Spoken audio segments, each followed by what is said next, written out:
Chapter 676.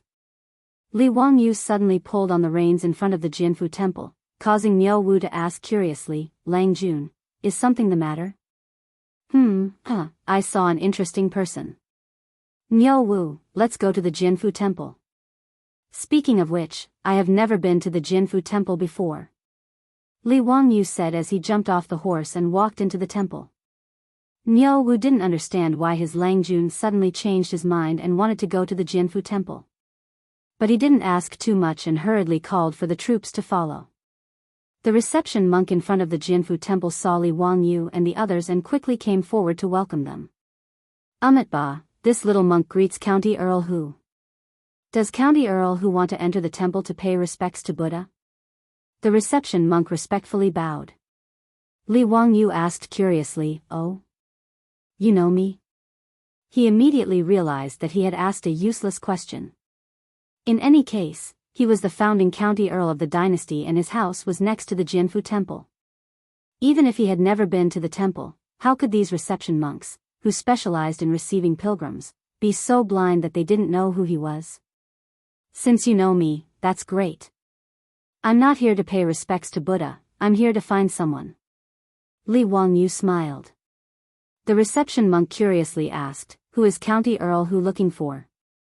"This little monk can help you." Li Wangyu nodded, "It's the monk who just entered the temple." "Little master, do you know who he is?" "The one just now?" The reception monk revealed a puzzled expression and thought for a while before replying, "County Earl Hu, that is a wandering monk. He is listed in the temple and his Buddhist name is Wenzai." "Is County Earl Hu looking for this master Wenzai?" Li Wangyu nodded, "That's right, I am looking for him." "Little master, please lead the way." Niu Wu was puzzled. When did his Lang Jun know a monk? Of course, he did not know that the monk Li Wangyu accidentally saw was the same monk who had used a colorful rope dipped in brine to trick the greedy elders of the Li family of Hu County into giving him 200 taels of gold back in the county seat of Hu County.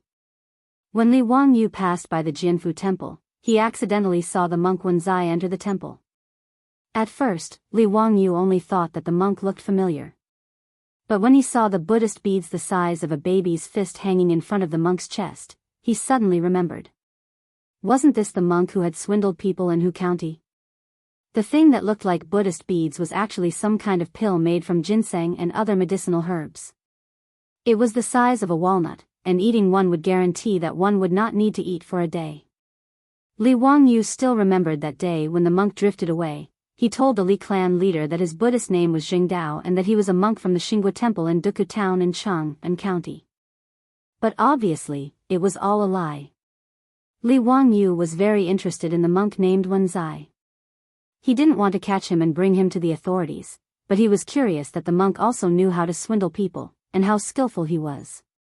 What piqued Li Wangyu's interest even more was where the metal sodium he used to cause the Qingshui explosion had come from. Although Li Wangyu was a bad student, he roughly knew that sodium was produced by electrolysis. This was simply a fantasy in the Tang dynasty. Or perhaps he had guessed wrongly and the monk had used some other method. Ba. County Count Huxian, please follow me. Master Wenzai is currently living in the monk's quarters in the back courtyard. The monk in charge of receiving guests did not dare to tarry. He led Li Wangyu and the others into the temple. As a large temple, the Jianfu temple occupied a large area and had an elegant environment. In the Tang dynasty, these temples and Taoist temples were not only used to worship Buddha, but also many scholars and literati liked to come here for sightseeing. With the Jianfu temple as an example, the courtyard was elegant and ancient trees were awe-inspiring. Famous flowers and rare herbs were planted in the courtyard, especially peonies. The elegant Jianfu temple naturally attracted countless literati and literati to come here for sightseeing, meeting friends, admiring flowers, reciting poems, drinking incense, and staying. It was very lively. It was Li Wangyu's first time in the temple, so he wasn't in a hurry to find the monk. He followed the monk to walk around and have a look, which was quite interesting. Speaking of which, the Jianfu temple was also a famous temple. Li Wangyu remembered that among the poems he had memorized, there were several about the Jianfu temple, including Wang Wei's poems for the temple. At this time, the evening drum in Chang and city was beating, and the literati, young masters, and noble ladies who were sightseeing in the temple had all left. It was time for the monks to do their evening classes in the Jinfu temple, so it was very quiet. The monk led Li Wangyu and the others to a row of monks' quarters and gently knocked on the door of one of them. Amitba, Master Wenzai, a distinguished guest is here. The door of the monks' quarters opened quickly with a squeak. The monk who opened the door was the one who cheated the Li clan elder in the county seat of Hu County. The monk, whose Buddhist name was Wenzai, bowed to the monk with one hand and said, Amitba, thank you, young master. May I know who the distinguished guest is? Wenzai naturally saw Li Wangyu and the others behind the monk, but he didn't know them, so he could only ask the monk.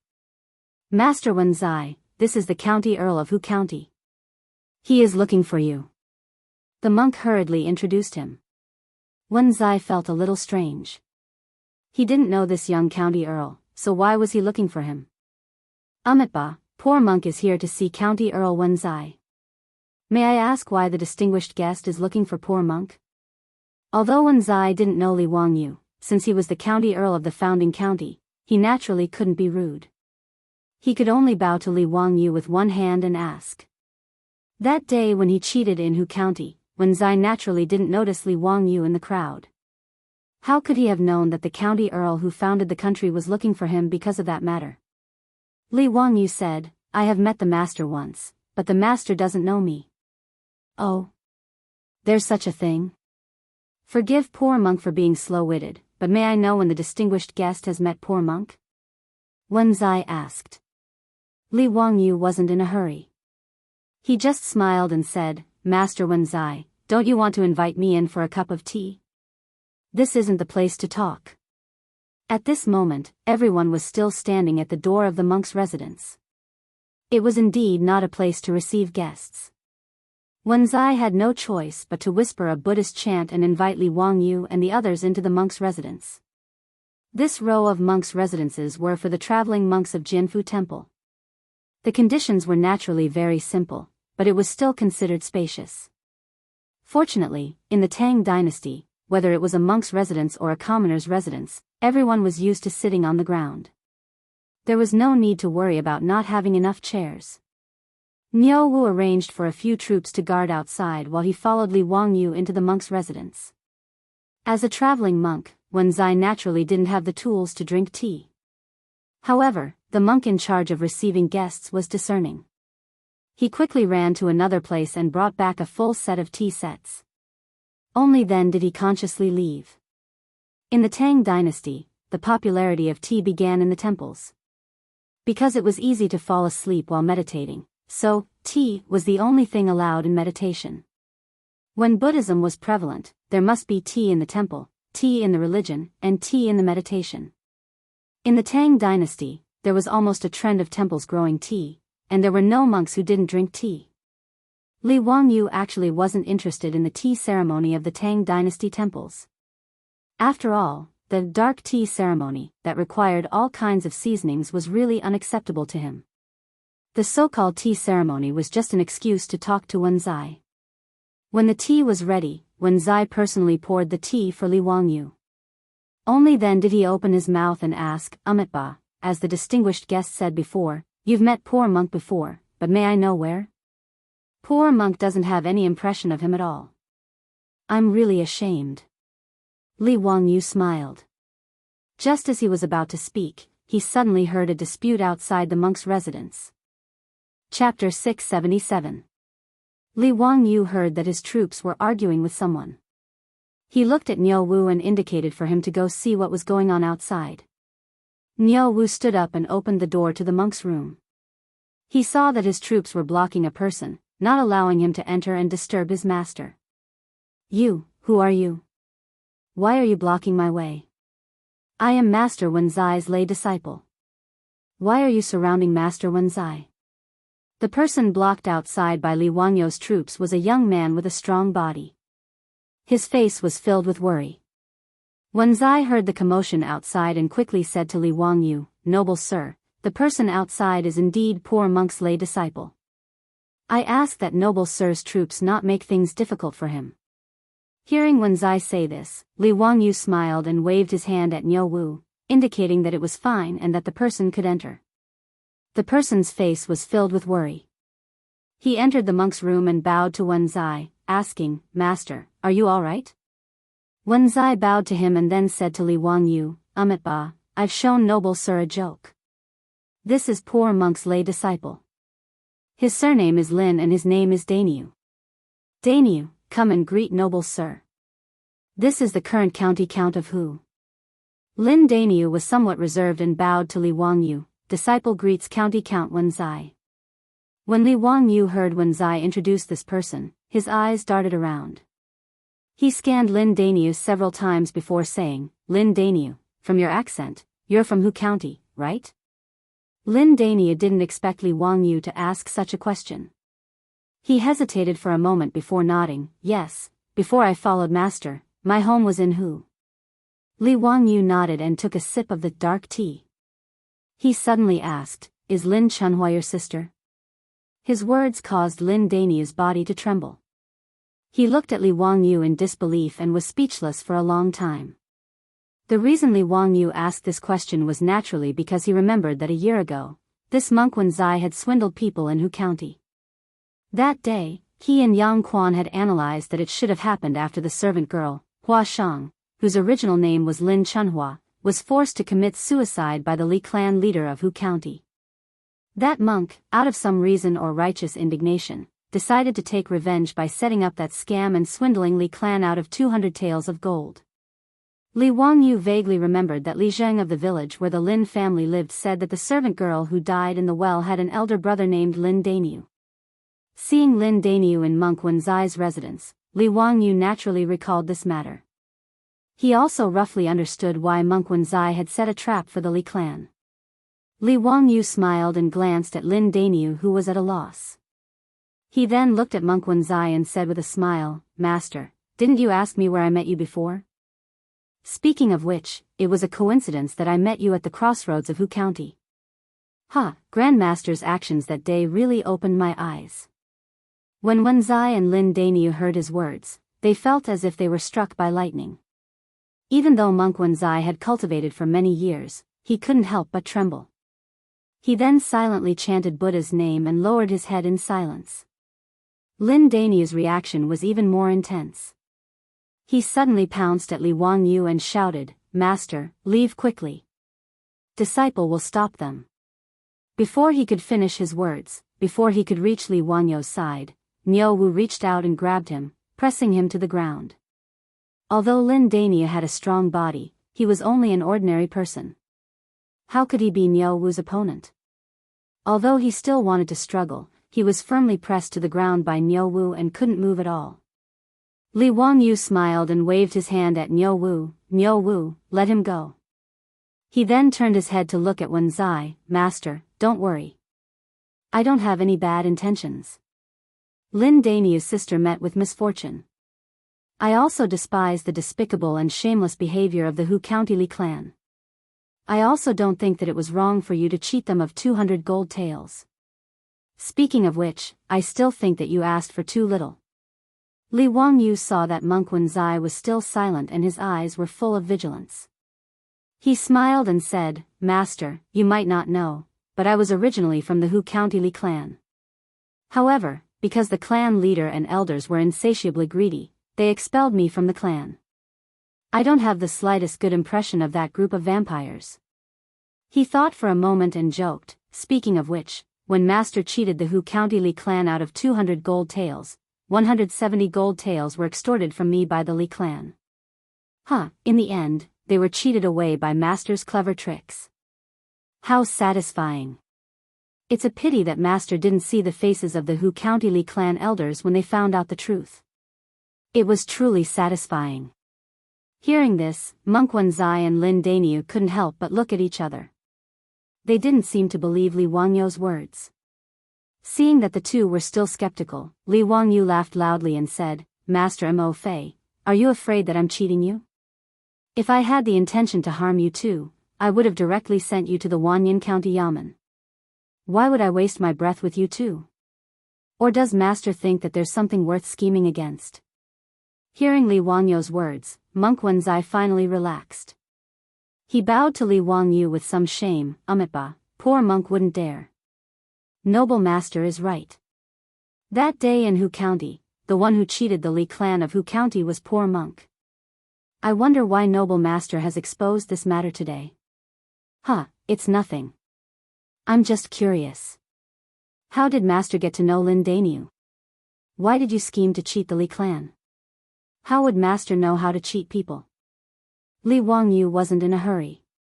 He only asked about the ins and outs of the matter first.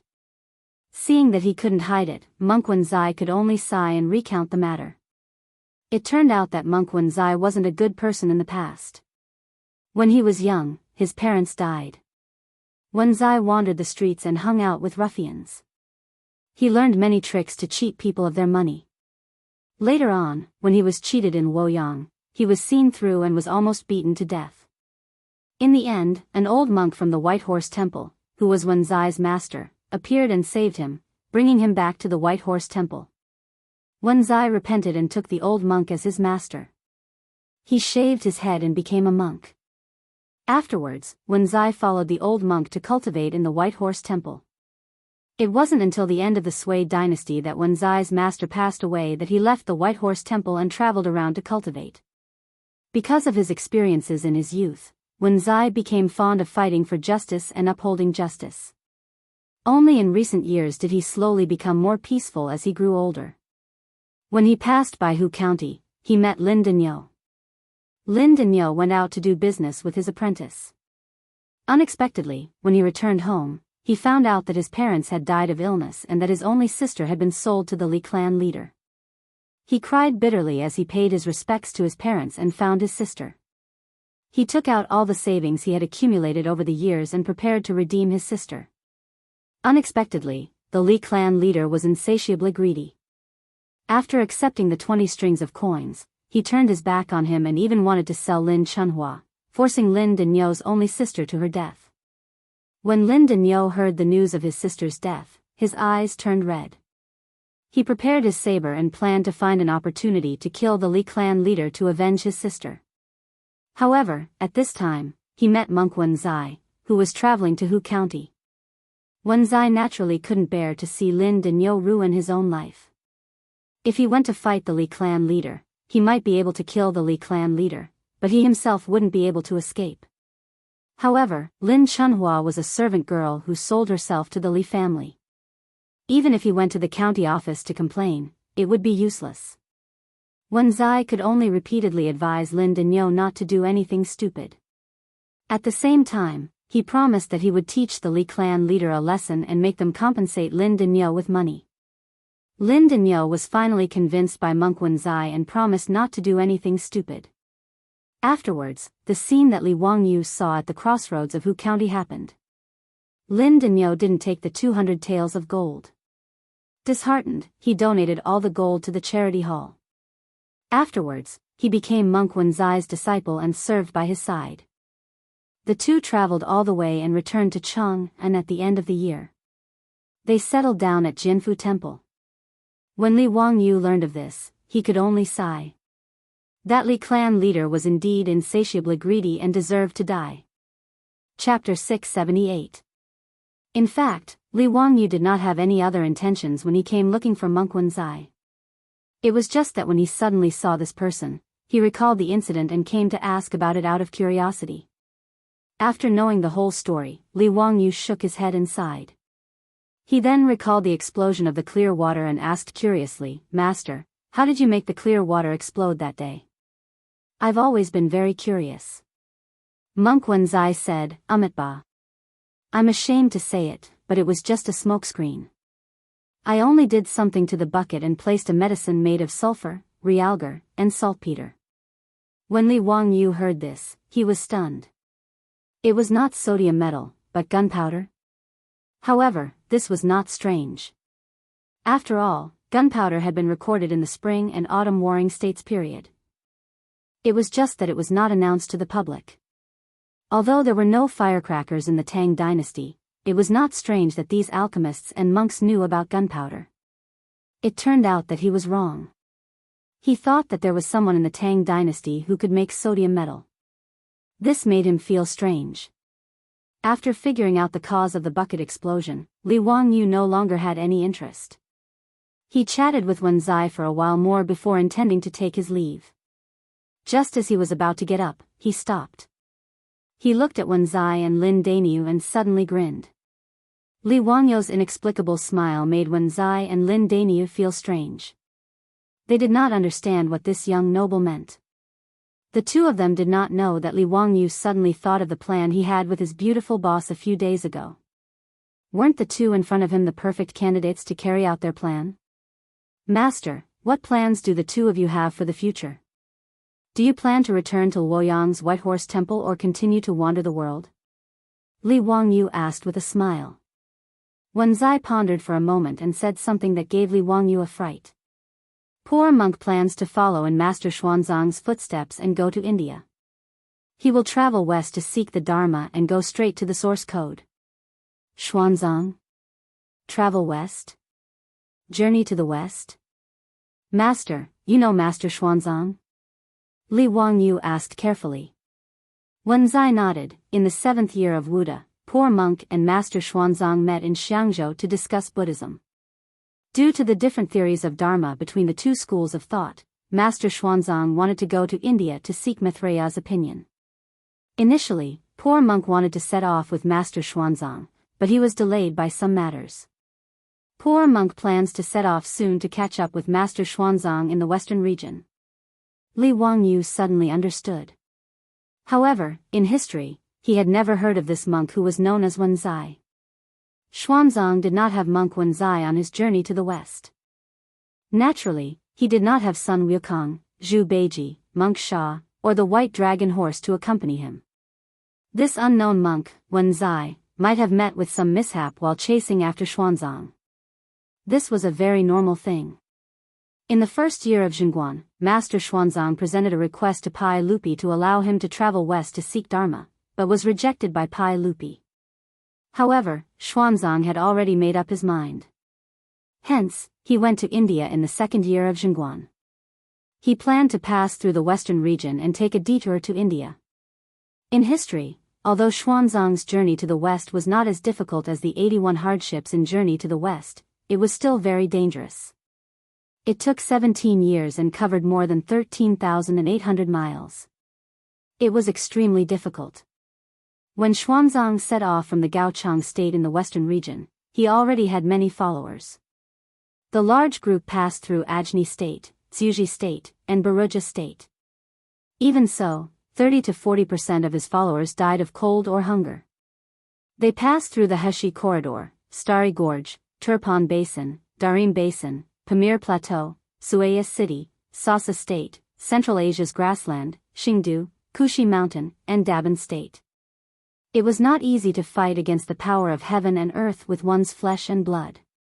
This monk, Wen Zai, must have met with a mishap on his journey to the west. Hence, he did not leave his mark in history. Thinking of this, Li Wangyu could not help but want to advise Wen Zai not to go to the west. The journey to the west must be a path of no return for this monk. Master, do you really have to go to the west? I'm afraid it won't be easy. Li Wangyu persuaded. Ba, poor monk has already made a great wish to follow in the footsteps of Master Xuanzang. Even if it is not easy, I have no regrets. Li Wangyu was speechless. He did not know how to persuade this monk. Should he tell him not to go, that he did not read about him in the history books, and that he was dead meat? Not to mention that he could not say such words. If he really did say it, he might be treated as a lunatic. Looking at the determined monk Wen Zai, Li Wangyu was rather impressed by such a strong-willed person. Li Wangyu pondered for a moment and said to Wen Zai, since that is the case, I can do you a favor. I know a Chiotzi merchant. He will return to the west at the end of summer.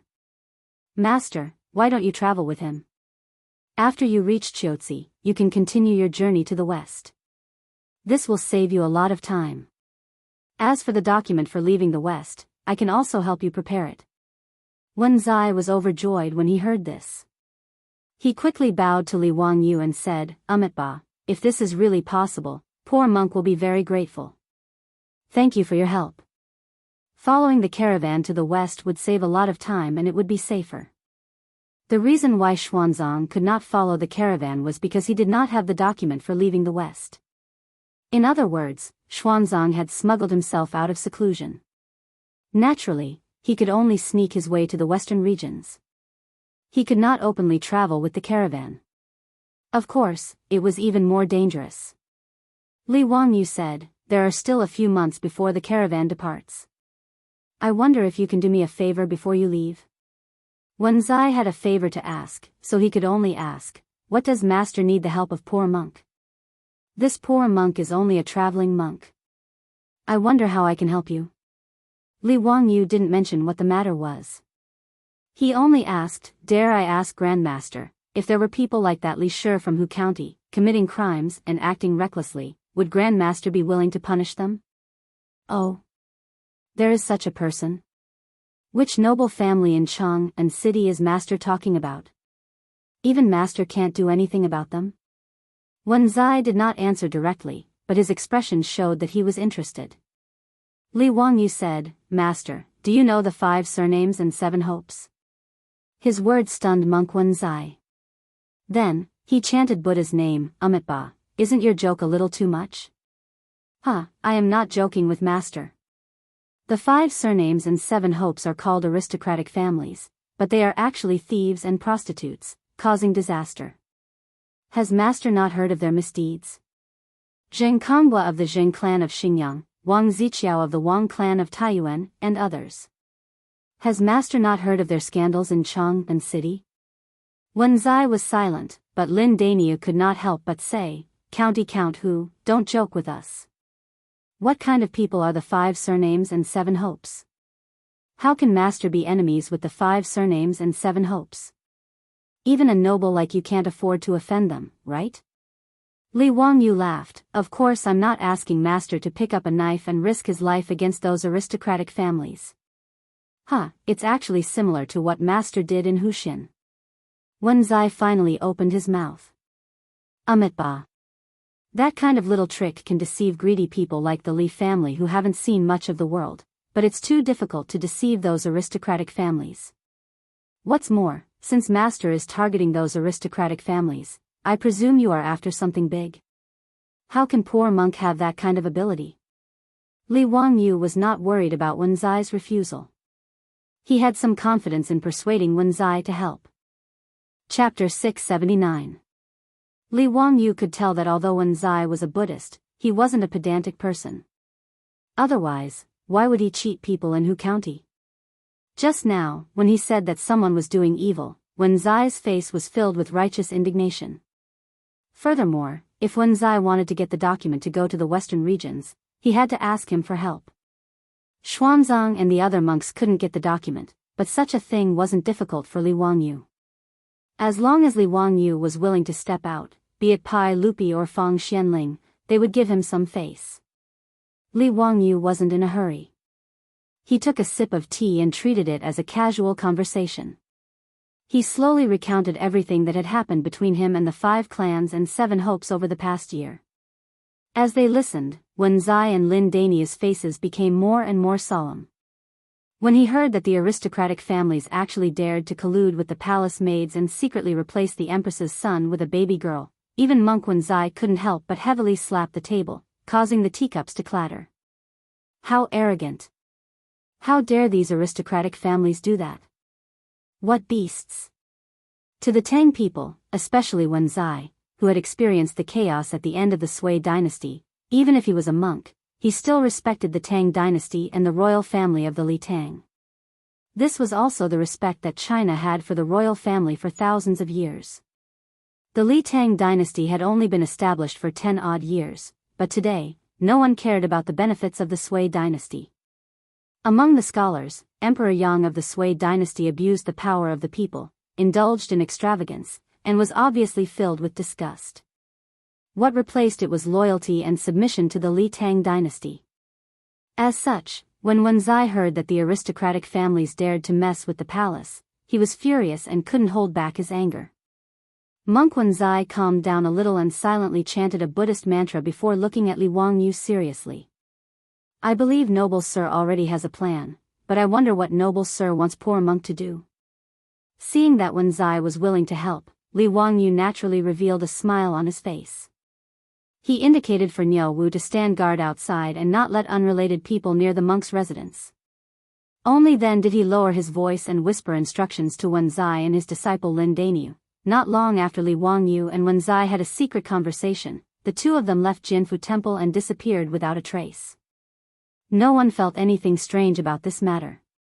After all, he was just a wandering monk and no one cared about him. In the blink of an eye, it was the middle of the second month of the third year of Jingguan. On this day, Li Wangyu was summoned to the palace by Pai Lupi. Zio, the Minister of Agriculture, reported that the leaves of the potatoes have begun to turn yellow and wither. According to what you said before, this means that the potatoes are already ripe and ready to be harvested? In fact, Pai Lupi had long forgotten about the potatoes. Today, when he heard the report from the Minister of Agriculture, he remembered this matter and ordered someone to summon Li Wangyu to the palace to inquire. Recently, Li Wangyu had been busy with other things. If Pai Lupi hadn't mentioned it, he would have almost forgotten about the potatoes. Counting the days, it should be almost time for the potatoes to be ripe. Uncle, this is a good thing. If the potatoes can be cultivated, the Tang dynasty will no longer have a shortage of food in the future. Thinking that he would soon be able to taste potato stewed beef, French fries, potato chips, and other delicacies, Li Wangyu's saliva almost dripped down.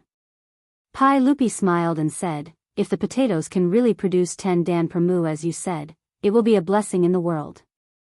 Although he said so, his expression clearly revealed that he didn't believe it. It was not Pai Lupi's fault. After all, before high-yield crops such as potatoes, corn, and sweet potatoes were introduced to Huaxia, Huaxia had only produced about 1 dan per mu since ancient times. No one would believe that there was a crop that could produce 10 dan per mu. Although Li Wangyu even swore that the potatoes could produce 10 dan per mu, whether it was Pai Lupi or Qing Yao Jin, in fact, they were only half believing and half doubting. Uncle, it seems that you still don't believe what I said before. Hee, fortunately, the potatoes are now ripe. We will know when we dig them out. Li Wangyu didn't explain much. This kind of thing was to see and believe, so it was useless to say more.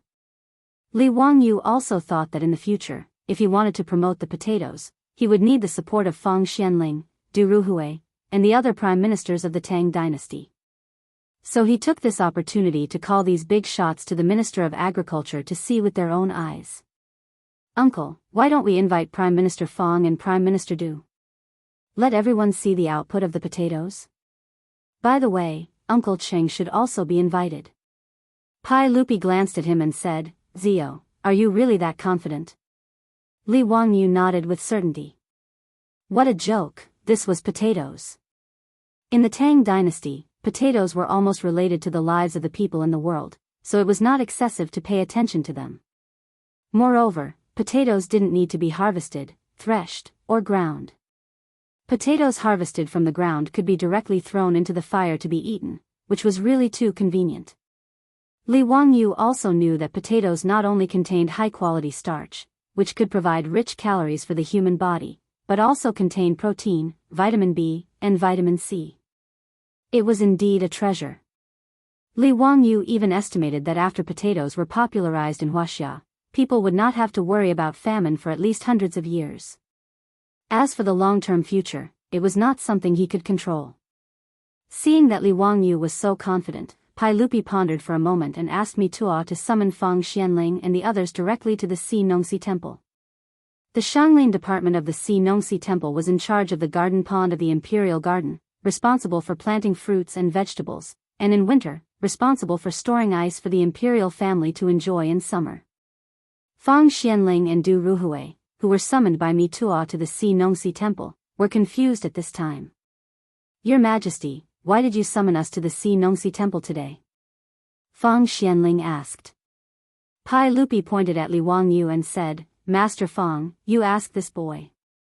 Fang Xianling and Du Ruhui didn't know about potatoes, so they didn't understand what the uncle and nephew were up to. They could only look at Li Wangyu again. Qing Yaojin suddenly laughed and said, "Ha ha ha, Your Majesty, did you think that the potatoes that Zhio said were ripe?" Li Wangyu said with a smile, "Uncle Qing is right, the potatoes are ripe and can be harvested. So today I asked Uncle to invite all of you here to see the potato crop." Fang Xianling and Du Ruhui looked at each other and asked in confusion, "Zio, what potato?" Li Wangyu quickly told the ins and outs of this matter. When Fang Xianling learned that there was a crop that could produce 10 stones per mu, and that it could grow 2 crops a year, he was stunned. "Zio, are you talking nonsense? How is this possible? How can there be such a crop in the world? If so, there will be no famine in the world?" Fang Xuanling's eyes were about to pop out, his face full of disbelief. Du Ruhui also kept shaking his head. "This old man has never heard of this, nor have I seen any records of such a magical crop in any ancient books." "Zio, how did you know?" Li Wangyu shrugged his shoulders and told the story of what he said to Pai Lupi and Qing Yaojin. Fang Xianling and Du Ruhui could only shake their heads and say nothing. "Ha, uncle, all of you, regardless of whether you believe it or not, you can see it with your own eyes today, right? How could this little nephew deceive all of you?" Hearing Li Wangyu's words, all of them could only nod. Under the guidance of the Si Nongxi temple official, they walked to the place where Lin Shu planted fruits and vegetables. Chapter 680. Li Wangyu got a total of 5 pots of potatoes from Qiqi Zhongxi, a merchant from Swanli, and planted one in each pot. Back then, when she begged Zhongxi's concubine, she merely planted it as a flower. Fortunately, the flower pot she used was big enough. After Li Wangyu found these potatoes, he didn't order the Agriculture Bureau to transplant the potatoes out of the flower pot because he was worried that the roots of the precious potatoes would be damaged by moving the flower pot. He had to be careful. After all, there were only 5 pots of potatoes in the Tang dynasty. Li Wangyu still didn't understand how the damn potatoes were brought back from America by the Ikshas. If Li Wangyu hadn't traveled to the Tang dynasty, the 5 pots of potatoes would have disappeared with the death of Qiqi Zhongxi's concubine. Fortunately, the heavens were on his side, and Li Wangyu unintentionally discovered these potatoes. Because of Pai Lupi's order, the Sidong temple was very careful about taking care of the 3 pots of potatoes. They not only put them in a sunny place in the Shanglin department, but also arranged for someone to take care of them. Li Wangyu walked to the 3 pots of potatoes and looked at them carefully. Sure enough, the leaves of the potatoes had begun to wither slowly, and the roots had turned grayish-brown. It was time to harvest them. "Zio, how do we harvest these potatoes? Do we dig them up by the roots?" Qing Yaojin shouted. Li Wangyu said with a smile, "Uncle Qing, don't bother. These 3 pots are useless anyway. Just smash them and dig the potatoes out of the soil." He was also afraid of digging the potatoes with a shovel. If some of the potatoes were accidentally damaged, he would be distressed. These potatoes were very precious now, and they had to be kept as seeds. Hearing this, Qing Yaojin rolled up his sleeves and said, "Let me do it." After that, he didn't wait for Pai Lupi to say anything. He directly picked up a pot of potatoes and smashed it down. His action also startled Li Wangyu. How could this old hooligan be so rude? With a clang, the flower pot was smashed to the ground by Qing Yaojin, directly breaking into pieces. Li Wangyu was speechless. He could only step forward and peel the potatoes. When the round potatoes were dug out by Li Wangyu one by one, Pai Lupi, Fang Xianling and the others all stared with their eyes wide open. Li Wangyu was ecstatic. To be honest, before he saw these potatoes with his own eyes, his heart was in a mess. Although he was very sure that these plants were definitely potatoes, Li Wangyu was still a little nervous before he dug them out. What if he was mistaken? What if these potatoes didn't bear fruit? What if he didn't take good care of them? What if the roots rotted? These were all possibilities. If that was the case, he would have been happy for nothing. Li Wangyu heaved a sigh of relief when he personally dug out these unremarkable and even somewhat ugly potatoes from the soil. The potato that he had been longing for was finally in his hands. "Ziyu, the round lumps on the roots of this crop are the potatoes you were talking about?" This is too much. Pai Lupi couldn't help but click his tongue. Anyone with a discerning eye could see that the potato that Li Wangyu dug out had 7 or 8 potatoes hanging on the roots. The big ones were about the size of a fist, and the small ones were about the size of an egg. They looked very heavy. Fang Xianling didn't care about the dirt. She leaned over and reached out to take a potato. She carefully looked at it and said, "Ziyu, are these the potatoes you were talking about? Are they all edible?" "Hee, Minister Fang is right. These are potatoes." Li Wangyu was also very happy at this time. "How do you eat them?" Fang Xianling asked again, "Do you need to threshing or processing them?" Li Wangyu smiled and said, "Minister Fang, these potatoes don't need to be threshed like grains. They can be eaten directly after being roasted or boiled. Of course, they taste better when made into dishes." "What? Ziyu, don't lie to this old man. These potatoes are so big. Can they all be eaten? How is this possible?"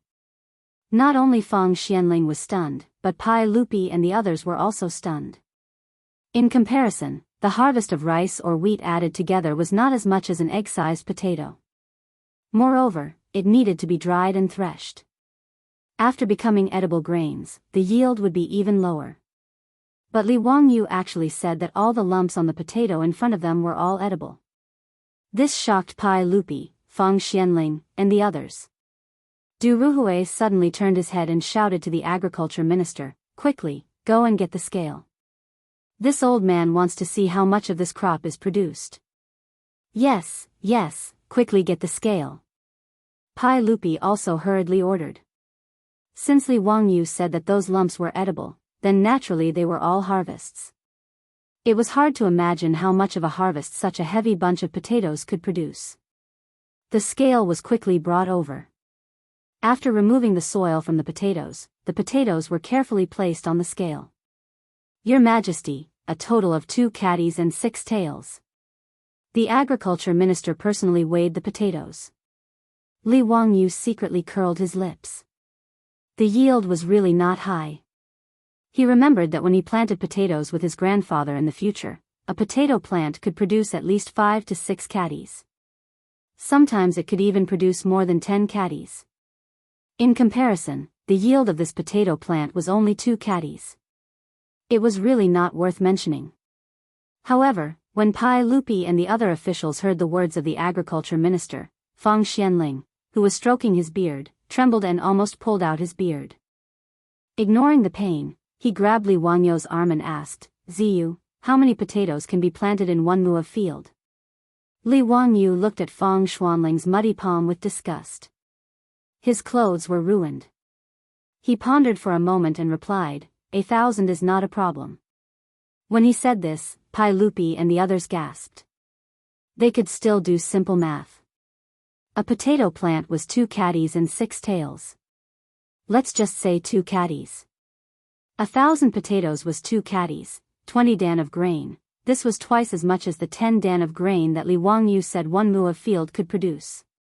Li Er suddenly looked at the other 2 pots of potatoes. "Quick, smash those 2 pots for me as well. Carefully dig out those potatoes and weigh them for me." Soon, the remaining 2 pots of potatoes were taken out. Similarly, there was a heavy harvest. The results of the weighing were roughly the same. They were 2 caddies and 2 caddies and 4 caddies. In total, more than 20 potatoes of different sizes were harvested from the 3 potato plants. A total of 3 caddies and 3 caddies of potatoes were harvested. Li Wangyu looked at these potatoes and was so happy that his eyes narrowed. After this potato sprouted and cut into pieces, it could at least grow 3 or 4 more potatoes. In other words, when the next harvest came, these 20 potatoes could become 400 or 500. In less than a year, they could eat as many potatoes as they wanted. Looking at the ground full of potatoes, Pai Lupi's face was still full of disbelief. "Zio, are these things really edible? All of them? How is this possible?" It was no wonder that Pai Lupi was so surprised. It was really hard to imagine how spectacular it would be to produce 20 dan of grain per mu of field. Not only did Pai Lupi not believe it, Qing Yaojin, Feng Xianling, Du Ruhui and the others also looked at these potatoes in disbelief. These round lumps dug out from the soil could be eaten. Li Wangyu laughed. Uncle, everyone, I still have 2 pots of potatoes in my residence. Why don't you move to Hu County? I will harvest those 2 pots of potatoes and take some to taste. Let's see if these potatoes are edible and how they taste. What do you think? Good. That's right. Pai Lupi agreed without hesitation. Chapter 681. The most important thing for Pai Lupi now was to test whether the potatoes could really be eaten. Compared to this matter, the other national affairs were not worth mentioning. Feng Xianling and Du Ruhui were naturally the same. Compared to being able to produce 20 dan of grain per mu, other matters were nothing. Pai Lupi immediately ordered the palace guards to carefully send the harvested potatoes back to the palace and arrange for someone to guard them. After a little arrangement, Pai Lupi led the palace guards and Li Wangyu to Dingzhou village in Hu County. They were all riding fine horses. From Chang'an city to Dingzhou village, it took them less than an hour to travel 100 miles. Because no one knew beforehand that Li Wangyu would come with Pai Lupi and the other big shots, the old housekeeper Li Heng was startled and hurriedly went forward to greet them.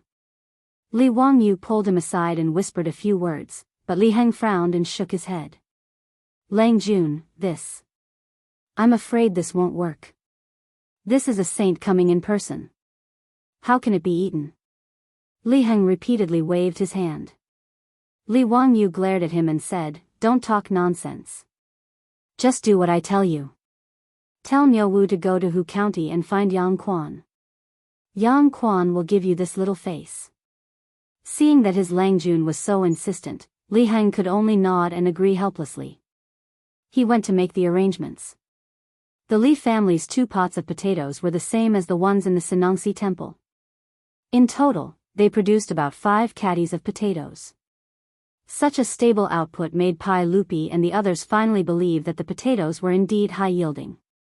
Now, the only doubt was, could the potatoes really be eaten? Li Wangyu was actually reluctant to eat potatoes. His family had harvested 5 caddies of potatoes, and there were less than 20 of them in total. If he kept them for planting, he would be able to harvest more than 100 caddies of potatoes in the next season. However, Li Wangyu also knew that if he didn't let Pai Lupi and the others personally taste the potatoes and confirm that they were edible and delicious, they wouldn't vigorously promote it. Therefore, even though Li Wangyu was reluctant, he still decided to take out half of the potatoes to let Pai Lupi and the others taste the delicious taste of potatoes.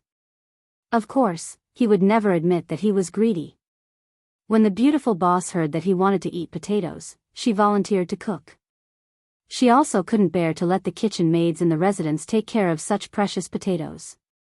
If they were wasted, then it would really be a sin. For Li Wangyu, even his beautiful superior felt that it was a great waste to take a few potatoes to roast and cook. However, in order to let Pai Lupi and the others see the edible value of potatoes, this must be done. Li Wangyu could only endure the heartache, carefully selected 4 smaller potatoes, and let them cook. In the reception room of Lai Hot, Pai Lupi, Feng Xianling, and the others were drinking tea, anxiously waiting for Li Wangyu to present the potatoes. Even though Li Wangyu repeatedly assured that the potatoes were edible, not only delicious, but also filling, they didn't see it with their own eyes, and they didn't personally taste it, so they didn't believe it in their hearts. After waiting for a long time, they finally saw Li Wangyu carefully walk in with a tray. Hey, uncle, everyone, you must be waiting anxiously. The dishes made with potatoes are still in the process of cooking, and it will take some time.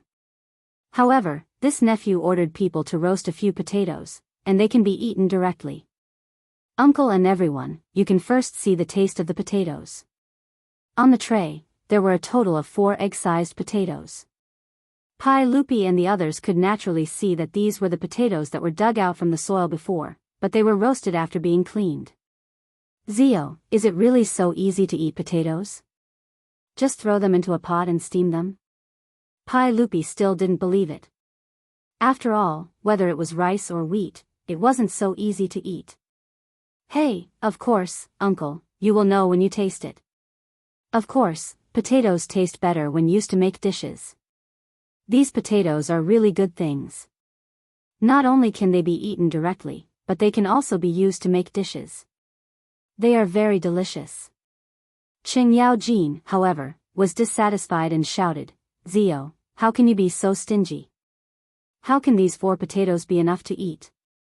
Aren't they just filling the gaps between the teeth?" Li Wangyu rolled his eyes. "Uncle Cheng, this nephew is distressed with just these 4. You know, if these potatoes are planted, these 4 potatoes can become 70 or 80. If it weren't for the fact that I want to make you believe that potatoes are really edible food, this nephew wouldn't even be willing to give up these 4. Pai Lupi laughed. "Zio is right. These potatoes are very precious now. If they can really be used as food, we will have sinned today." Fang Xianling looked at the 4 potatoes and asked curiously, "Zio, how did you cook these potatoes?" Li Wangyu said, "Master Fang, this can't be considered cooking. It's just simple roasting and boiling. These 2 are directly thrown into the firewood and roasted, and these 2 are placed in the pot and boiled. They can be eaten directly, so it's very simple." He then pointed to a small cup of salt on the tray. "Uncle, you can dip the potatoes in some salt and eat them. They will be more delicious." After Li Wangyu finished explaining, he picked up a knife and cut the 4 potatoes into several small pieces, and then invited Pai Lupi and the others to taste. Fang Xianling and the others were still carefully looking at the cut potatoes when they saw Qing Yaojin impatiently grabbing a piece of potato and throwing it into his mouth. This old guy chewed a few times, and his eyes lit up. "Delicious. This potato is soft and fragrant, it's very delicious." Hearing this, Pai Lupi and the others didn't continue to study it. They each picked up a piece of potato with their chopsticks and chewed carefully. "Not bad, this potato really tastes good, it's very delicious. Soft, smooth, and there is no smell at all. Your Majesty, this thing is really edible, and it's very delicious." Fang Xianling sighed again. "I never thought that even the skin of this potato could be eaten. There is no waste at all." Li Wangyu laughed in his heart. He deliberately didn't peel the potatoes, and the officials of the Tang dynasty, including Pai Lupi, ate them directly together with the skin. Of course, the skin of the potato was not inedible, but the taste was slightly worse. Du Ruhui suddenly stood up and bowed deeply to Pai Lupi. "Your Majesty, it's really amazing. If this potato can really produce 20 dan per mu, how grand will it be? The Tang dynasty will no longer have to worry about food, and the people will no longer have to starve. This subject congratulates Your Majesty. Congratulations, Your Majesty. Congratulations, Your Majesty." Fang Xianling and Qing Yaojin also immediately stood up and bowed to Pai Lupi to congratulate him. Pai Lupi also laughed happily. Dear officials, please rise. Speaking of which, this is all thanks to Zio. I never thought that there would really be 20 dan per mu of grain in this world. Zio, tell me, how should I reward you?" Qing Yaojin also laughed. "Your Majesty, Zio has made many contributions. If you ask me, it's not too much to give him the title of Duke." Fang Gonggong, Du Gonggong, don't you think so? Fang Xianling and Du Ruhui naturally laughed and nodded to show that they agreed with Qing Yaojin's words. In fact, it was not too much to give this young man in front of them the title of Duke. Pai Lupi nodded slightly. "Your words are reasonable. I have said before that I want to reward Zio. Now that Zio has contributed crops like potatoes, it is reasonable to give him the title of Duke." Li Wangyu, on the other hand, was sweating profusely. What Duke? If he was really given the title of Duke by Pai Lupi, how could he marry his beautiful superior? When Empress Zhongsun wanted to talk about marriage for him, Li Wangyu realized that it was not a good thing for him to have a high title before marrying his beautiful superior. If it was just taking a concubine, no one would gossip. But if he wanted to marry his beautiful superior, it would be really troublesome. He was already very satisfied with the title of Duke. If Pai Lupi gave him the title of Duke now, he was afraid that Li Wangyu could only cry. "Uncle, I am still young. Please don't give me any more titles." Li Wangyu hurriedly declined. "If uncle must give me a title, why don't you give me some fields? Chapter 682. Li Wangyu was originally not interested in how much land he owned. After all, compared with the industries he started, the output of the land was pitifully small. Moreover, it was troublesome to hire a large number of tenants to farm. The officials and nobles of the Tang dynasty, and even the bureaucrats and gentry of later generations, all aimed to own more land. But in fact, these people just did not have other ways to make money. Ever since the Li clan had become one of the nobility of the Great Tang and had accumulated so much gold and copper coins in their treasury that it was almost impossible to store them, the old steward Li Heng had been incessantly urging Li Wangyu to buy farmland. In the old man's opinion, it would be best if Li Wangyu could buy all the land in Hu County and Guangzhong Road. Neither Li Wangyu nor Su Chongqing had any interest in this.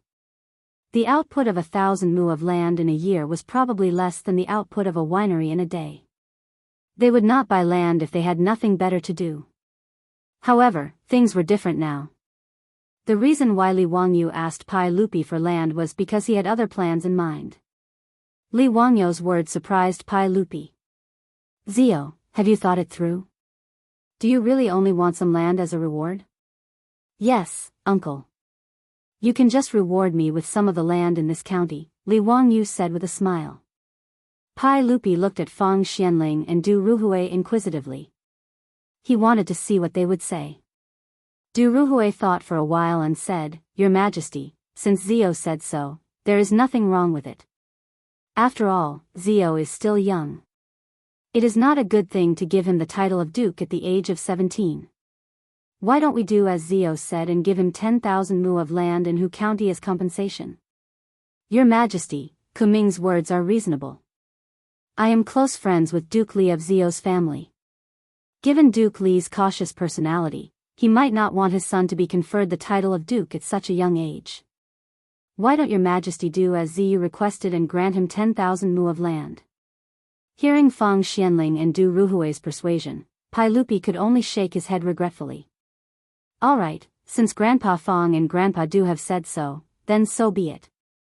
Ziyu, I will bestow upon you 10,000 mu of fertile land as a reward."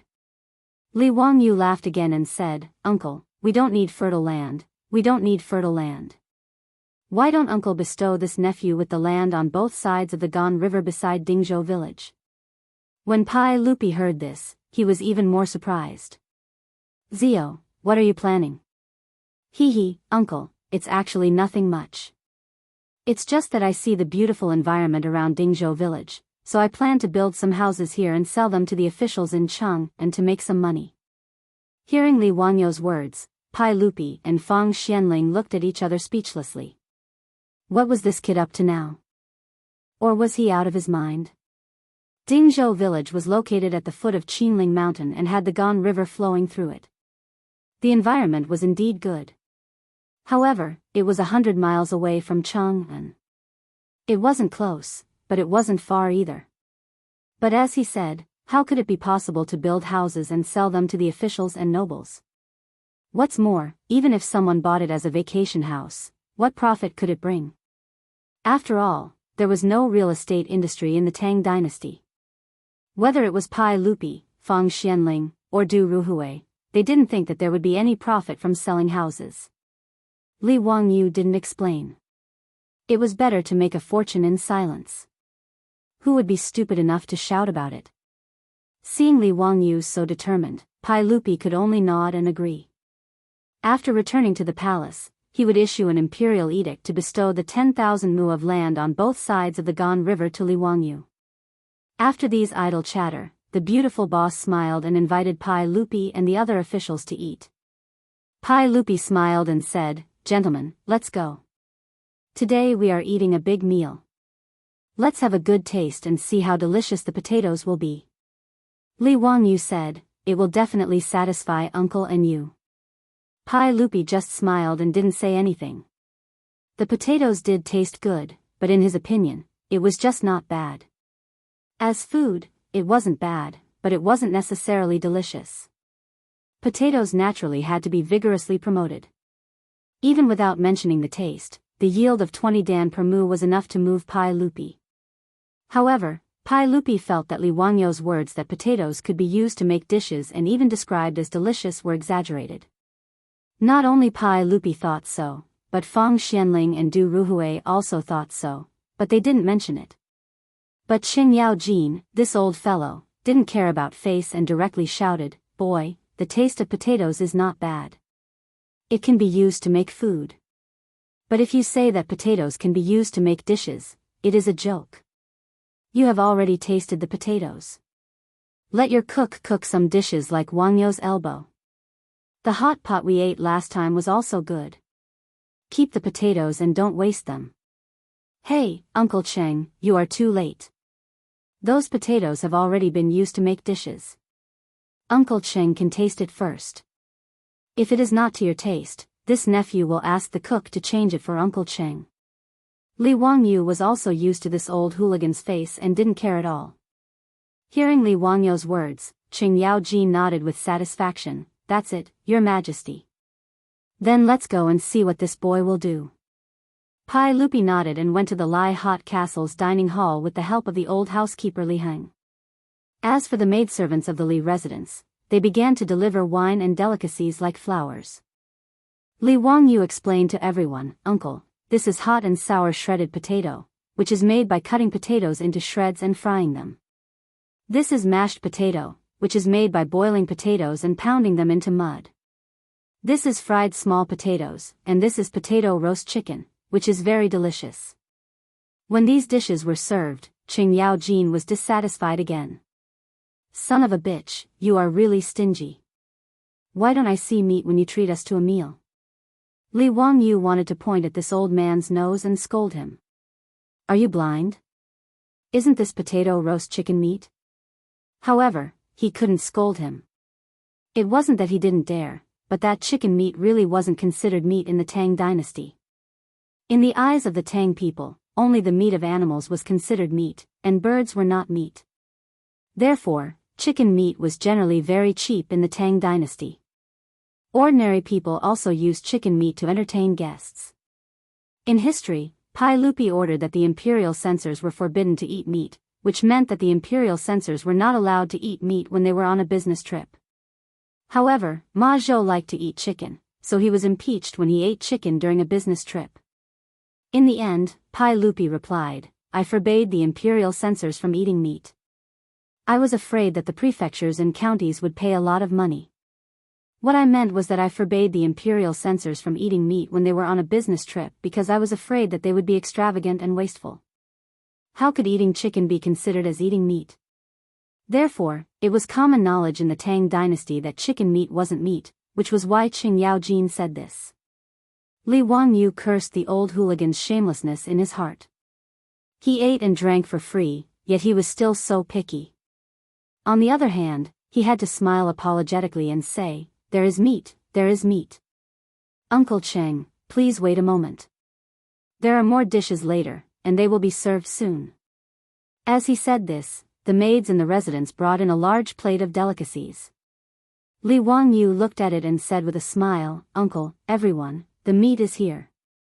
This is potato roast beef, it is delicious. Uncle, quickly try it and see if it is delicious." When he said this, everyone's expression turned ugly. Chapter 683.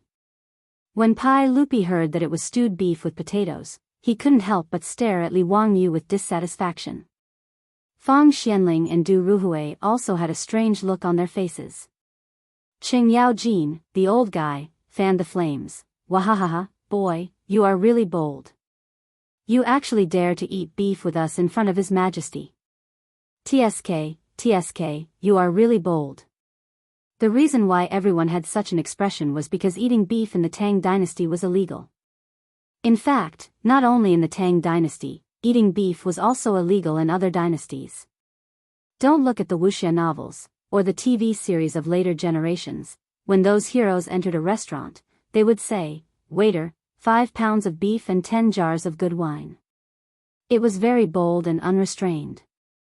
However, no matter which dynasty it was, if someone dared to shout so loudly, the first thing the shopkeeper would do was send someone to report to the yamen.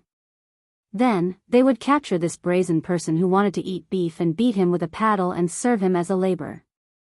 In an agricultural society, cattle represented productivity. Every dynasty also listed cattle as a specially protected animal and absolutely could not be killed. In the Tang dynasty law, there was a clear regulation: whoever kills a horse or cow will be a prisoner for a year. It meant that if the owner killed his own horse or cow, he would be forced to do hard labor for a year. Even if the cow was raised by Li Wangyu, he would still be caught and forced to do hard labor. Of course, he was a noble, so he would not be forced to do hard labor, but at least he would be punished. In the Tang dynasty, even the old, weak, sick, and disabled cows could not be killed. Only the cows that died of natural causes could be slaughtered and eaten. Therefore, wasn't Li Wangyu knowingly breaking the law by serving a dish of stewed beef and potato to everyone in such a grand manner? How could it make Pai Lupi happy? When Li Wangyu saw everyone's expression, he hurriedly explained with an embarrassed smile, "Uncle, everyone, I didn't kill this bull. It was one of the bulls in my residence that accidentally fell off the cliff and died. Yang Mingfu can testify for me. I have a certificate issued by the county government." As he spoke, he took out an official document from his bosom. On it was a certificate issued by the Huxin County Yamen, proving that the Lai Hot's cow had fallen to its death and was butchered by itself. Seeing the document issued by the county government, Pai Lupi and Feng Xianling nodded. They didn't care whether there was something fishy about the document or not. They each picked up a piece of beef with their chopsticks and threw it into their mouths. After all, even Pai Lupi and Feng Xianling rarely got to eat beef. How could they not like it? And this beef, of course, didn't die from falling off a cliff. It was a fake certificate that Li Wangyu asked Yang Quan to get in through the back door. What he had instructed the old butler, Li Heng, to do was to kill the cow. He had even asked Miao Wu to make a trip to the county to find Yang Quan to prove it. Since there were potatoes, how could there not be potato stewed beef? Wouldn't that be a great waste? What's more, in fact, Li Wangyu had been craving beef for a long time, but he couldn't find an excuse. Today, after killing the cow, he could eat to his heart's content. Beef hot pot, beef offal stew, boiled beef, fried steak, sirloin beef, beef jerky. Thinking of it, Li Wangyu felt that he couldn't stop drooling. "Zio, this shredded potato is very good. It's sour and spicy, very appetizing. Zio, this mashed potato is very soft and smooth. It's very delicious. Your Majesty, I thought this potato stewed beef was the most delicious." Zio was right. I didn't expect that potatoes could be made into such a delicacy. Pai Lupi and others were full of praise for the potato feast. Now, they finally understood the value of potatoes. After almost all the food on the table, Li Wangyu ordered the maidservants to remove the banquet and replace it with tea. Then, they began to talk about how to grow potatoes. Feng Xianling couldn't help but sigh, "Your Majesty, we are really guilty today. These potatoes have been wasted. We should have kept them as seeds. Such a precious crop was only used to satisfy our appetite. It really makes me sad." Du Ruhui also had the same attitude. "Alas, if I had known that potatoes had so many benefits, I really shouldn't have eaten them today." Pai Lupi nodded and glared at Li Wangyu. "Zio, you bastard, why didn't you say it earlier? Wasting so many potatoes, won't you delay the important matter?" Li Wangyu almost vomited blood because of Pai Lupi's words. "You, who couldn't stop eating just now?" Most of Noda's potato stewed beef went into the stomachs of Pai Lupi and Xing Yaojin. At this time, he had the nerve to scold him. Did he have any shame? Li Wangyu could only secretly criticize him. At this moment, he could only reply submissively, yes, I was rash. Originally, I just wanted to let Uncle and the officials taste the potatoes, but I didn't expect to eat such a precious seed. I won't do it again." Pai Lupi was so thick-skinned that he nodded. "It's good that you know. Don't be so rash in the future." Li Wangyu couldn't help but raise his middle finger under his robe and continued, "The potatoes can be sowed in spring in April and autumn in November. After 2 seasons, Uncle can eat as many potatoes as you want." The Tang dynasty will no longer have to worry about food shortage in the future. Really? Zio, how do we breed potatoes? Fang Xianling asked curiously. No one had any experience in growing potatoes. It's very simple. Put the potatoes until they germinate and then cut them. Make sure that there are 2 or 3 sprouts on each potato. Then, plant them in the soil.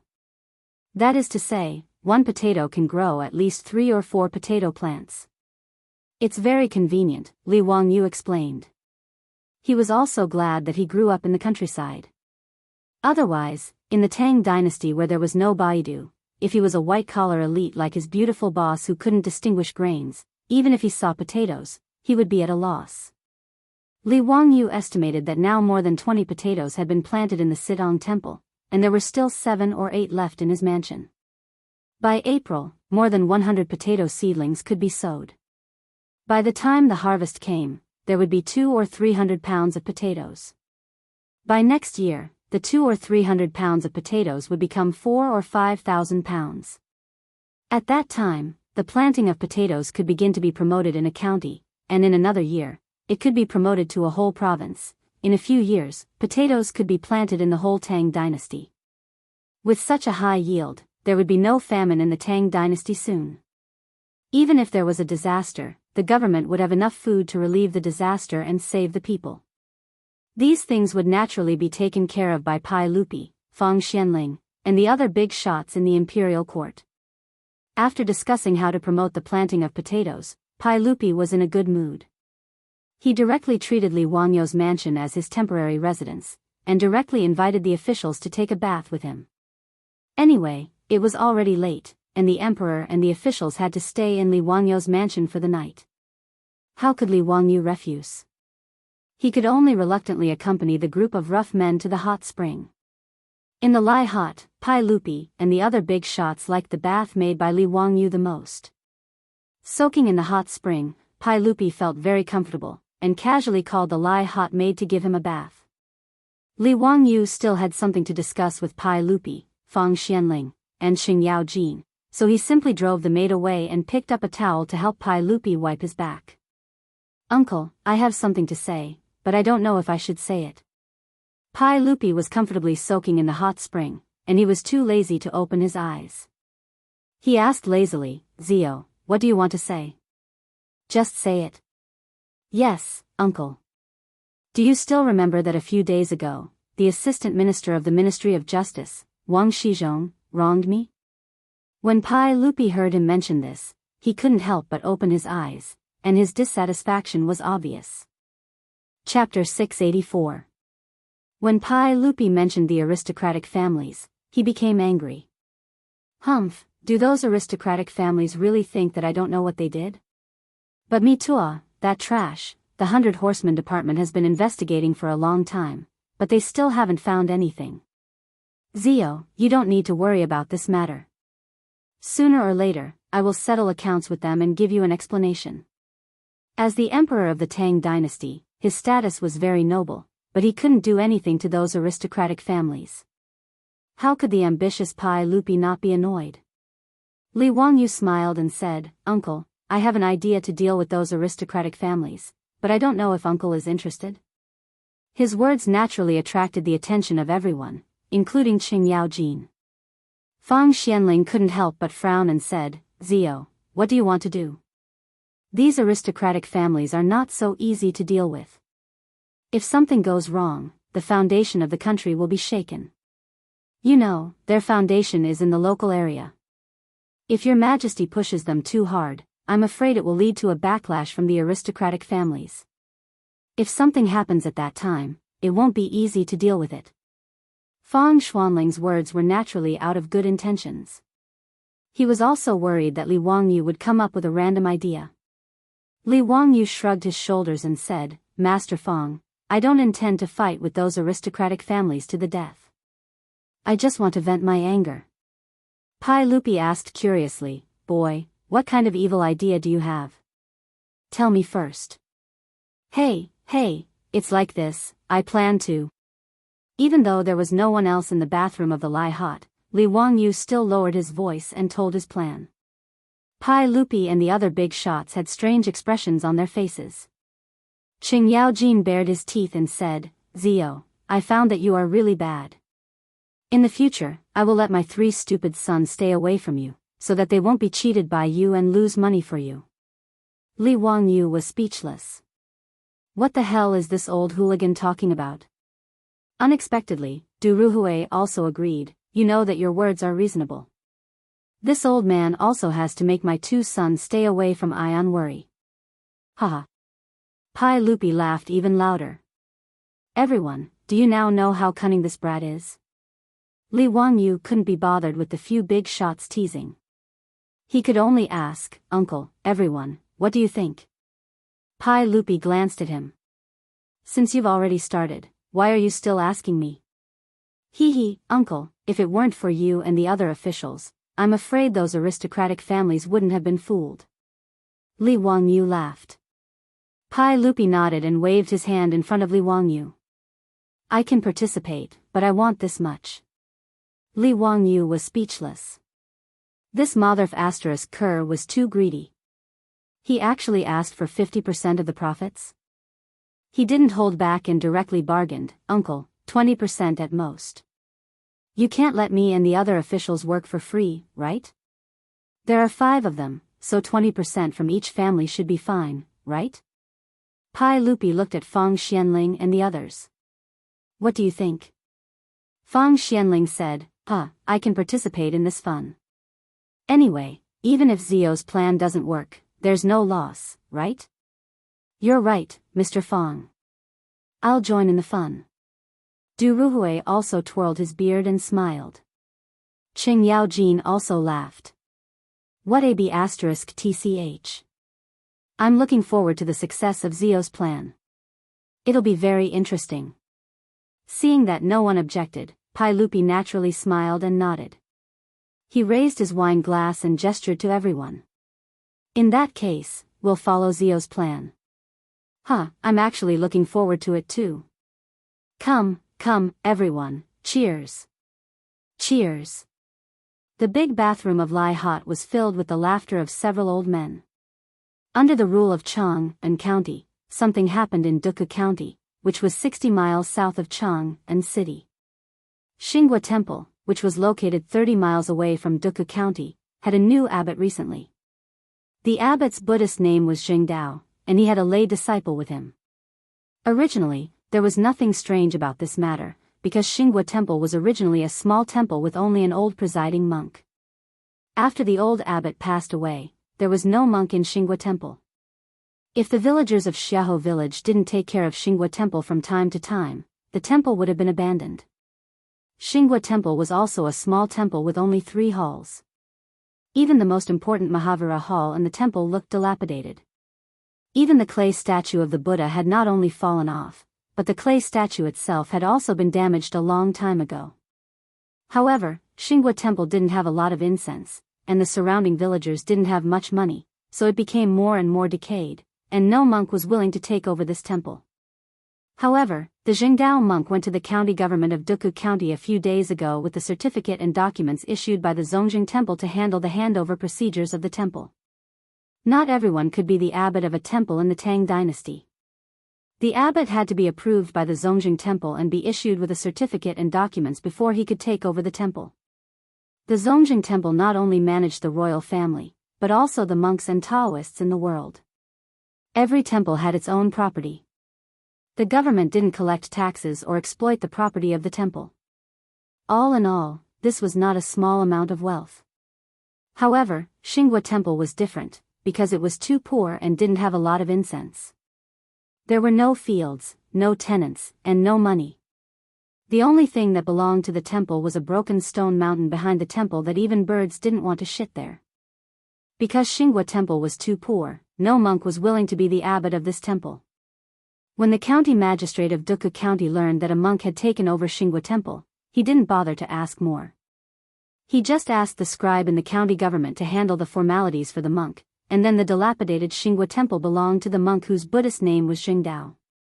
Half a month after the Jingdao took over Xinghua Temple, they suddenly began to recruit craftsmen in Chang and City to renovate the temple and said that they would remake the golden body of Buddha, As a result, the originally inconspicuous Shingwa temple became lively. Craftsmen went in and out every day, and carriages carried various building materials. This matter naturally began to be discussed in Xiaoho village, and then it soon spread to the county. Everyone in Duku County was talking about why the dilapidated Shingwa temple suddenly had money and could spend a lot of copper coins to renovate the temple. Some pilgrims who went to offer incense asked the abbot of Jingdao curiously, but the abbot just smiled and said nothing, which made people talk about it even more. As a result, all kinds of rumors spread. Some people said that there were originally treasures in Shingwa temple, which were hidden by Li Mi's army when the world was in chaos at the end of the Sui dynasty, but now they were discovered by the new abbot. There were even rumors that there was a hiding cave of Li Mi's army in the Stone Mountain, and the treasures were hidden there. Some people also said that the Jingdao had received financial support from the nobles in Cheng and city, so they had the copper coins to renovate the temple. There were even people who said that treasures were found in the Stone Mountain near the temple, and that the abbot was selling those treasures to earn money. Of course, no one believed the last one. After all, although the Stone Mountain was not small, it was a barren place where even birds didn't shit. Of course, no one believed that there would be any treasures in such a place. But soon the people in Duku County found that they were wrong. It turned out that there were really treasures in the Stone Mountain. Chapter 685. In the eastern and western markets of Chang'an, the owners of the largest gold and silverware shops were the aristocratic families of the imperial court. Even the officials and nobles couldn't get involved in them. This was normal. After all, the aristocratic families had existed for thousands of years and had accumulated a lot of wealth, including gold and silver. In addition to selling gold and silver ornaments and utensils, these gold and silverware shops also had an important function, which was to exchange for copper coins. After all, although gold was the legal currency of the Tang dynasty, it was usually used for large transactions. Therefore, when there was a need, one had to go to these gold and silverware shops to exchange gold for copper coins. In addition, they also collected broken gold and silver and smelted it again, casting it into gold and silver ingots or forging gold and silver utensils.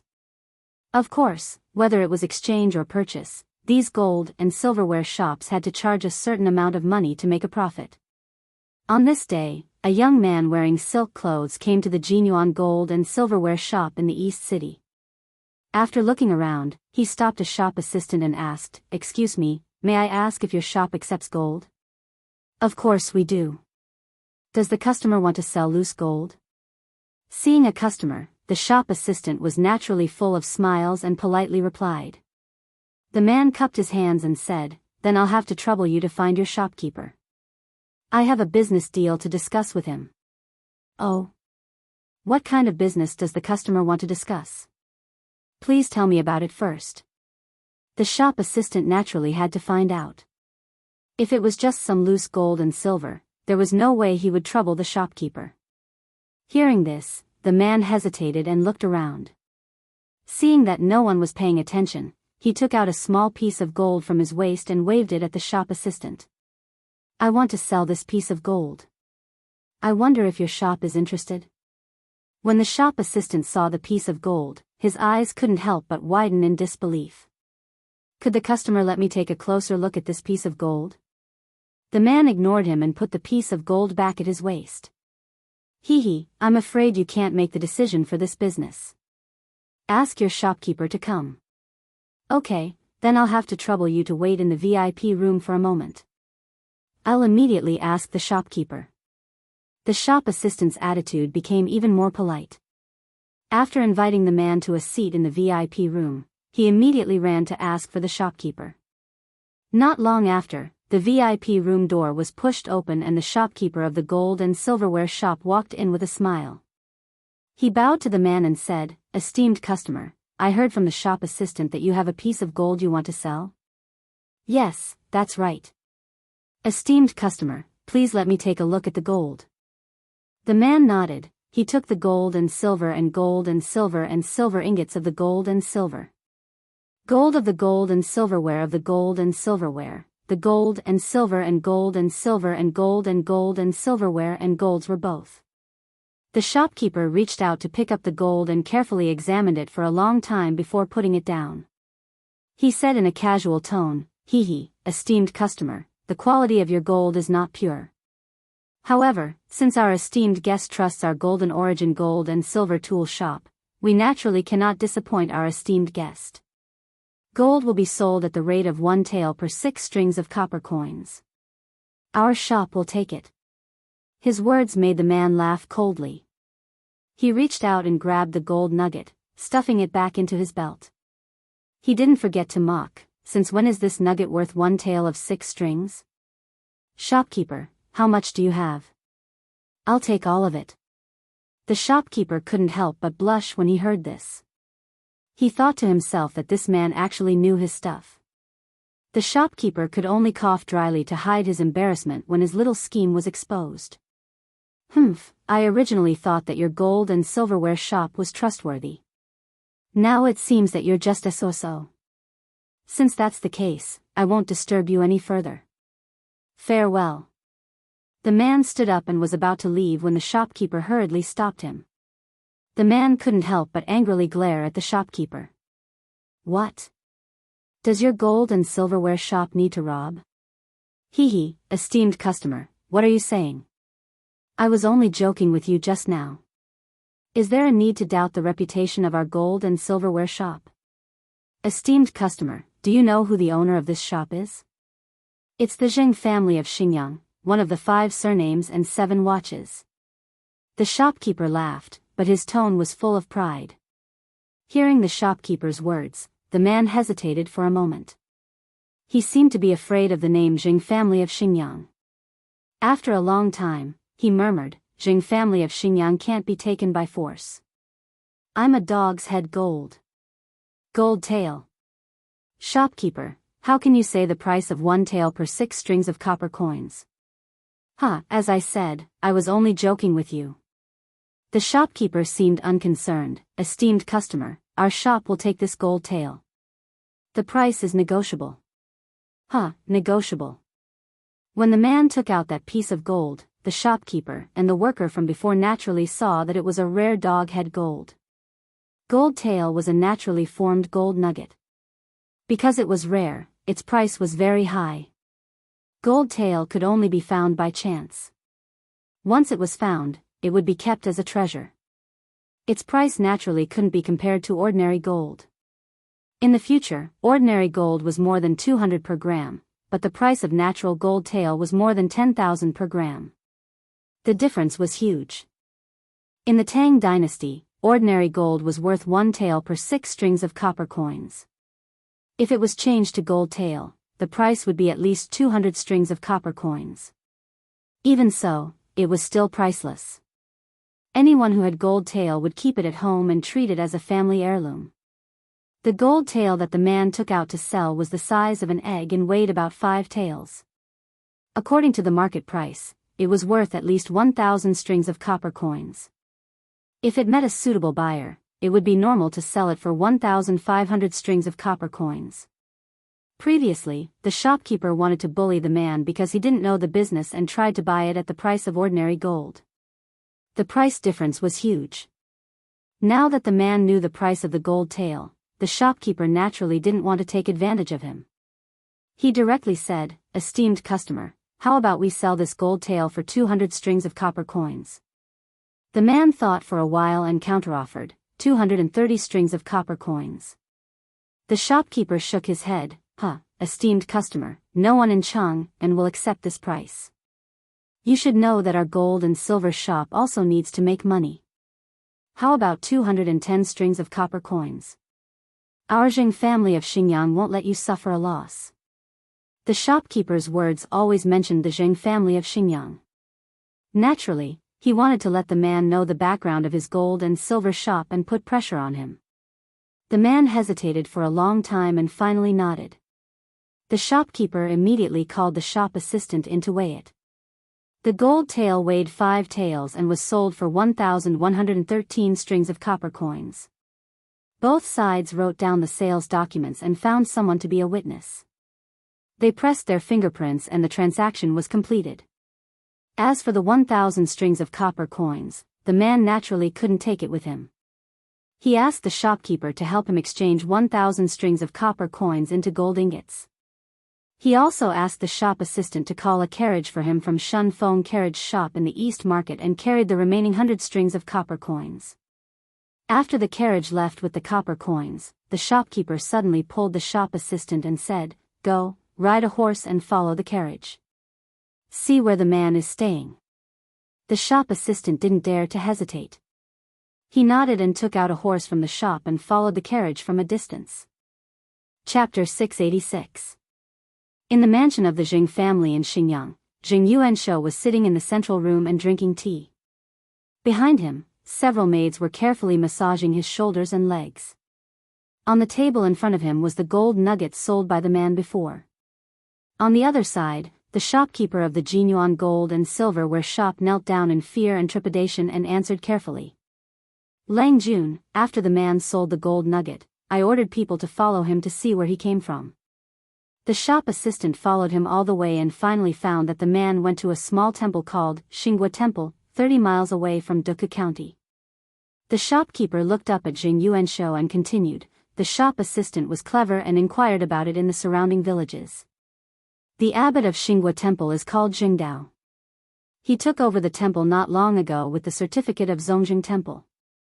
The man is a disciple of the Jingdao monk, named Lin Yang. I also sent people to Duke County to inquire about the Jingming house. I learned that Xinghua Temple was originally a small temple. Except for the stone mountain behind the temple, there was no other temple property and no incense offerings. But after the Jingdao monk took over the temple, he recruited craftsmen in Chang and city recently, bought a lot of building materials, and began to renovate the temple. I also heard that there were many rumors about this in Duke County." The shopkeeper's words finally made Jing Yuanshou a little interested. He slightly raised his eyelids and asked, "What rumors?" "It is said that the stone mountain behind Xinghua Temple used to be Li Mi's hiding cave at the end of the Sui dynasty. There were various treasures hidden in it. Now it was discovered by the Jingdao monk." "But..." Jing Yuanshou glanced at him, "But what?" "But I think that the rumors are not true. I estimate that there is a gold mine vein hidden in the stone mountain." The shopkeeper replied.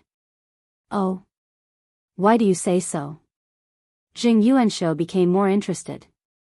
The shopkeeper pointed to the gold nugget on the table and said, "Lang Jun, there are many rumors among the people that this gold nugget is formed by meteorites falling from the sky.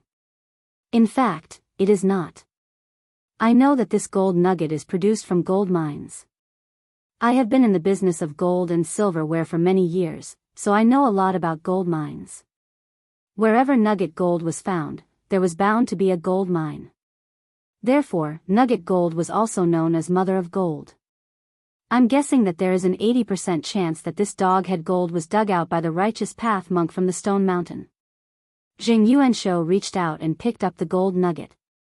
After rubbing it for a while, he asked, "Isn't it possible that the monk dug it up somewhere else and sold it to repair the temple?" The shopkeeper shook his head. "Lang Jun, this gold dog's head was only sent to be sold today, but that righteous monk had already started recruiting craftsmen to repair the temple half a month ago. Your humble servant went to Duke County's government office to inquire about it. That day when the monk went to receive the temple, he did not have any valuables with him, and his layman disciple's clothes were very shabby. But today, when I saw Lin Yang, he was wearing brand new silk clothes, which are very expensive. Obviously, he bought them recently. In other words, that righteous monk and his disciples suddenly became rich half a month ago." Jing Yuanshou nodded. "Yes, what you said makes sense. Hee, this is interesting. It was rare to find a gold mine in the property of a small temple. In your opinion, what is the output of the gold mine in the stone mountain? Is it a big mine or a small mine?" "Lang Jun, since there is a gold nugget, the output must be not small. The gold mines in Poyang, Lishui, Bonan, and other places are all famous in the world. But when these gold mines were first excavated, they all found gold nugget." The shopkeeper's words were naturally not nonsense. Any gold mine that could find gold nugget was a famous big mine in the world. Once the gold nugget was confirmed, it was a big deal for gold mining. Jing Yuanshou nodded his head. In that case, we have to make a good plan. I'm afraid that a small Xinghua temple won't have the fortune to hold a gold mine. Lang Jun is right, but that stone mountain is the property of Xinghua temple. I'm afraid it's not easy. The shopkeeper carefully replied. The property of the temple was not taxed, nor was it managed by the government. Even if the Zheng family of Xinjiang was one of the 5 families and 7 watchful families, it was not easy for them to seize the property of the temple. If the news was leaked, they would be attacked by all the monks in the world. Even the Zheng family of Xinjiang would not be able to bear it. Jing Yuanshou did not comment on this and just smiled lightly. It's just a monk. You don't have to worry about it. I have my own decision. You did a good job. Go back to the public account and get 100 strings of copper coins as a reward. You can leave now. The shopkeeper naturally did not dare to say more. After thanking him 1,000 times, he left. Jing Yuanshou pondered for a moment and then asked someone to invite his cousin, Jing Shanghua. The 2 leaders of the Jing family whispered to each other for a long time in the central room. Then, they summoned a few more troops and gave them some instructions. After that, the troops left to carry out their orders. In the next few days, more information was reported to Jing Yuanshou and Jing Shanghua. The troops of the Jing family had secretly searched the stone mountain behind Xinghua Temple and found a hidden tunnel. It was obvious that the tunnel had been excavated for a long time. There was a tunnel of more than 100 meters in the stone mountain, and there were many scattered ores and mining tools in the tunnel. When they entered the tunnel with torches, they could see the golden reflections on the walls of the tunnel. The troops of the Jing family did not disturb the monk and his disciple in Xinghua Temple, but secretly took away 2 ores from the tunnel. After being identified by the craftsmen of the Jing family, they confirmed that the 2 shiny ores brought back from the tunnel were gold ores. Gold ores were usually divided into mountain gold and placer gold. Mountain gold referred to the gold vein in the mountain. Placer gold was divided into water gold that was panned in the water and placer gold that was dug on the ground. Mountain gold was the rarest gold mine in the mountain range. Usually, the gold produced from mountain gold was lumps. Whether it was mining or smelting, it was much easier than placer gold. The craftsman who identified the ores said that the gold content in these 2 ores was very high. He estimated that this was a rich gold mine and the gold reserves in it would be very large. Since ancient times, when gold was extracted from ores in Huaxia, the gold ores were crushed into the size of soybeans and then ground into powder with a stone mill. Then, the ground stone powder was put on a hanging board and washed with water. Because the proportion of gold was large, it would be left on the hanging board. Finally, the collected gold sand was smelted and cast into gold ingots. The craftsmen of the Zheng family extracted nearly 3 to 4 grams of gold from the 2 fist-sized gold ores that weighed about 3 to 4 kilograms. The content was very shocking. It should be known that an ordinary gold mine might not be able to extract 1 tael of gold from 1 ton of ores. In the craftsman's words, only a few rich gold mines controlled by the imperial court could produce gold ores of such quality. It was very rare. After hearing the news, Jing Yuanshou and Jing Shanghua's eyes were full of greed. Sure enough, there was a rich gold vein in the back mountain of Xinghua Temple. This news was really amazing. Jing Yuanshou could not help laughing and said, "Cousin, God really helps me. If the monk's disciple didn't happen to come to our shop to sell this nugget gold, I'm afraid we wouldn't know about it." Yes. That monk is also an idiot. How dare he show such a treasure to others? It seems that God really helps our Jing family. Last time, we were cheated by that little bastard surnamed Li and lost hundreds of thousands of copper coins. We almost couldn't continue in our hometown in Xinjiang. Fortunately, we used our private money to pay for the gambling. Otherwise, we wouldn't have a good new year. Yuanshou, this gold mine must be in our hands. The 2 looked at each other and couldn't help laughing. In their opinion, it was easy to catch a monk. The gold mine belonged to their Jing family. Chapter 687. In Jing Yuanshou and Jing Shanghua's opinion, how could a little monk dare to fight against the Jing family of Xinjiang? If the monk knew what was good for him, the Jing family of Xinjiang would naturally repair the Xingua temple and give the monk some money. At least, the monk and his disciple could be rich. But if the monk was not sensible and did not want to give the gold mine to them, it was simple. They would send someone to kill him and burn the temple. When the stone mountain became ownerless, the Jing family would buy it and excavate it. However, the latter would easily attract others' attention. Jing Yuanshou and Jing Shangua did not want to make more trouble. It was more appropriate to let the monk know the difficulties and give the gold mine to them. In their opinion, with the Jing family's power and influence, forcing a monk with no background to bow his head was simply a matter of lifting one's hand and capturing him. The next day happened to be a rest day.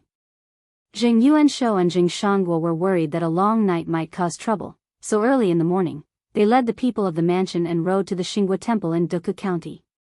But when they arrived at the Xingua temple, Jing Yuanshou and Jing Shangua could not help but feel shocked.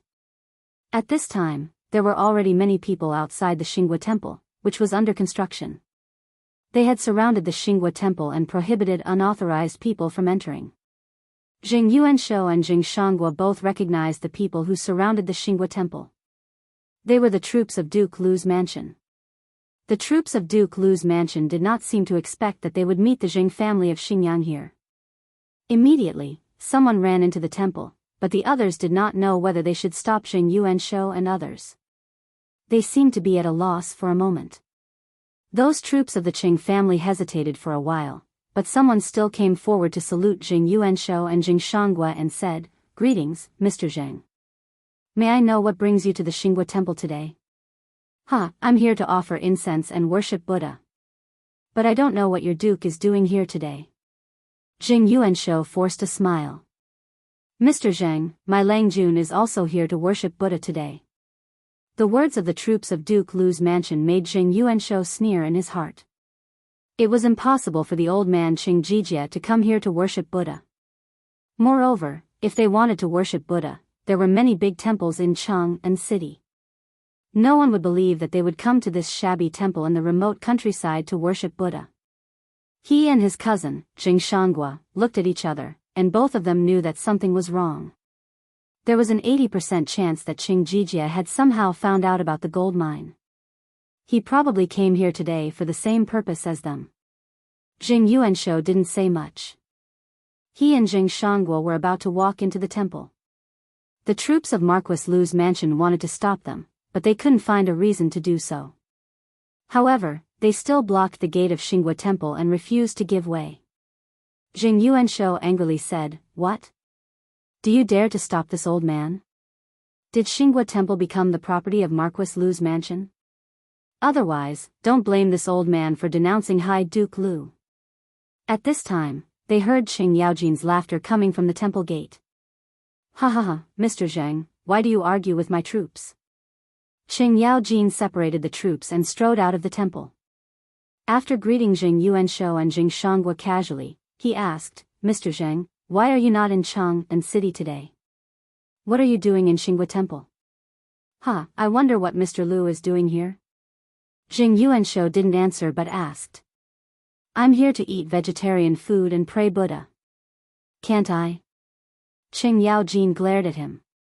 Jing Yuanshou didn't buy it. What a coincidence. My brother and I are also here to eat vegetarian food and pray Buddha." Qing Yaojin looked at Jing Yuanshou and then at Jing Shangua. Suddenly, he raised his head and laughed. It seems that Mr. Jing also knows the news? I didn't expect the news to spread so quickly. To tell you the truth, you are late. The monks of Xingua temple have sold the stone mountain to me. Mr. Zheng, please go back." Jing Yuanshou didn't believe him at all. He looked at Qing Yaojin with a faint smile. "Oh. Mr. Lu, do you have the transaction document? Why didn't I hear about it from the Ming House in Duke County?" "Mr. Zheng, Ming House, do you know about this matter that Mr. Lu mentioned?" Behind them, a man in a light green official uniform stood out. He was the county magistrate of Duke County. He smiled and greeted Qing Yaojin before saying, "Nice to meet you, Mr. Lu. Did Xingua temple sell the stone mountain to you? Why don't I know about it?"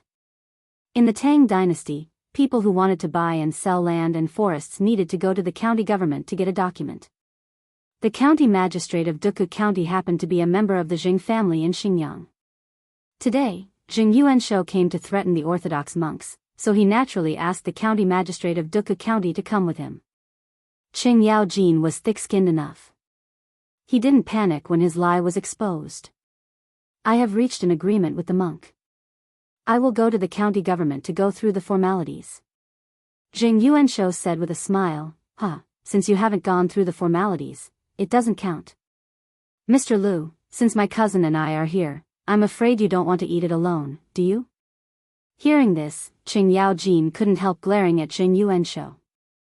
When the two sides didn't give in to each other, another person came out of the temple. It was Li Wangyu. Jing Yuanshou and Jing Shangguo were even more unhappy when they saw Li Wangyu here. They thought they could monopolize the high-yield gold mine. Why did this thing become known to everyone? What the hell? Nice to meet you, Mr. Zhang. You are in such a good mood today that you came to Duku County for sightseeing. Li Wangyu was polite and greeted them. When Jing Yuanshou saw the situation, he decided to lay it all out on the table. I didn't expect to meet Minister Liu and County Count Hu today. In this case, I won't hide it. You can't monopolize the gold mine. The Jing family in Xinjiang must have a share. Since the matter had been leaked, Jing Yuanshou knew that it was impossible to monopolize it. However, the Jing family would never let go of this high-yield gold mine. At this time, Jing Yuanshou's bottom line was to take at least 1/3 of it. After all, whether it was Qing Yaojin or Li Wangyu, the Jing family in Xinjiang couldn't rely on their power to suppress them. Thus, cooperation became the only option. Qing Yaojin and Li Wangyu looked at each other. Li Wangyu nodded silently, indicating that he agreed with Jing Yuanshou. The Jing family in Xinjiang couldn't drive Qing Yaojin and Li Wangyu away. On the other hand, they couldn't drive them away. Qing Yaojin raised his head and laughed. He made an inviting gesture to Jing Yuanshou and Jing Shangguo. If that's the case, please come in. We'll have a good discussion. That monk. Before Qing Yaojin could finish his words, the sound of horse hooves came from not far away. Everyone looked toward the source of the sound. This time, everyone's face darkened. Chapter 688. The ones riding the horses were none other than the patriarchs of the other 6 families. Apart from the Jing clan of Xinjiang, the Chui clan of Bowling, the Chui clan of Qinghe, the Lu clan of Fanyang, the Li clan of Longxi, the Li clan of Zhao County, and the Wang clan of Taiyuan were all present. When Wang Renyu saw Li Wangyu, Qing Yaojin, and the others in front of the Xinghua temple, he was stunned at first, and then he laughed and said, I was going to worship the Buddha in the Xinghua temple today, but I didn't expect to meet Master Chui, Master Liu, and Master Li on the way. What a coincidence. Jing Yuanshou's face became more and more ugly. He originally thought that this matter was only known by Qing Yaojin and Li Wangyu. A big cake was going to be divided into 3 parts. Unexpectedly, Wang Renyu and the others had also come. How were they going to divide the pie? As for Wang Renyu's claim that he came to Xinghua temple to worship Buddha, Jing Yuanshou didn't believe it at all. Although the 5 families and 7 great families were of the same breath and branch, in the face of the temptation of gold, how could they not have their own little schemes? Chui Xian, the clan master of the Chui clan in Qinghe River, also stroked his beard and said with a smile, Xinghua temple is so lively today. I didn't expect to meet all of you here. Everyone began to exchange pleasantries. However, Qing Yaojin snorted coldly and said, Gentlemen, don't talk nonsense about coming here to pay respects to Buddha. This daddy will say it clearly. Since all of you are here for the gold mine, then let's discuss it together. But I'll say this first. Don't even think about giving me my share. Qing Yaojin's words were very rude, but Wang Renyu, Chui Xian, and the others pretended not to hear. They chatted and laughed as they walked into the temple. Jing Yuanshou and Jing Shangguo looked at each other and both felt that there was something strange about this matter. It was such a secret matter, and their Jing family of Xinjiang had only discovered the gold mine by accident. How could it cause such an uproar and almost everyone in the city knew about it? After thinking for a while, Jing Yuanshou pulled Wang Renyu and asked in a low voice, "Lord Wang, how did you know that there is a gold mine in Xingwa Temple?" Wang Renyu looked at him meaningfully. "How did eunuch Jing know?" At this point, Jing Yuanshou did not hide it from him and told him the truth. It was a disciple of a monk from Xingwa Temple who went to the Jing family's gold and silverware shop to sell nugget, which made the shopkeeper notice something strange. After investigating it, he found the gold mine. When Wang Renyu heard that, he twirled his beard and said with a smile, "To be honest, Duke Zheng, that monk has also sold gold at my Wang family's gold and silverware shop. Although it wasn't nugget gold, it was a bag of gold powder. My Wang clan's shopkeeper is naturally not someone to be trifled with." With a single glance, he recognized that this is gold powder collected from a gold mine. As long as it is smelted, it will become top-grade gold. Of course, I had to order someone to investigate it, so I noticed the existence of Xingwa Temple. After meeting Cui Gong and the others, I naturally asked them about the reason, and they gave me the same answer. It's ridiculous that the monk actually used such a method. He didn't expect that most of the gold and silver shops in Chang and city were owned by our aristocratic families. Wang Renyou's words made Jing Yuanshou somewhat understand. In order to deceive others, the monk and his disciple of Xingwa Temple deliberately changed several gold and silverware shops to sell nugget gold, gold powder, and other things. However, they did not expect that behind these gold and silverware shops, there were aristocratic families. The gold they sold was like prey falling into the sea. The smell of blood attracted the aristocratic families, and these sharks swarmed over, wanting to swallow this piece of fat meat.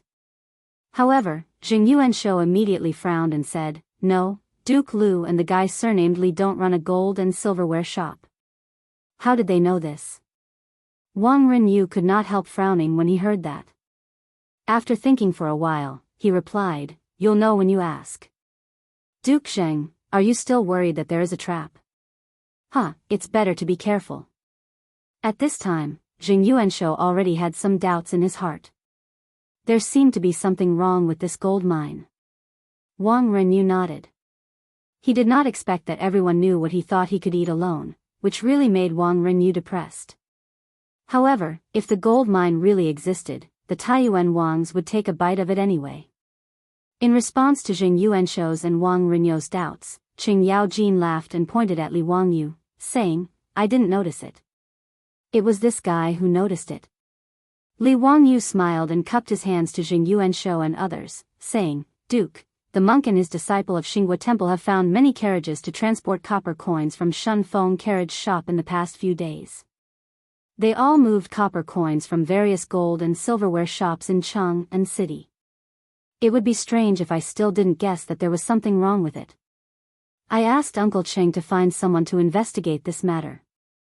Naturally, it's clear." Hearing Li Wangyou's explanation, Jing Yuanshou and others suddenly understood, and at the same time, they secretly scolded the monk for being an idiot. When selling gold, he knew to go to various gold and silverware shops to sell it. Why didn't he change the carriage shop? Of course, Jing Yuanshou and others also knew that in Noda's Chang and city, there was no other four-wheeled carriage shop except for Shun Feng carriage shop. Everyone was calculating in their hearts. They all knew that it was impossible to monopolize the gold mine. Now, they just needed to find a way to distribute the benefits. As for the authenticity of the gold mine, this group of old foxes naturally doubted in their hearts. They were afraid that there was something fishy. Could it be that the monk was so bold that he used a trick to deceive them and wanted to cheat a large sum of money? In the great Buddha's hall of Xingwa Temple, several troops of Duke Lu's mansion had already detained a monk. Beside him was a man, who was obviously Lin Yang, the disciple of the orthodox monk. As soon as he saw Qing Yaojin return with a large group of people behind him, the monk frowned and saluted with one hand, saying, "Amitba. Poor monk greets Duke Lu, County Earl Hu, and all of you. Duke Lu, poor monk has already said that there is a gold mine in the back mountain of our temple. Poor monk will not hide this from you. But poor monk will not sell the gold mine. Please forgive me, Duke Lu." Qing Yaojin suddenly became furious, saying, "Damn you, you bald donkey, how dare you!" I am willing to buy your gold mine with real money. Why don't you sell it? Do you think my knife is not fast enough? The monk silently chanted the name of Buddha again, and his expression became calm, saying, Amitabha. Buddhism has a saying, if I don't enter hell, who will? If killing this penniless monk can relieve the anger in Lu Guogong's heart, then this penniless monk is willing to give up this stinky body. However, this penniless monk definitely cannot sell this gold mine to Lu Guogong. Hearing this, Qing Yaojin became even more furious. With a clang, he pulled out his knife from his waist and glared at the monk, saying, You bald donkey, how dare you? So what if I kill you today? After killing you, this temple will be ownerless. Are you afraid that I can't get the gold mine? Amitabha, Duke Lu is wrong. The monk lowered his head, saying, Poor monk has written a letter about the discovery of the gold mine in Xinghua Temple and informed the abbots of Great Mercy Temple, Ximing Temple, Xingshan Temple, Xiangji Temple, and Jianfu Temple in Chang'an. Poor monk has made it clear to these abbots that if poor monk dies, the property of Xinghua Temple will belong to these big temples. If Duke Lu is sure that you can take the gold mine from these big temples in Chang'an, then just kill poor monk. When the righteous path monk said this, everyone in the Hall of Great Strength was dumbfounded. Chapter 689. The patriarchs of the aristocratic families and Qing Yaojin looked at each other in dismay. They had been busy for a long time, but it turned out to be useless.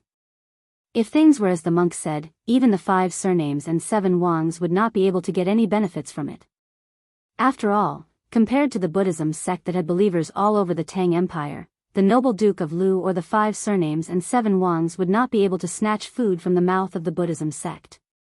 At this moment, Jing Yuanshou and others no longer doubted the authenticity of the gold mine, but they felt more and more uncomfortable. Such a big piece of fat meat was in front of them, but they couldn't eat it. It was really strange. Qing Yaojin was even more furious because of the monk, and he directly put the Shao knife in his hand on the monk's neck. Bald donkey, how dare you bully me? Do you think my knife is not fast enough? The monk directly closed his eyes, silently recited sutras, and did not answer at all. Jing Yuanshou, Wang Renyu, Cui Xian, and others looked at each other. They were unwilling, but they could do nothing. They really didn't know what to do when they met a monk who was not afraid of death. It was easy to kill the monk and his disciple, but in this way, the temple property of Xinghua Temple would be jointly owned by several big temples in Chang'an City, and they could not get any benefits from it. Li Wangyu, who had been silent, suddenly said, Uncle Cheng, calm down. Don't frighten the master. Li Wangyu stepped forward to pull Qing Yaojin away, and then bowed to the monk. Master, you don't know these Langjuns, right? Let me introduce them to you.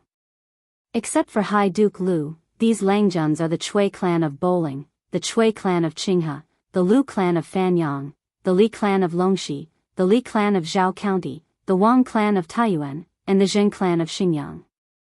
Li Wangyu pointed to Jing Yuanshou and others, and continued to persuade, Master, you are a monk. Why do you have to offend High Duke Lu, High Duke Sheng, and High Duke Chui for these useless things? Did the master think that he could live a good life by guarding this gold mine? Why do you have to offend so many people for the sake of worldly things? The monk looked up at Li Wangyu and opened his mouth. However, he only chanted a Buddhist mantra and remained silent. Jing Yuanshou and company turned anxious when they saw this. They cursed the monk inwardly. He was like a rock in a latrine, smelly and hard. Li Wangyu's face also showed a bit of impatience. Master, I respect you as a monk, that's why I'm persuading you in such a pleasant manner. Could it be that the great master was willing to sacrifice his life for money? For the sake of some gold, he was willing to disregard his own life and that of his disciple? Buddhists should abstain from greed, but why was the master so greedy? This is not something a monk would do. Upon hearing Li Wangyu's words, the monk sighed and said, Amitabha, it's not that I'm greedy for the gold. You may not know that poor monk used to be a monk in Xinghua Temple. After that, he wandered around to cultivate and only wanted a bowl of porridge. Money and poor monk were just fleeting clouds. Neither this poor monk nor the old abbot has ever thought of touching a single cent of the gold mine. Qing Yaojin spat and said, "Bah, don't talk nonsense. If you're not greedy, why did you and your disciple begin to excavate the gold mine as soon as you took over Xingua Temple? I've checked it clearly. In the past half-month, you've sold at least 2,000 strings of gold in Cheng and City. You call this not being greedy?" Jing Yuanshou, Jing Shangua, Cui Xian, Wang Renyu, and other big shots from aristocratic families were even more stimulated when they heard this. The output of the gold mine was far more than they had expected. Only the monk and his disciple had produced more than 2,000 strings of gold in half a month.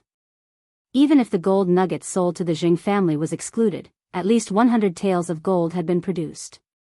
How terrifying was that? If there were enough craftsmen, wouldn't it be easy for this gold mine to produce thousands of taels of gold a month? The crowd looked at the monk with even more unfriendly eyes. Jing Yuanshou couldn't help threatening him. "Master, are you really not afraid of death? But you don't know that there are many things in this world that are more terrible than death." He also thought so in his heart. If the monk really refused to sell, he could only arrest him and torture him. He didn't believe that the monk would refuse to sign and sell the gold mine under the threat of torture. However, the monk was not moved at all. "Amitba. Poor monk said that if you want this stinky body, you can take it." Poor monk and his disciple excavated the gold mine not for greed, but just to raise gold to repair Xingua Temple and recast the golden body of Buddha.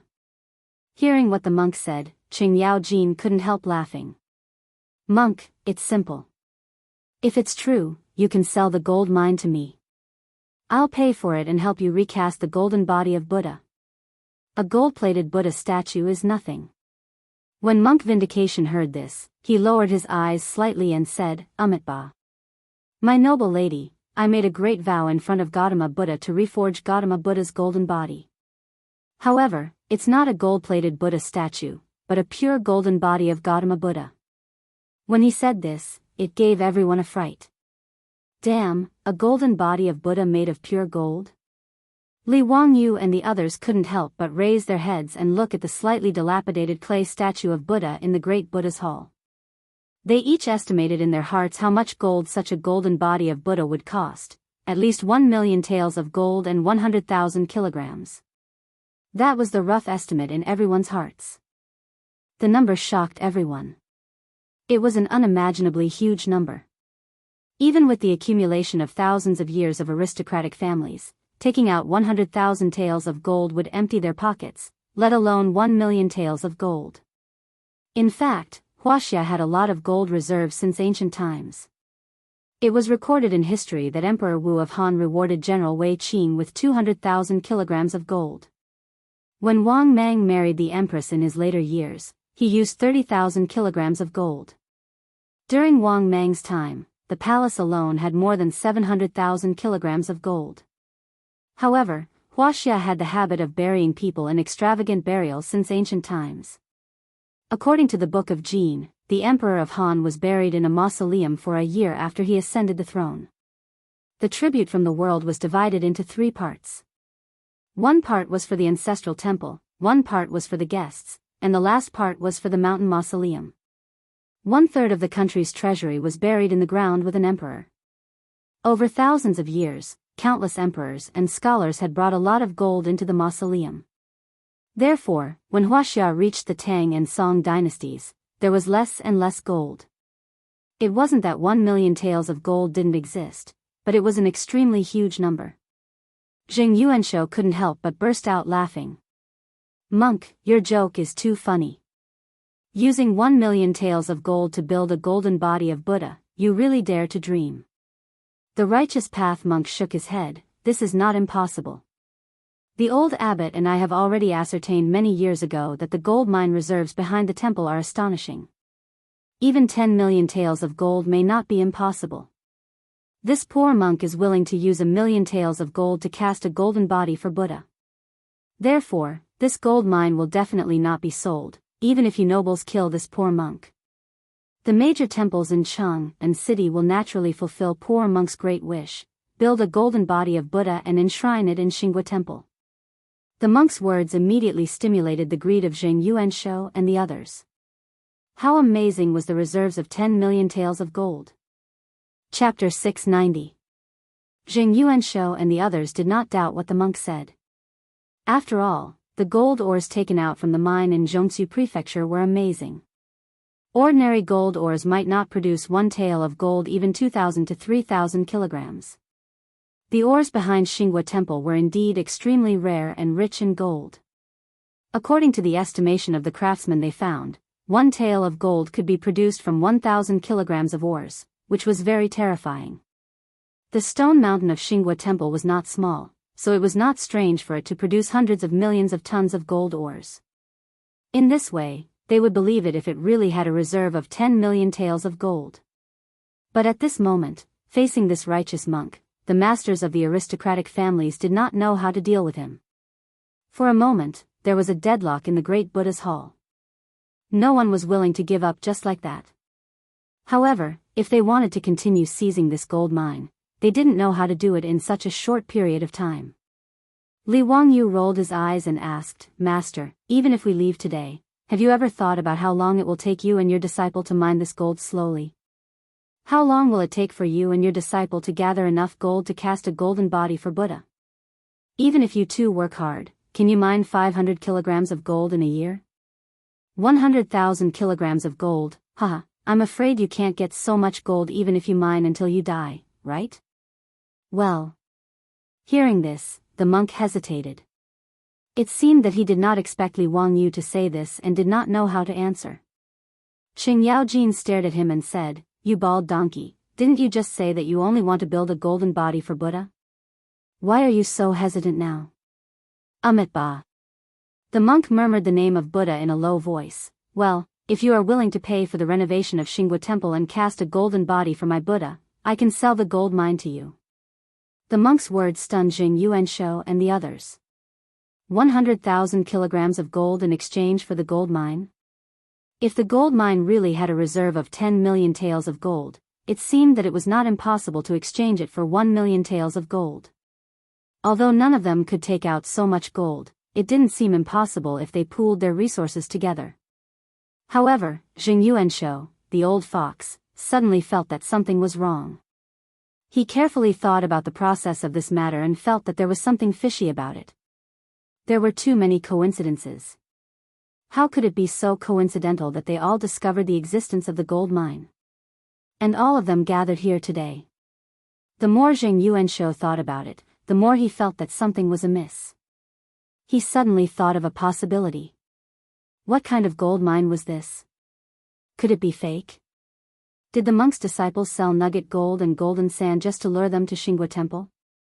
Then Li Wangyu, the bastard, Qing Yaojin, and the monk put on a show for them with the purpose of cheating 100,000 kilograms of gold from their aristocratic families? The more Jing Yuanshou thought about it, the more he felt that it was possible. He felt that he had seen through everything, and a smile appeared on the corners of his mouth. Interesting, they actually deceived the aristocratic families. Hee, Grandmaster, don't joke around. Even if we empty out all of our assets, we still wouldn't be able to gather that much gold. Moreover, what gold mine? Can it be worth 100,000 kilograms of gold? Jing Yuanshou felt that he had seen through the conspiracy, so he couldn't help but sneer. Did this Li brat really think that the aristocratic families were fools to be fooled? 100,000 kilograms of gold, what a big appetite. Wasn't he afraid of choking himself to death? Jing Yuanshou's words fell into the ears of Cui Xian, Wang Renyu, and the others. These old foxes thought about it and all felt that there was something fishy about it. Casting a golden body for Buddha? What kind of bullsh*t reason was this? Who in the world had ever heard of casting a Buddha statue with 100,000 kilograms of gold? Mr. Zhang is right. Even if this gold mine is real, it's too outrageous to buy 100,000 kilograms of gold. Who in the world can afford it? Monk, have you lost your mind? A gold mine for 100,000 kilograms of gold? Tut, how can there be such a good thing in the world? Jing Yuanshou and others said sarcastically, but they unconsciously looked at Li Wangyu and Qing Yaojin with the corners of their eyes. Everyone was smiling, thinking that they had seen through the conspiracy of Li Wangyu, the bastard, and wanted to see what else they could say. But what Zheng Yuanshou did not expect was that Li Wangyu and Qing Yaojin's performance was completely different from what they imagined. Qing Yaojin directly opened his mouth and scolded, "You bald donkey, what kind of daydream are you having? 100,000 kilograms of gold, why don't you go rob someone?" Li Wangyu also laughed out loud, "Master, are you still dreaming? 100,000 kilograms of gold, you really dare to say it? Do you know how much 100,000 kilograms of gold is? Besides, even if everyone is willing, who can take out so much gold? What's more, taking out so much gold to exchange for a gold mine that can produce an unknown amount of gold, do you think we are all idiots?" Li Wangyu and Qing Yaojin's words made Zheng Yuanshou and others stunned. Why was it different from what they thought? This little bastard surnamed Li actually directly said everyone's doubts. Could it be that this matter really has nothing to do with him? Everyone couldn't help but look at the righteous monk again, wanting to see what he would say. The monk hesitated for a long time, seeming to be thinking about the pros and cons, but he didn't speak. The disciple of the righteous monk, the man named Lin Yang, suddenly spoke. "Master, the gold mine can't be sold. This is the temple property left by the old abbot. How can it be sold?" The monk sighed and said, "Alas, how can I not know? But Count Huxian is also right. With just the two of us, master and disciple, when will we be able to gather enough gold to cast Buddha's golden body?" Lin Yang said, "Master, you can borrow gold from Lu Guogong, Count Huxian, and other nobles. The gold mine will be excavated by the nobles. The gold they excavate will belong to them, which is the capital. After the nobles dig out 100,000 kilograms of gold and return the capital, the nobles will take 60% of the remaining gold as the interest of the gold they borrowed, and 40% will go to the temple. Isn't that enough? In this way, the gold mine will be the property of our Xinghua temple, and the nobles will also benefit. Master, your great wish can also be realized. Isn't that a happy ending?" His words were unexpected to Zheng Yuanshou and others, but after thinking about it carefully, it seemed to make some sense. Li Wangyu, who was on the side, suddenly asked, "Borrow gold? Even if the temple borrows the fragrant kitchen, there must be something as collateral, right? Master, what can you use as collateral for this 100,000 kilograms of gold?" I'm afraid that even if you sell this Xinghua temple, it won't be worth 1,000 taels of gold, right? Master, don't talk about the gold mine. Who knows how much gold will be produced from the gold mine in the future? If it's not enough, won't we lose everything? Li Wangyou's words made Zheng Yuanshou and others nod their heads. It was true. However, Lin Yang couldn't help laughing and said, "You nobles are confused. Isn't the gold you lent to my master as collateral? The gold will be cast into a golden body of Buddha and placed in the great Buddha's hall. How can a Buddha statue weighing 100,000 kilograms grow legs and run away? If there is no gold in the gold mine, you can move the Buddha statue back and smelt it again. Then you can take the gold back, right?"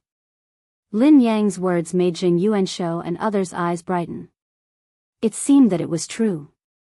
Chapter 691. Zheng Yuanshou thought that the monk's disciples' words were very reasonable. If their aristocratic family spent 100,000 kilograms of gold to buy the gold mine, they would be spendthrifts. Who could guarantee how much gold could be produced from the gold mine? But if they lent the gold to the monk and cast the Buddha statues, the gold would still belong to their aristocratic families. It was fine if the gold mine could produce a large amount of gold. On the contrary, they could dismantle the Buddha statues made of pure gold at any time and melt them into gold ingots. At most, they would consume some fire. Wang Rinyu twisted his beard and said with a smile, "This is a good idea. But if you want to borrow the gold, we want 80% of the gold produced by the gold mine. Xinghua Temple can only take 20% at most." If it weren't for the fact that the monk was stinky and stubborn and had the support of Buddhism, Wang Rinyu wouldn't even want to give him 20%. Before the monk spoke, Li Wangyu said, "Lord Wang, you are wrong. We have to lend the gold and be responsible for recruiting people to open the mine. 20% is too much. In my opinion, 10% is enough." Zheng Yuanshou and others looked at each other and felt that Li Wangyu was really more evil than them. The gold mine belonged to Xinghua Temple, but they only gave others 10% of the profit. Evil, it was really evil. However, Li Wangyou's words were what everyone was thinking. They nodded in agreement and said, "What you said is reasonable. 20% is too much. Mining also costs a lot. It's enough for Xinghua Temple to take 10% of the gold." Lin Yang was also dumbfounded. It was reasonable for him to propose 40% and 60%. However, these nobles were greedy and only wanted to give Xinghua Temple 10% of the profit. They were really shameless. He still wanted to argue, but he heard the monk of the Orthodox sect recite the name of Buddha, Amitabha. "Lin Yang, don't say any more. I don't care whether the gold is gold or not. As long as it can cast a golden body for our Buddha, 10% is fine." The monk looked at the crowd again, bowed and said, "As you said, as long as you lend the gold to poor monk, the gold Buddha statues will be used as collateral after they are cast. If there is not enough gold in the gold mine, the gold Buddha statues will be returned to you." Jing Yuanshou and others looked at each other and nodded in agreement. Anyway, there was no risk in this deal. They just needed to transport the gold to Xinghua Temple first. Moreover, with so much gold, they would definitely send their family to guard the Xinghua Temple closely to prevent the monks from stealing or swapping the gold. Therefore, it made no difference whether the gold was kept in Xinghua Temple or in the treasury at home. Jing Yuanshou, Wang Renyu, and the others were naturally willing to do this in exchange for a high-yield gold mine. Jing Yuanshou smiled and said, "Since everyone has no objections, then let's talk about how everyone will invest in the gold and how the profits will be distributed. Let this old man make a suggestion first. We have a total of 9 families here. Why don't we divide the gold into 9 portions? Each family will take out 110,000 taels of gold. The production of this gold mine will also be divided equally." Li Wangyu shook his head. "I can't take out 110,000 gold taels. I'm afraid that Uncle Qing can't take out that much gold either, right?" Even if it is the Zhu Gong, can they really take out so much gold?" Wang Renyu and the others looked at each other and made their own plans. If one were to talk about 110,000 gold taels, it would be really difficult for them to come up with such a sum. They would have to take out all of their trump cards to be able to come up with that amount. Thinking of moving the 1,000-year accumulation of the aristocratic families to Xinghua Temple, Jing Yuanshou and the others were a little hesitant. When everyone was hesitating, they heard a noise outside the Mahavira Hall again. Jing Yuanshou couldn't help frowning. The Xinghua Temple had been tightly surrounded by the troops of their families, and even the craftsmen who repaired the temple had been driven out. Why was there a noise at this time? Everyone turned their heads and looked outside.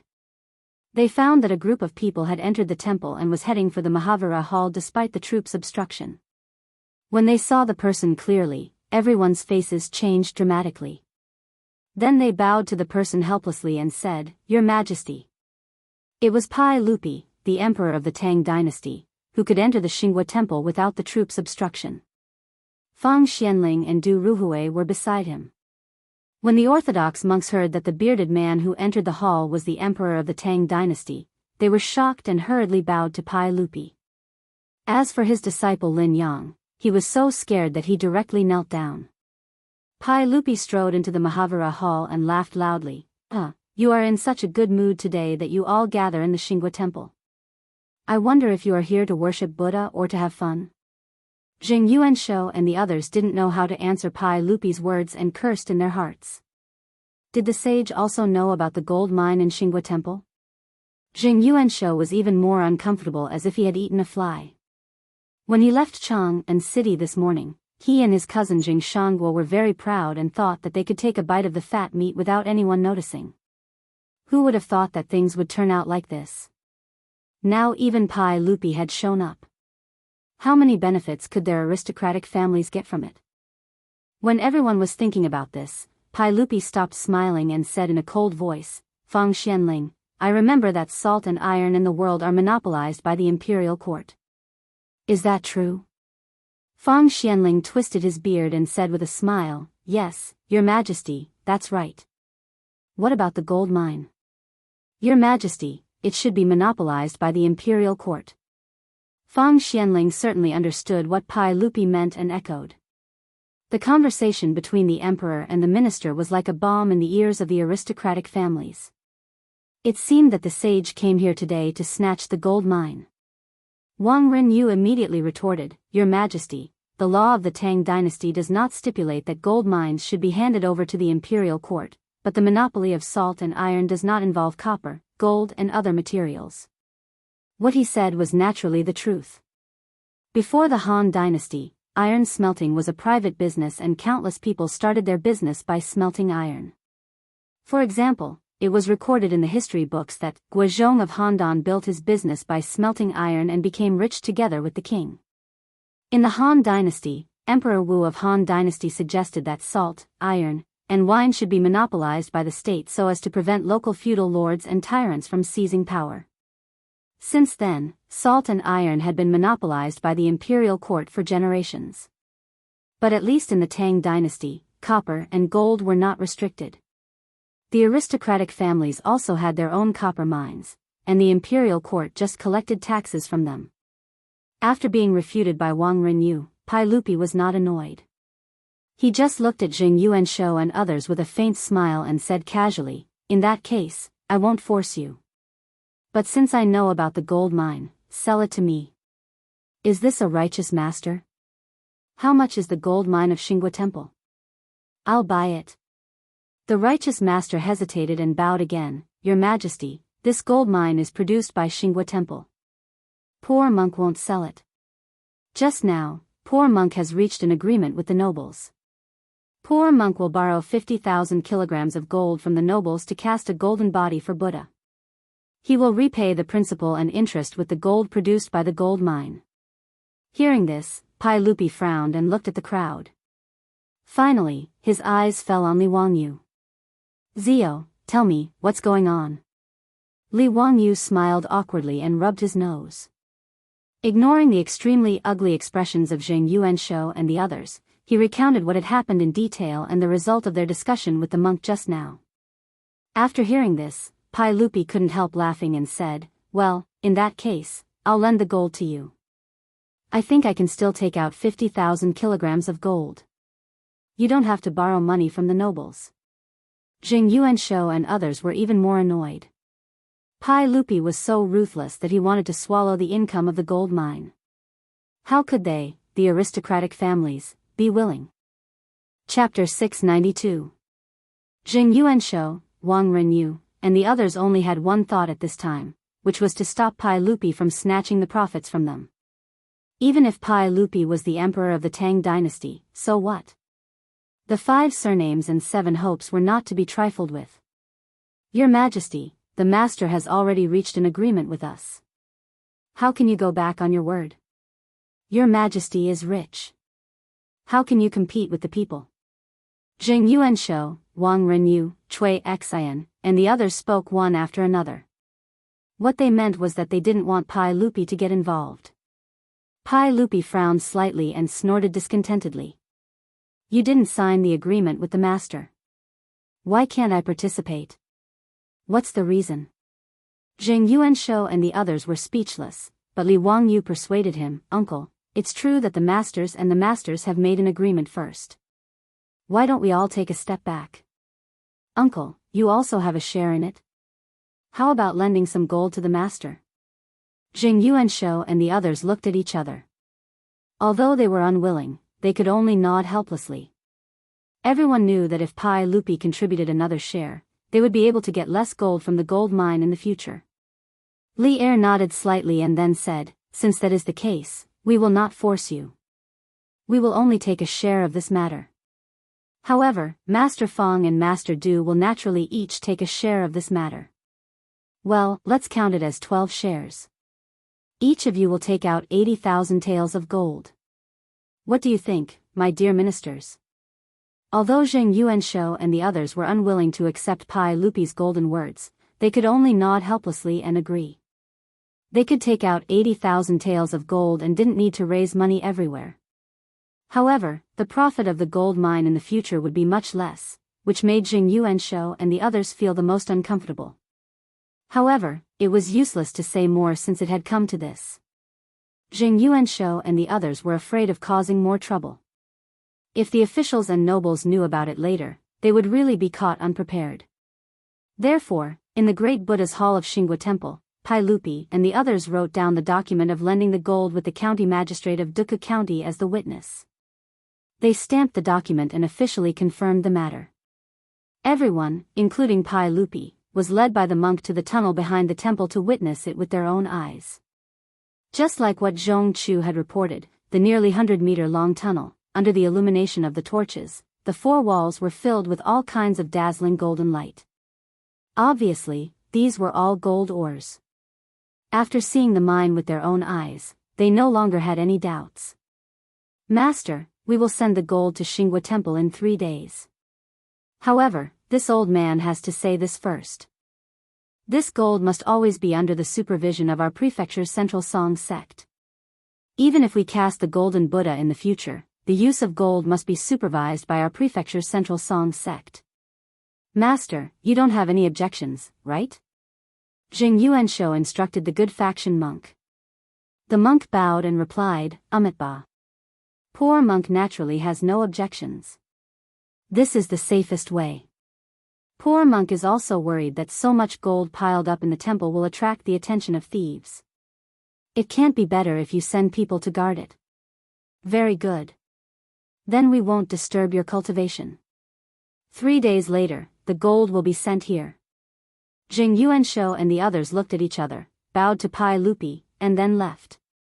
Today's trip to Xingwa Temple was really beyond the expectations of these aristocratic families, and they felt a little speechless. They originally thought that they could easily take away a gold mine, but they didn't expect that they would have to lend the gold in exchange for the profit of the gold mine. However, the reason why Jing Yuanshou and the others agreed to this was that, on the one hand, they were reluctant to give up the huge profit that the gold mine might bring.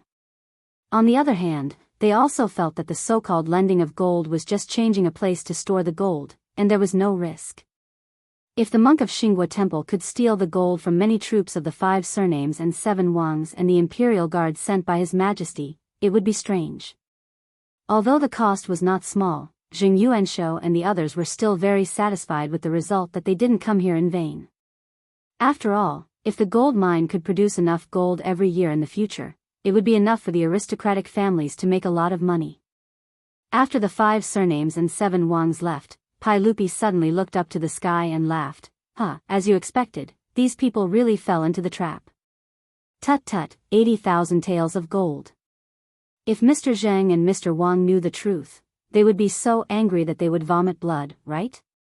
Qing Yaojin also laughed and said, "Wow, my acting for a long time was not in vain. Even if the 5 surnames and 7 wangs lost 80,000 taels of gold, I'm afraid that they would lose a layer of skin." In the hall of great strength, everyone was laughing. Even the righteous monk and his disciple Lin Yang were the same. Obviously, the so-called gold mine and the borrowing of gold were just a trap set against the aristocratic families. Of course, the gold mine was not real. It was just a scam that Li Wangyu and his beautiful boss figured out together that day in order to revenge the aristocratic families. The orthodox monk was obviously Monk Wenzai, who Li Wangyu found in the Jinfu temple that day, and Lin Yang was naturally Lin Dainyu. When Monk Wenzai cheated the Li clan of 200 taels of gold in Hu County, he disguised himself as an orthodox monk. Xingwa Temple was indeed the place where Monk Wenzai used to cultivate. It was also Monk Wenzai's suggestion to create all kinds of illusions in Xingwa Temple. Naturally, there was no gold mine in the stone mountain behind Xingwa Temple. That tunnel was just a hiding place dug by the monks of Xingwa Temple in order to avoid the disaster of war when the country was in chaos in the previous dynasty. The reason why the stone wall sparkled under the light of the torches and looked like gold ores when they entered just now was that Li Wangyu and others smeared gold powder on the stone wall. As for the mining tools and the scattered ores in the cave, they were all deliberately placed there to trick the aristocratic families into taking the bait. The gold ores were naturally real gold ores. However, Li Er had ordered people to carefully select them from the gold mines of the imperial court. They were the best ores. As for the nugget gold and gold sand that were sold in the gold and silver shops, they were produced by other gold mines for the same reason. Pai Lupi ordered people to secretly send them to Monk Wenzai and his disciples as bait to attract the aristocratic families. Their purpose was to cheat the so-called loaned gold from the aristocratic families. This was the plan that Li Wangyu, Pai Lupi, Qing Yaojin, Feng Xianling, and Du Ruhui discussed in the bathroom of Lai Hot that day. Pai Lupi did not hesitate to agree to this kind of thing that could make the aristocratic families suffer a big loss and make a lot of gold at the same time. Qing Yaojin and Feng Xianling followed Pai Lupi's lead. Anyway, even if the plan failed and the aristocratic families saw through the trick, they would not lose anything. Why not? When everyone was laughing, Li Wangyu said with a smile, "Uncle, don't be happy too early. It is unknown whether the aristocratic families will really send the gold 3 days later." Pai Lupi waved his hand and said, "Zio, don't worry. As long as Jijia and I send the gold, these aristocratic families will definitely be fooled. Humph, don't I know them well? They are just a group of idiots. How can they let go of such an opportunity? I can't wait to see how those aristocratic families will behave when the gold disappears in the future." When everyone heard this, they burst into laughter again. Chapter 693. The scheme that Li Wangyu set up for the aristocratic families was, in fact, borrowed the concept of the most famous Ponzi scheme of the later generations. Ponzi scheme was the name of investment fraud in the financial field. In short, it was to use the money of new investors to pay interest and short-term returns to the old investors to create the illusion of making money and then cheat more investment. In the end, it was just using people's greed. Of course, because Li Wangyu only wanted to target the 5 surnames and 7 Wangs, the long-term method of cheating money like the Ponzi scheme was not feasible. First of all, this scam was to arrange for Monk Wenzai and Lin Daniu to continuously go to the gold and silver shops of the 5 surnames and 7 Wangs to sell dog-head gold and gold sand. If it was a scammer from the Tang dynasty, after the 5 surnames and 7 Wangs were hooked, most of them would use the gold mine as an excuse to cheat money. But how could this trick the old foxes of the aristocratic families? After Monk Wenzai said the huge number of 100,000 jin of gold, Jing Yuanshou and others, who were originally blinded by greed, immediately became alert.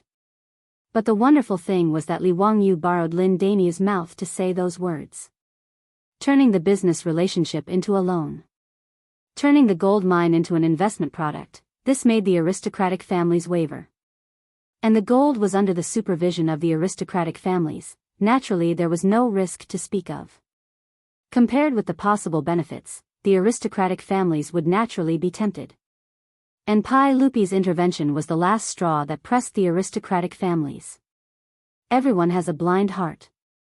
No matter how smart the aristocratic families were, how could they think that Pai Lupi, the emperor of the Tang dynasty, Qing Yaojin, Feng Xianling, Du Ruhui, these dukes and dukes would personally come to support them?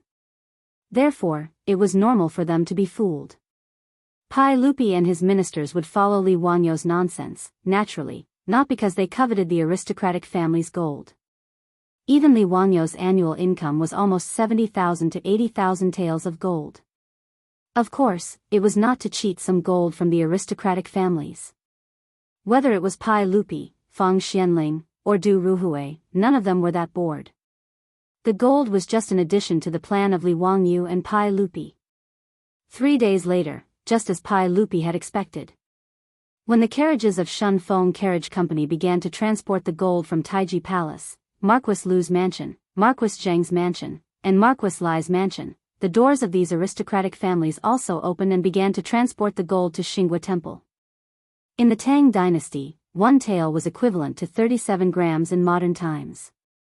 80,000 taels of gold weighed almost 3 tons. Today's 4-wheeled carriages could easily carry a ton each.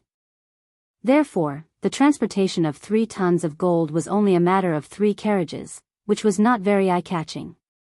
However, regardless of whether it was Pai Lupi transporting the gold from the palace or the noble families of the 5 surnames and 7 watches, they all sent out large numbers of palace guards to be responsible for escorting the gold.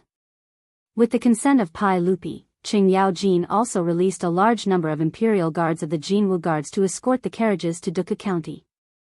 The gold from Li Wangyou's mansion was transported from Hu County, and it was also escorted by Niu Yong and Niu Wu, who led a large group of troops. With the protection of such a powerful force, the gold was naturally sent to the Xinghua Temple without any trouble along the way. Monk Wenzai had already been waiting in front of a side hall beside the Grand Hall. Seeing the carriages escorting the gold arrive, Wenzai hurriedly bowed to Pai Lupi and the officials who came with the gold carriages. Amitba. Poor monk greets your majesty and all the noble people. Pai Lupi got off the horse and motioned the monk to dispense with the formalities. Master, please dispense with the formalities. Is the warehouse for storing the gold ready? Yes, your majesty, please have a look.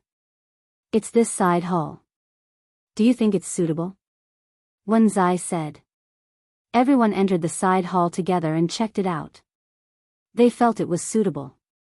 The original Buddha statue in the side hall had been removed. There was no other way out except for a door and a round window on the high gable wall. The round window was more than 3 meters high from the ground and less than 1 foot in diameter. Normal adults couldn't get through it. Li Wangyu suddenly said, "Uncle, this place is suitable. It's easy to guard the gold stored here. I suggest that after the gold is stored in this side hall, the door of the side hall should be completely closed. Without the consent of all of us, it can't be opened. However, the window of the side hall shouldn't be closed. Instead, a wooden platform should be built outside the gable wall.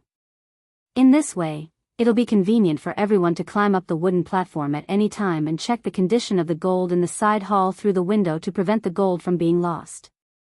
Hearing this, everyone nodded and agreed. They felt that Li Wangyou's idea was quite good. Since the door of the side hall was closed, no one could enter. If the window on the gable wall was left open, it would allow the guards outside to check the situation at any time. It would also prevent them from coming into contact with the gold, so it was naturally very safe. After Pai Lupi and the other big shots all nodded in agreement, they began to arrange for the guards to move the gold into the side hall. More than 30 carriages of gold were transported for 4 to 6 hours before they were all transported into the side hall and placed neatly. After all the gold was transported into the side hall, the door of the side hall closed with a creak and a large bronze lock was hung on it. Li Wangyu smiled and said to everyone, "Uncle, everyone, we have so many guards, so we don't need to guard here at the same time, right? There are too many people and it's inconvenient to give orders. How about we split up the guards? With 10 days as the boundary, Uncle's Imperial Guards, Uncle Cheng, Duke Feng, Duke Du, and my estate's troops will guard the palace for 10 days first. Then, I'll hand it over to Xinggong, Wang Gong, and your estate's troops to guard the palace for 10 days. Pai Lupi and the others naturally nodded in agreement. Jing Yuanshou and the others discussed with each other and also felt that this was the best way. Anyway, they couldn't share the same pot with Cheng Yaojin and the others. If they all gathered together, it would be easy to cause trouble. Jing Yuanshou nodded in agreement. What Count Hu said is reasonable. However, when the two sides hand over the gold, they need to go in and check the amount of gold, in case the amount doesn't match. It will be hard to explain. Of course. Then check the amount of gold every 10 days. Li Wangyu nodded. After arranging the storage of the gold, Jing Yuanshou bowed to Pai Lupi and said, "Your Majesty, since the gold has been transported to Xinghua Temple, should we start mining the gold mine? Your Majesty, please give a decree to the supervisor and the Ministry of Works to dispatch craftsmen here." Hearing this, Pai Lupi gently shook his head and said, "This is my private property. How can I let the Ministry of Works dispatch craftsmen here? If the goat-nosed Duke knows about it, won't I be spat to death by his saliva? It's not appropriate. Mr. Zheng, Mr. Wang, it's better for you to recruit craftsmen." Hearing this, Jing Yuanshou couldn't help but be stunned. He knew that Pai Lupi was right. The gold mine in Xinghua Temple was not owned by the imperial court. If the craftsmen of the Ministry of Works were mobilized, Wei Zheng, the censor, would probably lose his temper again. "If you mobilize craftsmen from my family, the mining of the gold mine will have to wait for a few days. After all, it will take a long time to mobilize craftsmen from Xinjiang or Taiyuan. Jing Yuanshou was a little helpless. He naturally hoped that the gold mine could be started immediately. Pai Lupi casually waved his hand and said, "It doesn't matter. The gold mine can't grow legs and run away. It doesn't matter if it's delayed for a month or so." There was nothing in the stone mountain of Xinghua Temple. Once the gold mine was officially mined, everything would be exposed. If they wanted to continue this scam, they naturally had to find an excuse to delay time. This was also the plan of Li Wangyu and Pai Lupi. Seeing this, the big shots of the 5 surnames and 7 looks had no choice but to nod in agreement. Chapter 694. 10 days passed in a hurry. According to the previous agreement, today was the day when Li Wangyu handed over the gold to the 5 families and 7 families. After the city gate of Chang'an opened, Jing Yuanshou led the troops of each mansion, together with Li Wangyu, Qing Yaojin, and others, and rode to Xinghua Temple. In order to protect the gold, each mansion of the 5 families and 7 families sent 20 troops. There were millions of taels of gold in Xinghua Temple, so Jing Yuanshou had to pay attention to it. They checked the seal on the door of the side hall. After confirming that there was no mistake, they took off the seal and opened the door. In the side hall, millions of taels of gold were naturally intact. After the stewards of the aristocratic families carefully checked the amount of gold, the door of the side hall was closed again. The troops of each family who had been guarding here also withdrew from Xinghua Temple and handed over the task of guarding the gold to the aristocratic families. Li Wangyu and the others waited for Jing Yuanshou and the others to sign the agreement before they left with the troops. Jing Yuanshou, Wang Renyu, Cui Xian, and other masters of aristocratic families led the troops to carefully inspect the temple. After confirming that there was no problem, they repeatedly urged everyone to work hard. When they were about to leave, they heard various knocking sounds coming from the great Buddha's hall. They reached out to monk Wenzai and asked him the reason. "Master, why is it so noisy in the great Buddha's hall?" Monk Wenzai said with a smile, "Amitabha. They are dismantling the original Buddha statue. At the same time, poor monk has recruited craftsmen from Chang'an city and is ready to start casting the Buddha statue in the hall." Hearing monk Wenzai's explanation, Jing Yuanshou and others did not think too much. It was not easy to cast such a large pure gold Buddha statue in the Tang dynasty. The usual method was to cast it with the lost wax method. That was to first mold the inner layer of the clay sculpture, wrap the clay sculpture with beeswax, carve it into a casting model, and fill the clay core with other refractory materials to form the outer layer. After that, it was heated and baked with fire. The wax film melted and the whole casting model became an empty shell, and then melted gold or bronze could be poured into it. In the history of Huaxia, the largest bronze Buddha statue was the 1,000-hand guanyin made in the Song dynasty. The 21-meter-tall Buddha statue took 3,000 craftsmen from the military and took 4 years to complete. The Buddha statue that Xinghua Temple planned to cast was not so tall, so it naturally did not require so many craftsmen and so much time. However, he still needed to recruit craftsmen to work in the palace. It would take at least a few months to complete the construction. In this way, the clanking sounds of construction were normal. Of course, these were only the thoughts of Jing Yuanshou and the others. Since the so-called gold mine was a scam, monk Wenzai naturally wouldn't be so free as to really recruit craftsmen to forge some golden Buddha statues. This was just for the sake of Li Wangyou's plan, to deceive others.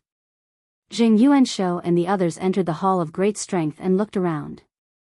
Sure enough, many craftsmen were busy here. The original clay Buddha statue was being dismantled, and there was still a lot of yellow mud piled up in the hall. It seemed that they were preparing to use it to rebuild the clay Buddha statue. After looking around, they took their leave and returned to Chang'an city. Every day, the troops of each mansion would return to their mansions to report the situation in Xinghua Temple in detail. Of course, there was nothing wrong with the side hall where the gold was stored. 140 troops from aristocratic families surrounded the side hall. Every half an hour, some troops would climb up the wooden platform and check the condition of the gold in the side hall through the windows on the gable wall. The only problem was that the troops felt that the craftsmen in the Mahavira hall were too noisy while they were working. Jing Yuanshou and the others naturally didn't bother to pay attention to such a trivial matter. They just told them to keep an eye on the side hall and ignore other things. After another 10 days, it was time for the aristocratic families to change their guard with Qing Yaojin and the others. Outside the Mingda Gate, Li Wangyu and Qing Yaojin had already been waiting here with a large group of troops. When they saw Jing Yuanshou and Wang Renyu, they greeted each other politely. Even though they could be considered enemies, they still had to do this to save face. Li Wangyu despised them in his heart. Now that he was hypocritical, he didn't want to continue talking nonsense with Jing Yuanshou and the others, so he just drove his horse forward. They were silent all the way. When they arrived at Xiaohou village outside Duku County, Niu Wu suddenly pulled the rein and looked in the direction of Xinghua Temple in astonishment. Lang Jun, look, is Xinghua Temple on fire? Not only Li Wangyu heard Niu Wu's loud voice, but also Qing Yaojin, Jing Yuanshou, Wang Renyu, Cui Xian, and the others. They all looked up in the direction of Xinghua Temple, only to see that the temple not far away was emitting thick smoke at this moment. Jing Yuanshou, Wang Renyu, and the others were a little flustered. Their hearts skipped a beat, and they knew it was not good. Oh no, Xinghua Temple is on fire. Hurry, hurry. Let's go and see what happened. Li Wangyu looked anxious and rushed out of Xinghua Temple. Only then did the people behind him come to their senses. They hurriedly urged their horses to rush to the temple. They rushed to the temple in a panic, only to see that the troops of the Jing family, the Wang family, the Lu family, the Li family, and the Cui family were in a mess at this moment. Some were busy looking for buckets to get water to put out the fire, some were running around looking for tools to put out the fire, and some were shouting to call for help. The fire was in the great Buddha's hall and the side hall where the gold was stored. Li Wangyu and Qing Yaojin were also shocked and hurriedly asked the troops of the mansion to help put out the fire. However, the main hall in the temple was all made of wood, and there was no water bag to put out the fire. The troops only carried water from the well with buckets, so how could they put out the fire that was getting bigger and bigger? Jing Yuanshou's legs suddenly became weak. If it were not for the support of the servant beside him, he would have sat on the ground. Gold! My gold! Hurry, hurry, put out the fire, put out the fire. Qing Yaojin also jumped up and scolded the troops of the Wu family and Qi Wang mansion angrily. Damn you! You are trash. You are worse than dogs. I asked you to guard the temple. Why did it catch fire? If something happened to my gold, you should be careful of your dog heads. Li Wangyu heaved a long sigh and consoled, Sigh, this fire can't be extinguished in a short time. Uncle Cheng, you don't have to worry. As the saying goes, true gold is not afraid of fire. This broken temple can be burned down, but no matter how much it burns, it won't destroy the gold. Even if some of it is melted by the fire, it won't be a big problem. It can be smelted again. Jing Yuanshou, Wang Renyu, and the others were originally ashen-faced, but when they heard Li Wangyu's words, they were slightly relieved. It was indeed so. Gold was not wood, so it didn't matter if it was burned. Once the fire was put out, the gold would not grow legs and run away. Thinking of this, Jing Yuanshou's face eased a little. He reached out and called the troop leader over. What happened? Why did it catch fire all of a sudden? Is the gold still there? The troop leader immediately knelt down and answered in fear and trepidation, Lang Jun, I don't know why it caught fire. Previously, I saw the good faction monk and his disciples enter the Hall of Great Strength. Not long after, the Hall of Great Strength was set on fire and the fire spread rapidly. I was about to put out the fire, but the fire spread quickly and directly ignited the side hall. The gold should be fine. Before it caught fire, I and the troops of the Wang, Cui, Lu and Li families checked on the wooden platform. That's good, that's good. Jing Yuanshou heard this and was slightly relieved. Quickly get someone to put out the fire. Go and find that righteous path monk for me. This old man wants to ask what's going on with this fire. Yes. The troops of the Jing family received the order and left. On the other side, the troop leaders of the Cui, Lu, Li, and Wang families also reported the whole story to their respective Langjuns. Everyone had the same story, which made Jing Yuanshou and Wang Renyu feel relieved. Since the gold was still there, today's incident was not a big deal. However, very quickly, a troop from the government reported that they could not find any trace of the monk in the temple. Chapter 695. Hearing that they couldn't find the trace of the orthodox monk and his disciple Lin Yang, Jing Yuanshou and others couldn't help but feel gloomy. Many troops reported that before the main hall was on fire, many people saw the monk enter the grand hall with his disciple. Many people even guessed that this inexplicable fire was set by the monk himself. Many troops saw this with their own eyes. After all, the side hall where the gold was stored was right next to the grand hall. The monk entered and left the grand hall under the eyes of these troops. Moreover, there was only one entrance and exit in the grand hall, and no one saw the monk run out after the fire. At this moment, Jing Yuanshou and others had no time to care whether the fire was set by the monk or not. They could only desperately urge the troops to put out the fire. Although Li Wangyu and Qing Yaojin brought nearly 100 troops to help today, due to the lack of fire-extinguishing tools, it took them 2 hours to put out the fire. The grand hall and the side hall where the gold was stored in the Xinghua temple were almost burned to the ground, leaving only a few broken walls smoking. Those troops were anxious to put out the fire, so their faces were blackened by the smoke. Their clothes were torn by the sparks, and many people's hair was burned. At this time, Jing Yuanshou, Wang Renyu, and other masters of aristocratic families didn't care whether their troops were injured or not. They repeatedly urged the troops to move away the still smoking ruins and carry out the gold in the ruins of the side hall. Li Wangyu also asked his troops to help clean up the ruins and dig out the gold. Fortunately, there were more than 200 troops in the Xinghua temple at this time, so the speed of cleaning up the ruins was not slow. Soon, all kinds of broken pillars, bricks, and tiles were still smoking, and the floor tiles of the side hall were exposed. However, to everyone's surprise, the gold ingot of 1 million taels of gold was nowhere to be seen. After receiving the report from the troops, all the big shots of the aristocratic families seemed to have gone mad. They didn't care about the filth and all rushed over like a swarm of bees.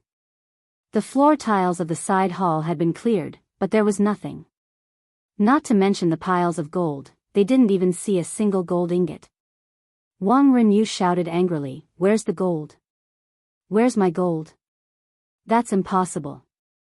Keep digging for me. If you can't dig out any gold, you better watch your heads carefully." Jing Yuanshou angrily waved the horsewhip in his hand and fiercely whipped his own troop leader. "Where's the gold? Tell me the truth." The leader of the Jing family's troops didn't care about the filth on the ground. He knelt down and replied with a sad face, "Lang Jun, I don't know. Before I went into the water, I looked through the window and saw that the gold was all in the side hall. If you don't believe me, you can summon the subordinates of the Wang, Li, Chui, and Lu families for questioning. Even if I ate a bear's heart and leopard's gall, I wouldn't dare to do anything. I'm really wronged." Chui Xian, Wang Renyu, and the others all had extremely gloomy expressions. They summoned their own troops for questioning, and sure enough, their answers were the same. Qing Yaojin was furious. He pointed at Jing Yuanshou and the others and scolded, "Jing Yuanshou, how dare you? Don't spout such nonsense. If the gold was still there, would it have been burned by the fire?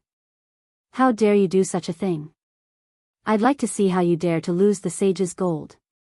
How can you explain it to me?" Jing Yuanshou realized that the gold that had disappeared was not only from their aristocratic families, but also 400,000 taels of gold from Pai Lupi, Qing Yaojin, Fang Xianling, Du Ruhui, and Li Wangyu. Now the gold had disappeared under the protection of the troops of aristocratic families. Thinking of the terrible consequences, Jing Yuanshou couldn't help blacking out and fainting directly. Jing Yuanshou's fainting naturally caused a commotion. The servants of the Jing family hurried to rescue him.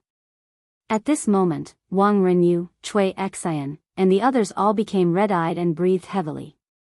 They had no time to check on Jing Yuanshou's condition and roared at their own troops, "Continue to move. Remove all the bricks and wood in this side hall. Even if you have to dig 3 feet underground, you must find the gold for me. Send people to search around Xingua Temple. I don't believe that the gold can run away by itself. Facing their Lang Jun, who was furious, the troops didn't dare to say anything. They immediately began to clean up and move the ruins of the burned side hall. Jing Yuanshou was finally woken up by his own troops, and his face was full of defeat. At this time, there was a dense sound of horse hooves outside Xingua Temple. It was Pai Lupi, who had received the news, leading Fang Xianling, Du Ruhui, and a large number of imperial guards to come here. Pai Lupi strode into the temple and asked angrily, "Gentlemen, what's going on? Why would there be a fire in the temple for no reason? Is the gold safe?" Jing Yuanshou and others looked at each other, but didn't know how to answer. Li Wangyu said with a wry smile, "Uncle, the side hall where the gold was stored was all burned down. After the fire was put out, the troops were cleaning up the fire, but now there is no trace of the gold." Pai Lupi seemed to be stunned, and then said angrily, "How is this possible? The gold is not wood. How can it be burned away? Keep digging. I'd like to see who is playing tricks in it." Jing Yuanshou and others naturally didn't dare to say anything, and could only continue to urge their troops to clean up the fire. 2 hours later, the small ruins of the side hall were finally cleaned up, revealing the original cyan floor tiles in the side hall. Although the floor tiles were also burned black by the fire, there was no trace of gold on them. Qing Yaojin said angrily, "Bastard, don't tell me that all this gold will be burned and flow down to the ground? Dig down. I don't believe that the gold can have legs." Pai Lupi's face became more and more livid. Hundreds of troops and imperial guards found tools and began to dig 3 feet into the ground according to Pai Lupi's order. But it was still a futile effort. Of course, it was impossible for so much gold to be burned and flow to the ground. The floor of the side hall was dug a few feet deep, but there was still no trace of gold. Pai Lupi glared at Jing Yuanshou and others, and said with a cold tone, "Everyone, give me an explanation. Where did the gold go? I'll die 10,000 deaths." Jing Yuanshou, Wang Renyu, and others looked at each other and didn't explain. They directly knelt on the ground and kowtowed to Pai Lupi. "Don't talk about dying 10,000 deaths. I'll ask you, where did the gold go? I really don't know. I've asked the officials in the residence, and they all said that before the fire, they confirmed that the gold was in the side hall." Jing Yuanshou couldn't continue. Even he didn't believe his own words. Unless they really saw a ghost, how could the gold disappear because of a fire? That was 1,000,000 taels of gold, more than 30 tons of gold. How could it mysteriously disappear without a trace? Jing Yuanshou, Wang Renyu, and others didn't know how to explain, but they saw another troop come to inform them. After the fire in the Hall of Great Strength was extinguished, they went in to investigate and found 2 charred corpses. They should be the Righteous Path monk and his disciple.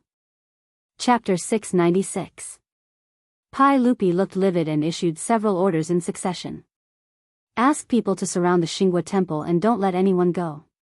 Then go to the Ministry of Justice immediately and ask Li Daozong, the Minister of the Ministry of Justice, to send all the experienced criminal cases to me. Today, we must find out where the gold is. Immediately, the palace guards took the order and rushed to Chang'an City. Today's matter was really too big. There was actually someone who was so audacious as to take away 1,000,000 taels of gold, including the saint's gold. It was really a shocking case that could scare people to death. At this moment, the more than 100 troops of different families were all removed their weapons by the palace guards brought by Pai Lupi. They were escorted to an empty place in the Xingua Temple and knelt down, waiting for their punishment. As for Jing Yuanshou, Wang Renyu, Cui Xian, and the other masters of the 7 aristocratic families, they were also confused and uneasy. At this moment, they were also confused and didn't know what had happened. They didn't believe that the troops of the 7 families were all attracted by the gold, so they colluded to hide the gold and then set fire to try to destroy the evidence.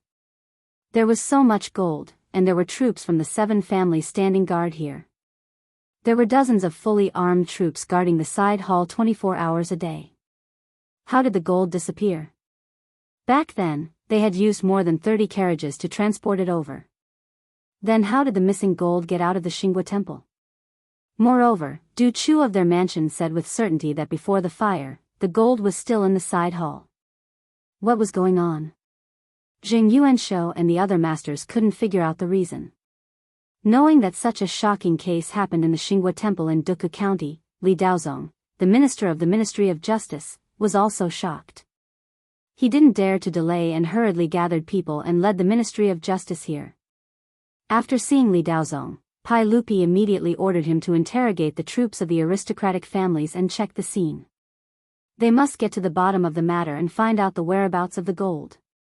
Daozong, you can send people to interrogate anyone in this case. Remember, anyone. I don't care what method you use, but you must find the gold for me. Yes, this subject obeys. Li Daozong braced himself and replied. Li Daozong had roughly learned about the case, and he also felt that it was strange.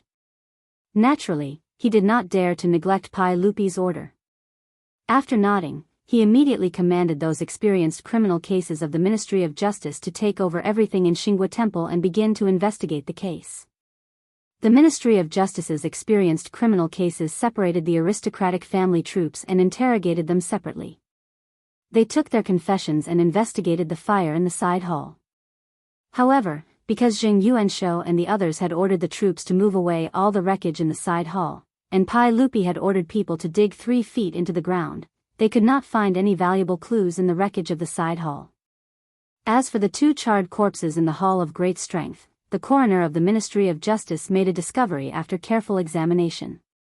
Reporting to Your Majesty, after the coroner examined the 2 corpses, he found that they were not burned to death, but were killed by a sword. That is to say, they were killed and then burned by fire. Li Daozong came to report. Pai Lupi frowned and said, "This is strange." The troops of the Jing family and the Wang family said that they saw the Orthodox master and his disciples enter the Hall of Great Strength before the fire started.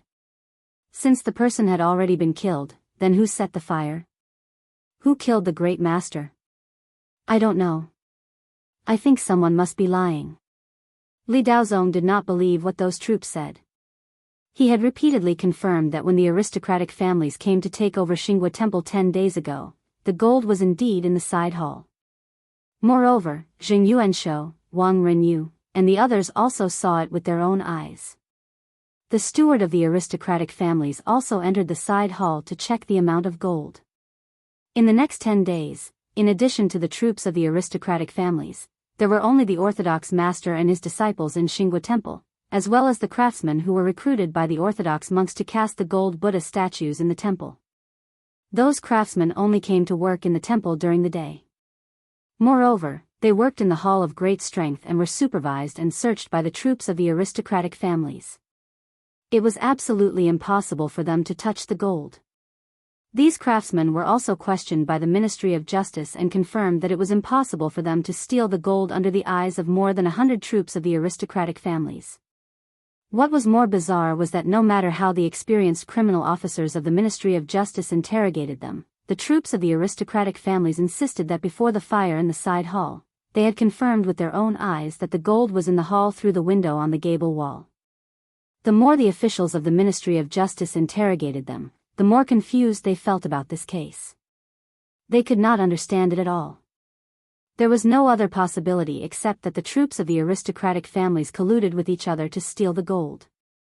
Therefore, with the consent of Pai Lupi, the Ministry of Justice directly tortured the troops of the aristocratic families. Suddenly, the Xingua Temple was filled with the miserable howls of the troops of the aristocratic families. After beating several leaders of the troops of the aristocratic families into a bloody mess, the confessions they got were still the same. Those troops insisted that they knew nothing about it. Even if some people could not stand the torture and admitted that they had stolen the gold, they could not tell where the gold was. Obviously, they were just talking nonsense. Jing Yuanshou and the others became more and more embarrassed because the troops of their own mansion were tortured by the Ministry of Justice. However, Jing Yuanshou, Wang Renyu, and Cui Xian all remained silent at this moment. Now, not only the gold of the aristocratic families disappeared, but also the gold of Pai Lupi, Qingyao Jin, and others had disappeared. How could they say anything at this moment? The sun was very good today, but in the warm sunshine of March, the faces of the masters of the aristocratic families became paler and paler. They were silent, and no one knew what they were thinking. Pai Lupi turned to look at Li Wangyu and asked, "Zio, what do you think? This case is really strange." Li Wangyu just shook his head silently, but the uncle and nephew secretly exchanged a look when others were not paying attention.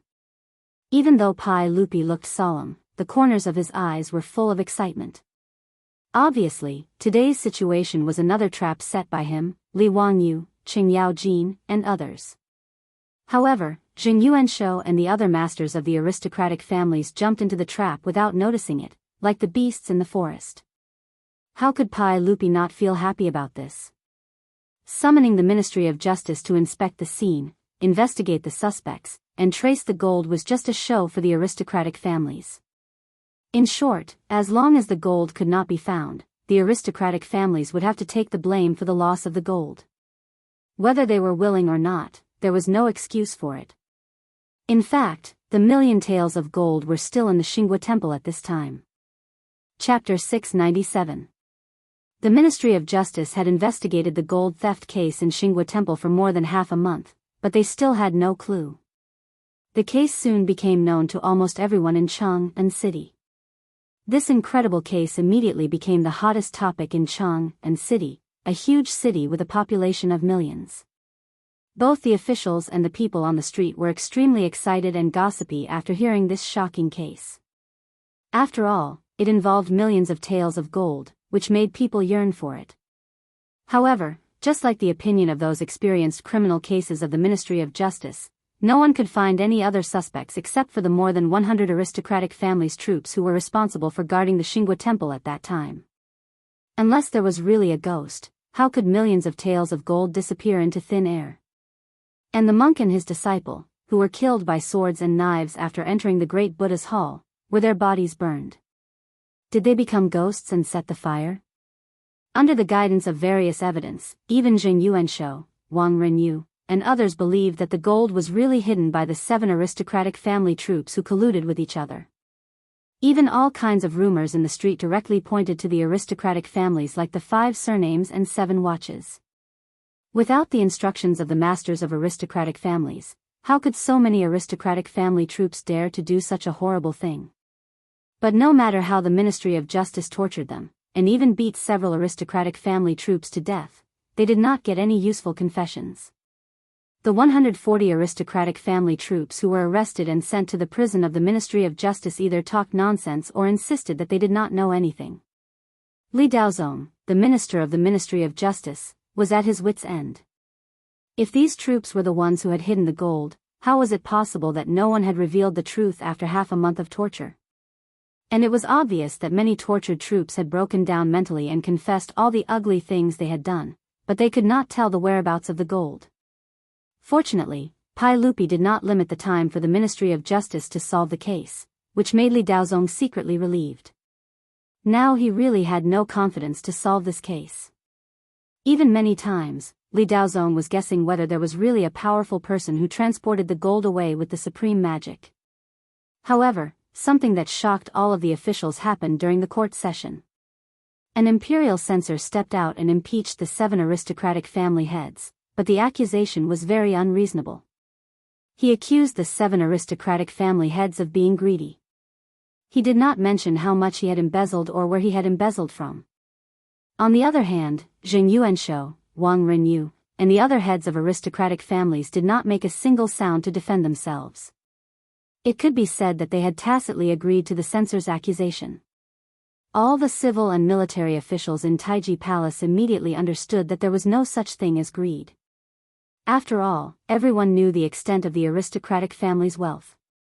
Even if they wanted to be greedy, it wouldn't be up to the 7 aristocratic families' patriarchs to personally stretch out their hands. Obviously, there was only one reason why Jing Yuanshou and others were impeached. That was the gold theft that happened in Xinghua Temple half a month ago. 1 million taels of gold had disappeared without a trace, and there were still 400,000 taels of gold, including the saint's gold. Since they couldn't find the real culprit in such a big case, someone had to take the blame. The gold was stolen under the watch of the 5 aristocratic families and 7 aristocratic families. Whether Zheng Yuanshou and others were willing to take the blame or not, they could only take it silently. They naturally knew this in their hearts. Pai Lupi stood up from the throne and looked around at the officials in the hall.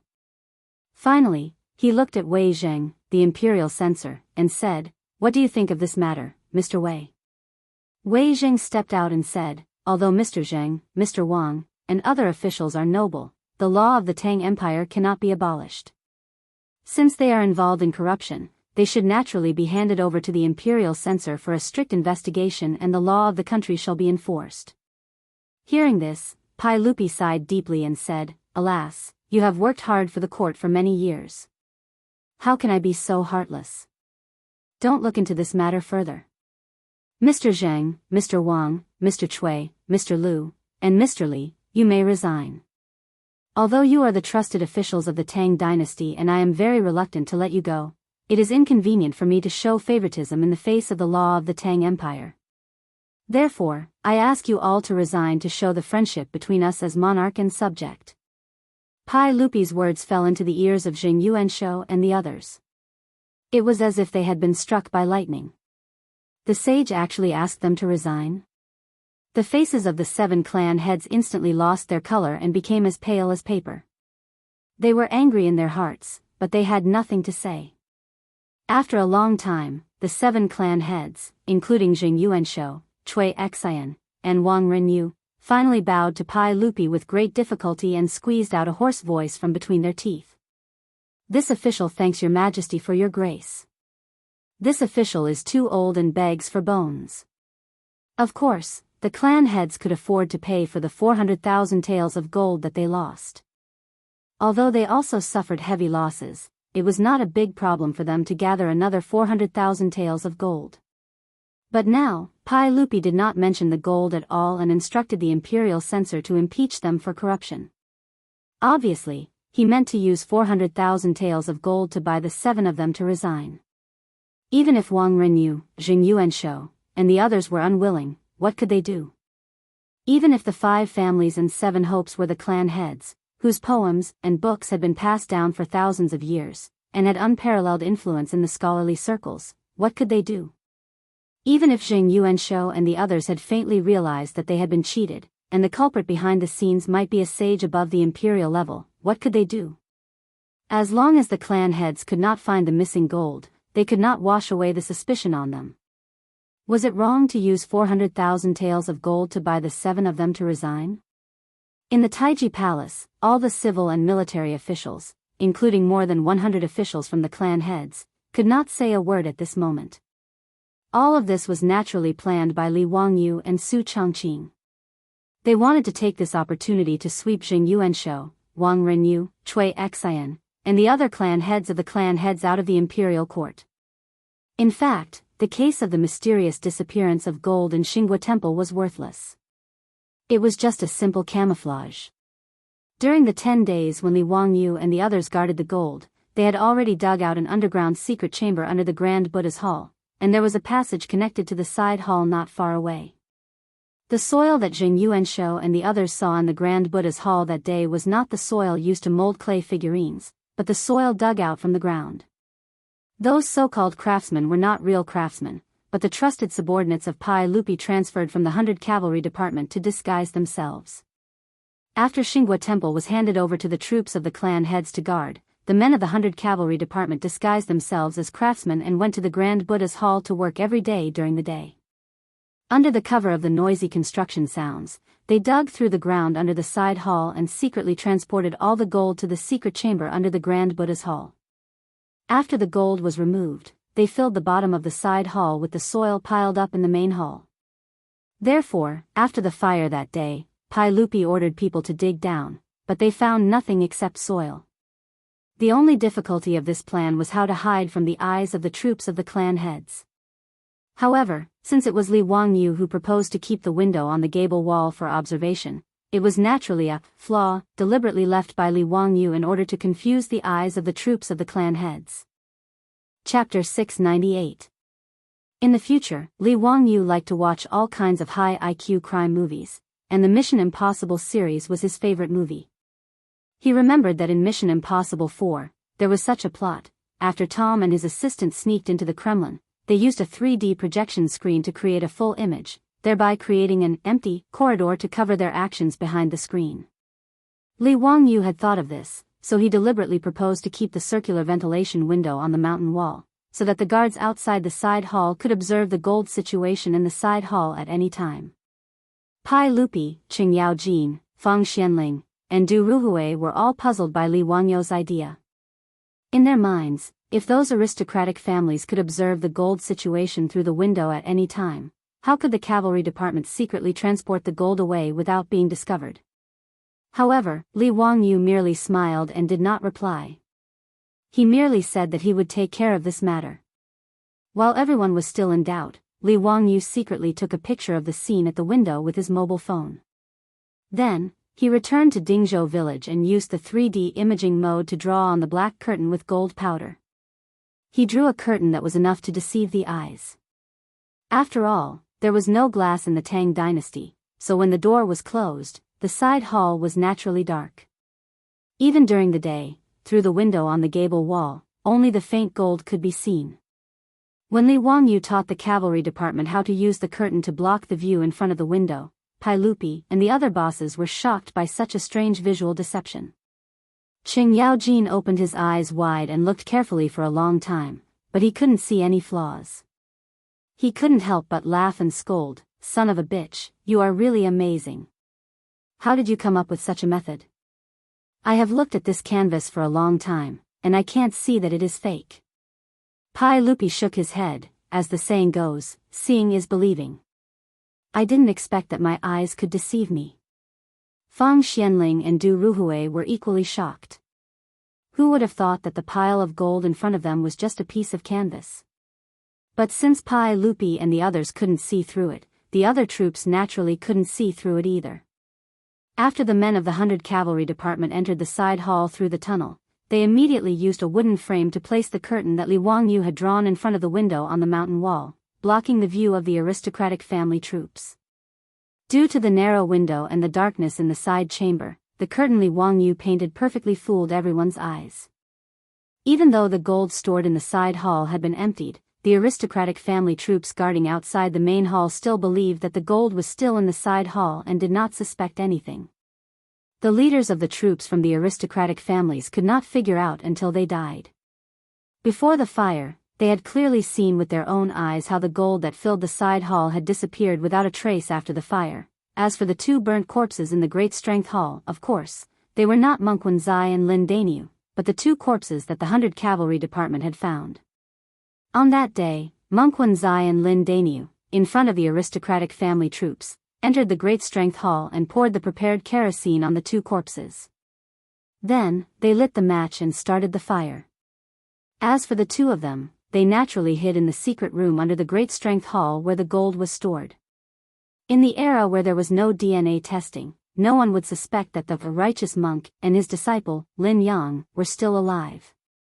The Great Strength Hall and the side hall had already been arranged by the 100 Cavalry Department to ignite the fire. As the fire started, it naturally ignited the side hall. The fire burned all the traces in the side hall, as well as the curtain that was placed by the window, leaving no trace of evidence. 1,000,000 taels of gold mysteriously disappeared in front of everyone's eyes. As the saying goes, it's dark under the lamp. Even if Zheng Yuanshou, Wang Renyu, and the other masters of aristocratic families racked their brains, they could not imagine that the gold had already been moved to the Great Strength Hall that was also burned in front of them. What was more, they could not imagine that the monk and his disciple, who were already dead in their eyes, were still alive now. The gold hidden under the Great Strength Hall of the Xinghua Temple was naturally secretly taken out by the 100 Cavalry Department and sent back to the Taiji Palace and the other mansions. This time, Li Wangyu and his companions had cheated the aristocratic families quite miserably without risking anything. The 600,000 taels of gold from the aristocratic families made Pai Lupi and Li Wangyu a windfall.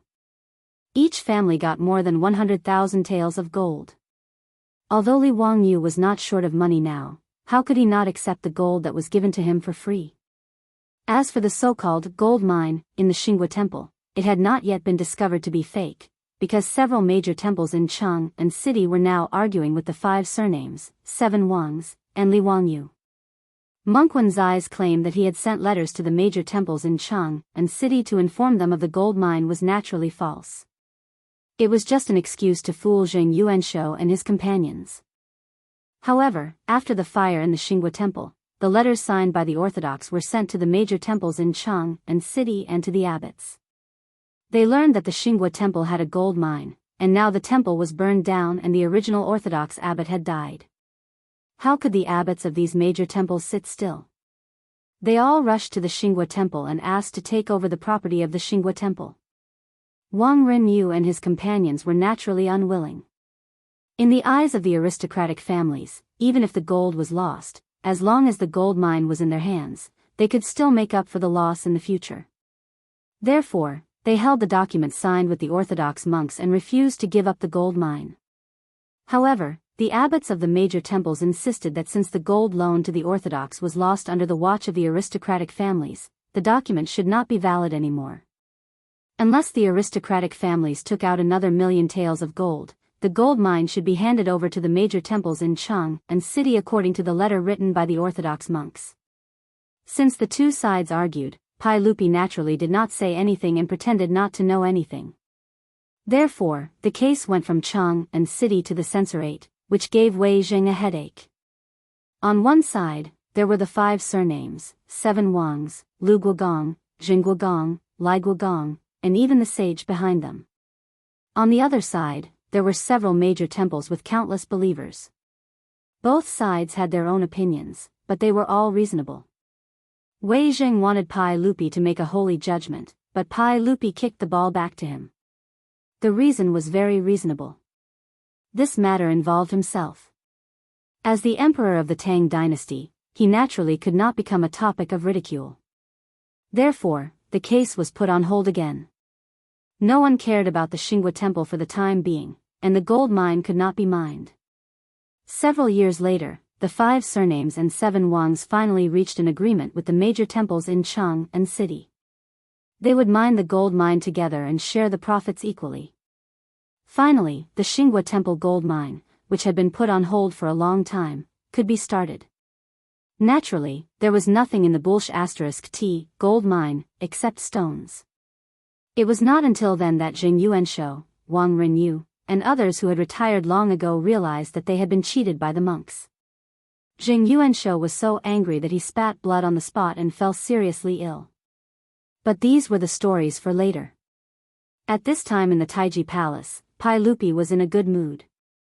He forced all the heads of the 5 surnames and 7 Wangs to retire. Although there were still hundreds of officials from aristocratic families in the imperial court, Pai Lupi even felt lighter without the 7 heads as their backbone and their constraints in the imperial court. In the Taiji Palace, Pai Lupi pretended to comfort the heads of the 7 aristocratic families and praised them for their contributions to the imperial court. At this time, Li Wangyu was seeing them off outside Cheng and city. Chapter 699. At a pavilion 10 miles north of Chang'an. As the saying went, there was a pavilion 10 miles away and a pavilion 5 miles away. The pavilion was a place for travelers to rest and also a place for the Tangs to bid farewell to their friends and relatives. Today, Li Wangyu was here to bid farewell to the Chuzi merchant by Mohu, the monk Wenzai who was preparing to go west to catch up with Master Xuanzang, and his disciple Lin Dainyu. Bai Macho's injuries from being tortured by the gangsters that day had already recovered. His throat that had been burnt by the medicine, after Sun Simiao's treatment, although he could now speak, he could only speak in a low and hoarse voice. Li Wangyu bowed to Bai Mohu and said, "Lao Bai, you were almost imprisoned because of me and suffered such a serious injury. It's all my fault. Please accept my bow as an apology." Bai Mohu quickly bowed back and replied with a hoarse voice, "Please don't say that again, I don't deserve it. How can I blame you? It's all because of those bad guys. On the contrary, I should thank you for your help. Otherwise, I wouldn't be able to see the light of day again." Li Wangyu smiled and said, "Let's stop bowing here and there. Lao Bai, when you return to Cheng and next spring, I'll invite you to drink again. Bai Mohu smiled and pointed at the wine sacks hanging on the hunchback. Count Hu, the wine you gave me is enough to make me drunk. On his return journey, he did not bring any goods except for the sorghum wine on the backs of more than 100 camels. Li Wangyu gave him thousands of pounds of Shaozi wine. Bai Mohu would be able to earn a lot when he returned to Chiuzi this time. It was comparable to his business income from several trips to Chang'an. It's nothing. Li Wangyu laughed. After the two chatted for a while, Li Wangyu looked at the monk Wenzai and said, Master, this journey to the west to seek scriptures will be difficult. Please be careful.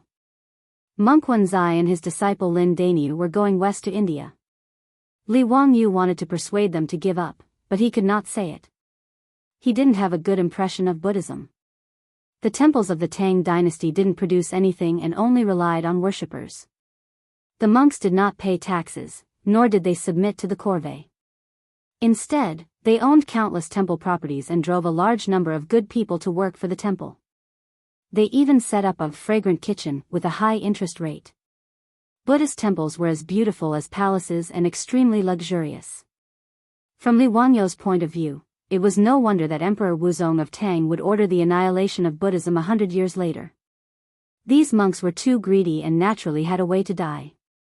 Therefore, Li Wangyu felt that there was no point in going to India to obtain the scriptures.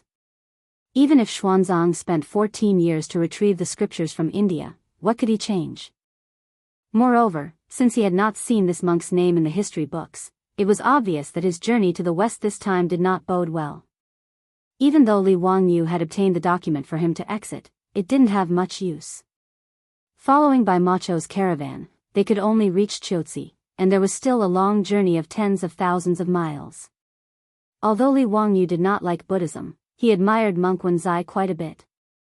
This monk who knew how to cheat was definitely an extraordinary person. This time, monk Wenzai was able to pull down the 7 family heads of the 5 surnames and 7 hopes. Li Wangyu's suggestion to give him a large amount of gold and let him cultivate in the Tang dynasty was rejected by monk Wenzai. Following Xuanzang's footsteps to the west was Wenzai's unwavering belief. Regarding this, Li Wangyu could not persuade him. He could only wish this monk a safe journey in his heart. Amitba, thank you, Count Hu. Monk Wenzai smiled and returned the greeting. Li Wangyu gestured to Niu Wu beside him and gave him a package. Master, here is 100 taels of gold for your travel expenses. Please do not refuse. Monk Wenzai still shook his head and refused with a smile. To be able to travel with benefactor Bai's caravan to Chiuzi has already saved poor monk a lot of energy.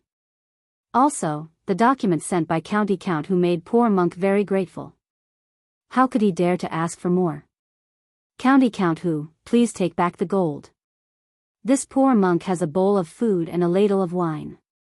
Li Wangyu persuaded again and again, but this stubborn monk still refused to accept the gold. He could only give up. In that case, please take care. I look forward to meeting you again in Chang'an. Monk Wenzai said, Amitba. Count Hu, please take care. Poor monk is leaving. Everyone stepped onto the hunchback lying on the ground. Bai Mohu whistled and the camel stood up. It slowly moved along the official road to the west. In the sound of the camel bell, Bai Mohu waved goodbye to Li Wangyu. Looking at the figures of the people slowly disappearing, a melancholy feeling came to his heart without any reason. Li Wangyu suddenly thought of a song and opened his mouth to sing loudly. Outside the pavilion, by the ancient road, the fragrant grass reaches the sky. This was Li Shudong's farewell. It was sad and feminine. All banquets must come to an end. After parting here, no one knew when they would meet again. Although the tune of Li Wangyu's farewell was very strange in the ears of the Tangs, the meaning of farewell and yearning in the song was obvious. The horizon of the sky, the corner of the earth, half of my friends are gone. In the song, monk Wenzai turned around slightly. On the hunchback, he bowed to Li Wangyu with one hand. After the farewell was sung, the camel team gradually disappeared on the official road. Li Wangyu sighed deeply and calmed down. He called Niu Wu and the team behind him to return to Chang'an. Monk Wenzai's insistence on going west made Li Wangyu sigh with emotion. Limited time and endless dust. Let fate take its course. When they passed by the East Market, Li Wangyu remembered that Kong Yingdao's restaurant was not far from here. He happened to want to drink, so he led Niu Wu and the others directly to the Kong family's restaurant. After getting off the horse in front of the restaurant, the doctor recognized Li Wangyu at a glance. He hurried to greet him and led him to the VIP room on the third floor to take a seat. Li Wangyu asked the doctor to prepare food and wine for him. In the VIP room, except for Niu Wu who stayed to accompany him, Li Wangyu sent the rest of the team to drink and eat by themselves. He did not need to care about him. He planned to get drunk today. He did not know where his melancholy came from. Speaking of which, whether it was by Mohu or Mengquan Zai, he did not have a deep relationship with them. But looking at the camel team leaving today, he thought that Mengquan Zai and Lin Danium might not return. He felt uncomfortable and only wanted to drink. The doctor of the restaurant quickly delivered food and wine. Li Wangyu also summoned a female singer to play the zither and sing for them to liven things up. He and Niu Wu sat facing each other by the window. They listened to the singer's soft and gentle melody and drank to their heart's content. After a few cups of wine, the alcohol kicked in and made him forget about the sadness brought about by the farewell at the pavilion. Thinking about how he and his beautiful superior not only swindled a huge amount of gold from the hands of the 5 families and 7 nobles, but also vented the anger in his heart. He cleaned up the heads of the 7 aristocratic families and chased them out of the imperial court. Li Wangyu felt very proud and carefree. Thinking of this, he could not help but look towards the northwest and toast to Mengquan Zai. At this moment, he heard the doctor of the restaurant invite a guest to sit in the VIP room next door. Soon, the voices of the few people talking could be heard. The VIP room of the restaurant was only separated by a screen. Naturally, it was not soundproof. Even if he and Niu Wu did not want to hear the conversation next door, they could still hear it very clearly. Li Wangyu had just picked up a cup of wine and poured it into his mouth. When he heard the conversation in the VIP room next door, he almost spat out all the wine in his mouth. Chapter 700. In the private room next door was a group of scholars. After instructing the restaurant's doctor to bring them food and wine, they began to talk loudly. Brothers, speaking of the restaurant where we're drinking today, there's an interesting story. Do you know about it? Huh, brother Fan, it's not like you don't know. We're all students participating in the spring examination. How would we know about the interesting stories of the restaurants in Chang'an City? Don't keep us in suspense. Tell us, what's so interesting about this restaurant? The owner of this restaurant is an interesting person. During the Lantern Festival, he didn't receive any guests. Instead, he hung countless riddles in front of the restaurant. Anyone who guessed the riddles correctly could enter and drink for free. Oh. There's such a good thing. Then the owner of this restaurant is indeed interesting. Brother Fan, you're from Chang'an. Did you enter this restaurant to drink for free during the Lantern Festival? The voice in the private room next door paused for a moment. Then, the Confucian scholar's voice was heard. Brother Shangguan, if you don't mention this, we'll still be good friends. When Li Wangyu heard this, he almost spat out the wine in his mouth. Could it be that the man next door also transmigrated from the future? Why did these words sound so familiar? Why do you say this, Brother Fan? We've all seen Brother Fan's essays and poems. If nothing unexpected happens, you'll definitely pass the spring examination. Could it be that with Brother Fan's great talent, you can't guess the riddles? Someone asked, puzzled. The man sighed and helplessly replied, if it were just ordinary riddles, of course I could. But when I wandered into this restaurant, the owner of the restaurant removed the riddles and replaced them with 10 questions, which he posted in front of the door. These 10 questions, let alone me, no one in Chang'an City could answer during the Lantern Festival. Naturally, I couldn't drink this free wine. His words immediately aroused everyone's curiosity. What kind of questions could baffle all the Confucian scholars of Chang'an City? There's such a thing? Does Brother Fan still remember the 10 questions? Why don't you tell us about it? Someone was unconvinced and asked. Hee hee, of course I remember. You can all try. If you can answer them, I'll treat you to a banquet today. Listen carefully. The first question is a question. There is a word that everyone who sees it will mistake. Type that word. The second question is, in a year, which month has 28 days? The third question, there was no sound in the room next door. Li Wangyu almost laughed out loud. It was interesting that his sudden change of mind to make things difficult for Li Gang and Yu Shinan had attracted such resentment from the scholars of Chang'an. What? What kind of damned questions are these? Brother Fan, who is the owner of this restaurant? Why would they come up with such a difficult question? Some people couldn't figure it out no matter how hard they racked their brains. After hearing the answer, they couldn't help but be speechless. It was quite a while before they asked indignantly. I don't know who the owner of this restaurant is, but I do know who came up with these questions. Oh. Brother Fan, quickly tell me, who is so despicable? When the owner of the restaurant set the questions that day, he had already written that these difficult riddles were all written by the county earl who founded the country. Brothers, what do you think? Do you have any ideas? What? County earl? Li Zio? No wonder, it was written by the little immortal poet.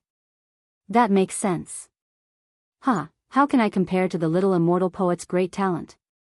Li Wangyu was stunned by this person's words. Little immortal poet? Is he talking about me? Since when did I have the title of little immortal poet? But immortal poet is immortal poet, why add the word little? Li Wangyu shook his head, feeling a little smug. He raised his head and drank another cup of wine. I can copy the title of little immortal poet just by copying poems, but I wonder how the immortal poet Li Tai Bai will live in the future? This guy's skin is getting thicker and thicker. Not only is he not ashamed, but he is also somewhat proud. A voice came from the room next door. Brothers, you may not know, but in Chang'an, no one calls Li Zio little immortal poet. Behind his back, they all call him Bai's County Earl. Li Wangyu heard this and could not help but raise his eyebrows. He pricked up his ears and wanted to hear why he was called Bai's County Earl. Brother Fan, are you trying to reconcile? What do you mean by Bai's? Bai's is an ancient mythical beast. It knows astronomy, geography, and trifles. After being tortured by his 10 questions, the students in Chang'an were both impressed and annoyed. They wanted to scold him, but they did not know how to do so. They did not know whether to laugh or cry, so they simply called him Bai's County Earl. So it is. It is very vivid. Interesting, your sister. You are the mythical beast. You are not a human. Li Wangyu ridiculed in his heart, but he shook his head helplessly. It seems that the brain teasers really made these scholars of the Tang dynasty uncomfortable. Even Niu Wu, who was beside him, looked like he was trying to hold back his laughter. Li Wangyu looked at him and rolled his eyes. In the room next door, a group of Confucian scholars was still talking about him. Brother Fan, I wonder what poems the little immortal poet has written recently. Of course there are. Have you heard of Li Zio's 2 poems about the Lantern Festival? I have not heard of them. Brother Fan, please recite them for us. The voices in the room next door naturally reached the ears of the singer who was playing the zither for Li Wangyu. As a woman, she naturally loved Li Wangyu's 2 poems about the Lantern Festival. Hearing this, the singer did not wait for Li Wangyu's order.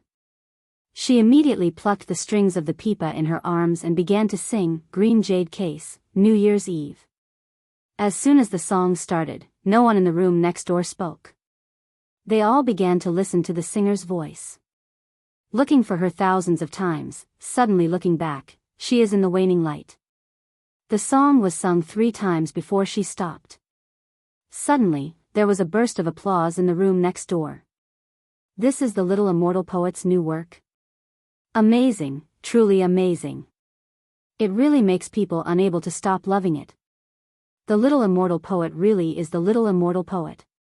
TSK, with this poem about the Lantern Festival, how can we write poems during the Lantern Festival in the future? That is indeed the case.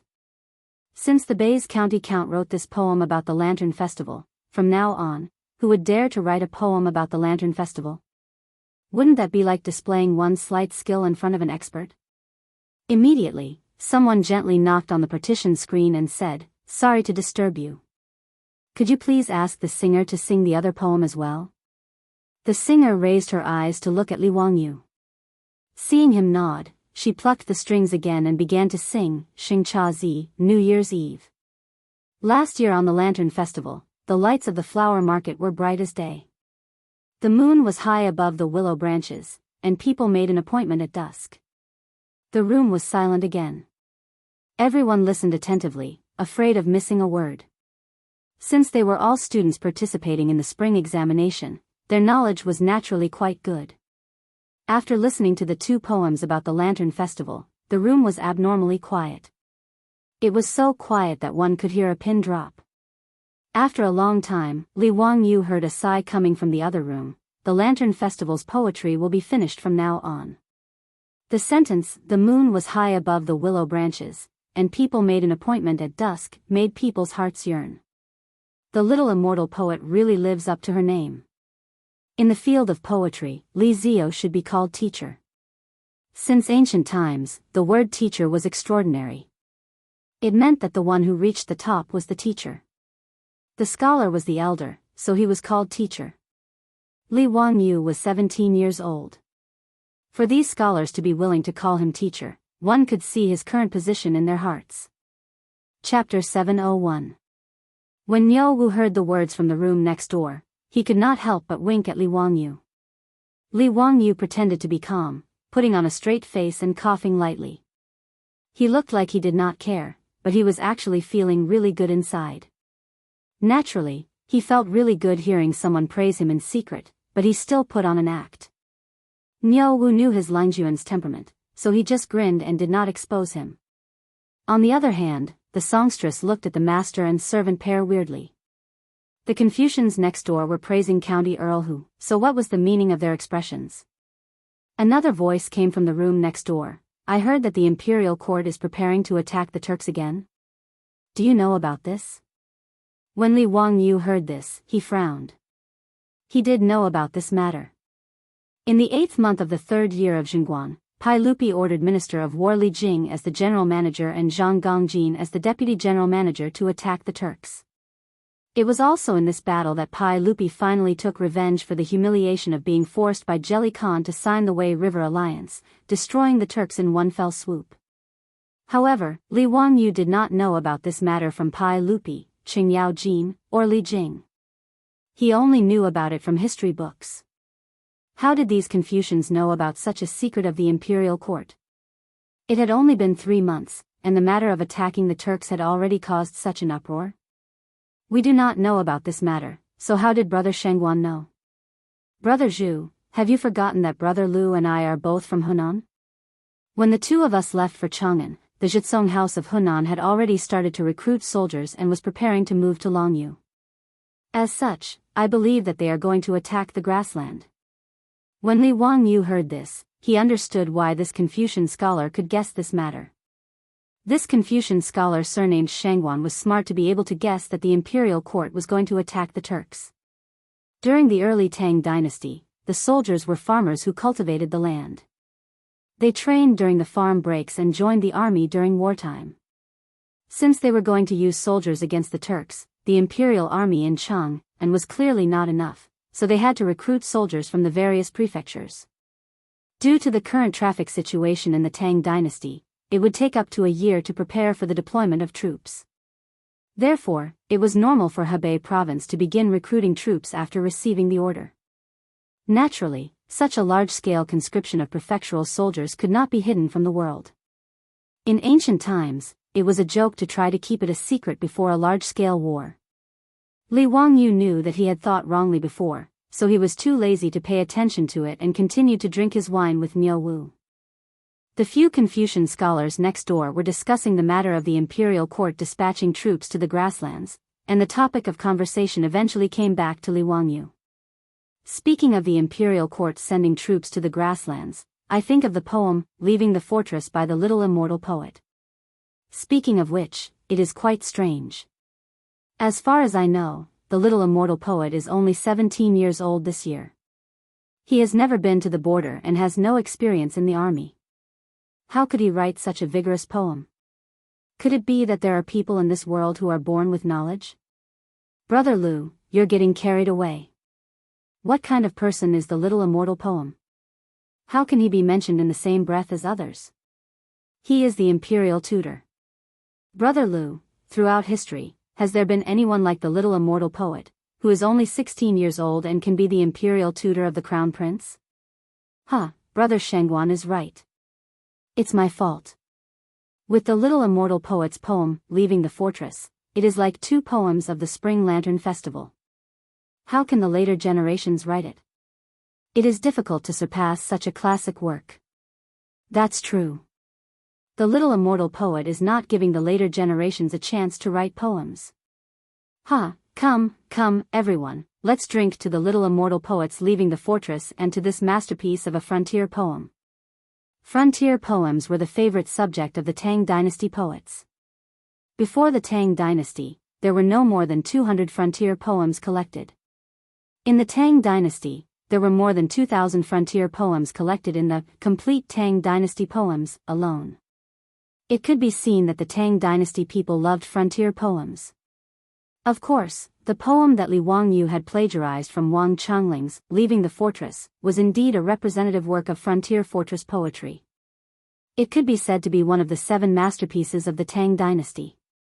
It was normal for the Confucian scholars to give it such a high evaluation. There was a burst of noisy drinking in the room next door. When Li Wangyu heard it, he couldn't help but laugh. At this time, Li Wangyu was already drunk. His brain was dizzy from the stimulation of alcohol. When he heard those Confucian scholars say that there were no classics in frontier poems, he couldn't help but want to show off. He didn't care whether he would scare others or not. He picked up his chopsticks, knocked on the bowl and plate, and loudly recited. The yellow river far away among the white clouds, a lonely city of 10,000 mountains. When these 2 lines of the poem came out, the room next door, which was noisy just now, suddenly became quiet again. These 2 lines described the magnificent scenery of the frontier fortress in the northwest. From the rolling waves of the yellow river to the lonely city on the frontier, it created a sense of desolation and loneliness. The several Confucian scholars looked at each other, the hands holding the wine cups stiffening. A lonely city connected the frontier fortress with the sorrow of separation. This poem was very wonderful. They couldn't help but all perk up their ears, ready to listen to the next line.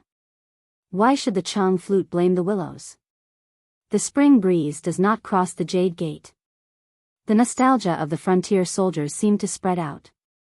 The magnificence and desolation of the frontier fortress, the sorrow and heroism of the soldiers who couldn't return home. Wang Zhihuan's masterpiece, another classic frontier fortress poem of the Tang Dynasty, had been plagiarized by the shameless Li Wangyu.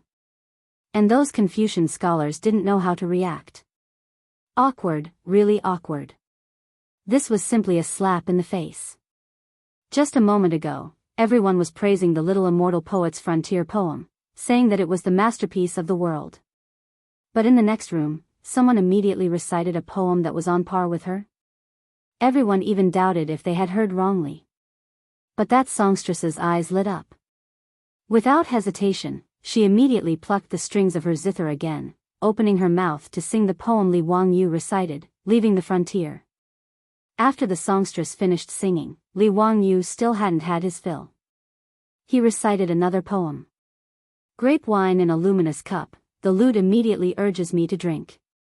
Lying drunk on the battlefield, don't laugh. Since ancient times, how many people have returned from a campaign? The clouds of the Qinghai Mountains, the lonely city looks at the Jade Gate. The yellow sand wears the golden armor after 100 battles, Lu Lan won't return until it's broken. Today, he was sending off monk Wen Zai, so he was originally feeling melancholy. Now that he had drunk a few cups of wine, under the stimulation of alcohol, he didn't care and recited several wonderful frontier poems. Li Wangyu felt good. The songstress was stunned.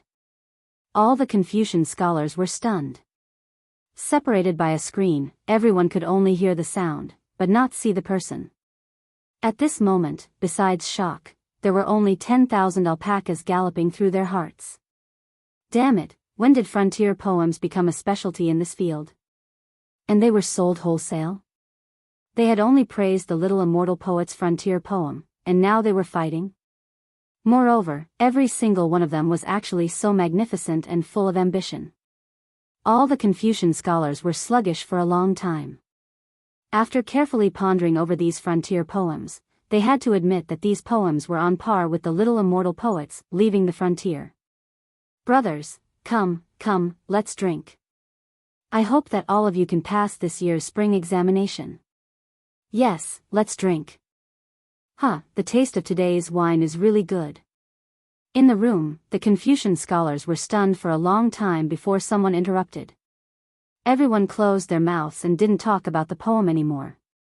They greeted each other and drank, erasing the awkwardness from just now. Chapter 702. In the past, when they heard Li Wangyu's poems, they would come to meet the poet and make friends with him. But today, when they were flattering the goddess of poetry, they were directly slapped in the face by the unknown guy in the next room. Under such embarrassment, how could they have the nerve to make friends with him? Therefore, they could only persuade each other to drink and pretend that they didn't hear the poem. Of course, in everyone's hearts, these few poems were firmly engraved in their minds. They planned to find someone to ask who these few poems were later. Brothers, by the way, you should know about the gold theft case in Xinghua Temple, which has caused a stir in Cheng and city recently, right? What do you think? The Confucian scholars simply changed the topic and talked about the hottest thing in Cheng and city recently. This extremely bizarre case naturally attracted the gossips of everyone in Cheng and city and incessantly discussed it. Even though they were Confucian scholars who came to Cheng and city to attend the imperial examination in spring, they also knew about it. Of course, I know. Tut, this case is really strange. It's a million taels of gold. I was born in an official's family, but I have never seen so much gold. I'm not afraid of being laughed at. I haven't even seen 10,000 taels of gold, let alone a million taels of gold. None of us have seen it either. The strange thing is that so much gold disappeared just like that. To tell you the truth, I don't quite believe that it was those aristocratic families who were greedy. If they were really greedy, why didn't they run away? Why did they stay in Xinghua Temple? Brother Shangguan, you're right, but it's also strange. I heard from the people in the Ministry of Justice that those troops were very sure that before the side hall where the gold was stored caught fire, they saw with their own eyes that the gold was in the side hall. If so, I'm afraid that only immortals could transport the gold away. Brother Lu, don't joke. Do immortals need to steal gold? Immortals can turn stone into gold by themselves, right? You're right. I was wrong. However, in this gold theft case in Xinghua Temple, not only the gold of the 5 families and 7 kings was lost, but also the gold of the sage, Duke Lu, Duke Zheng, and Duke Lai were also lost. Even the goddess of poetry lost 80,000 taels of gold. It's really a heavy loss. Tsk. Speaking of which, I admire the little immortal poet the most. You are indeed worthy of being the Bays County Earl. It was said that when the little immortal poet was chased out of the clan by the Li clan of Hu County, she led an old servant and started from scratch. In less than a year, she had earned notice family business and was also conferred a title by the saint. She was really amazing. Although I lost 80,000 taels of gold this time, in my opinion, it is nothing. Little immortal poem will definitely be able to earn it back. The group of Confucian scholars also nodded repeatedly. They admired Li Wangyu to the core. Not only was his literary talent outstanding, but in terms of poetry, no one in the world could surpass him. Moreover, his ability to earn money was comparable to Shang Sheng, Tao Sheng, Zhu Gong, and Fan Li. It could not help but be envious. Li Wangyu was already drunk at the moment. When he heard this, he actually found an excuse to interrupt and said, it's just some useless things. It's not worth mentioning, not worth mentioning. When his words fell into the ears of the group of Confucian scholars, they became even more displeased. They felt that the people in the cubicle were not tactful at all. We are talking, how can this person be so impolite? The group of Confucian scholars were all students participating in this year's spring examination. They were not from Chang'an, so they naturally did not want to cause trouble. Although they were unhappy, they did not argue with him and pretended not to hear him. Brothers, you don't know that the Li clan of Hu County is regretting it to the point that his intestines are turning green. Little immortal poet, such a godly figure, was actually chased out of the clan by them. They really have eyes but can't see. Now in Chang'an, who doesn't laugh at them? Bah, serves them right. This kind of clan is unworthy of being a member of the Li Tang clan. The saints should have chased them out of the clan. When Li Wangyu heard this, he almost couldn't help but applaud the Confucian scholars in the cubicle. Sure enough, the eyes of the crowd were as bright as snow. If it weren't for the fact that the Li clan of Hu County was very well behaved and that they were still relatives, Li Wangyu would have already made trouble for the Li clan of Hu County. However, if he ruined his own reputation in order to deal with the Li clan of Hu County, that would not be good. Therefore, Li Wangyu restrained himself and did not seek trouble with the elders of the Taotai clan. At this time, when he heard the Confucian scholars curse the Li clan of Hu County, he naturally felt happy. He interjected, "Well said. Well said." The group of Confucian scholars in the elegant room were stunned. None of them understood what was going on with the guest next door. In the Tang dynasty, it was rare to see someone respond like this. Some of the Confucian scholars felt that it was inappropriate for them to impudently talk about the imperial clan, not to mention that there was a shameless, eavesdropping person in the cubicle. Therefore, they did not respond and directly changed the topic to this year's spring examination. Brothers, do you all know? The imperial court has already announced that the rules for this year's spring examination are different from previous years. It is said that the examination papers will be copied and sealed. That's right, it is indeed so. It is said that the changes in the spring examination were also the idea of the immortal poet. This plan is very clever.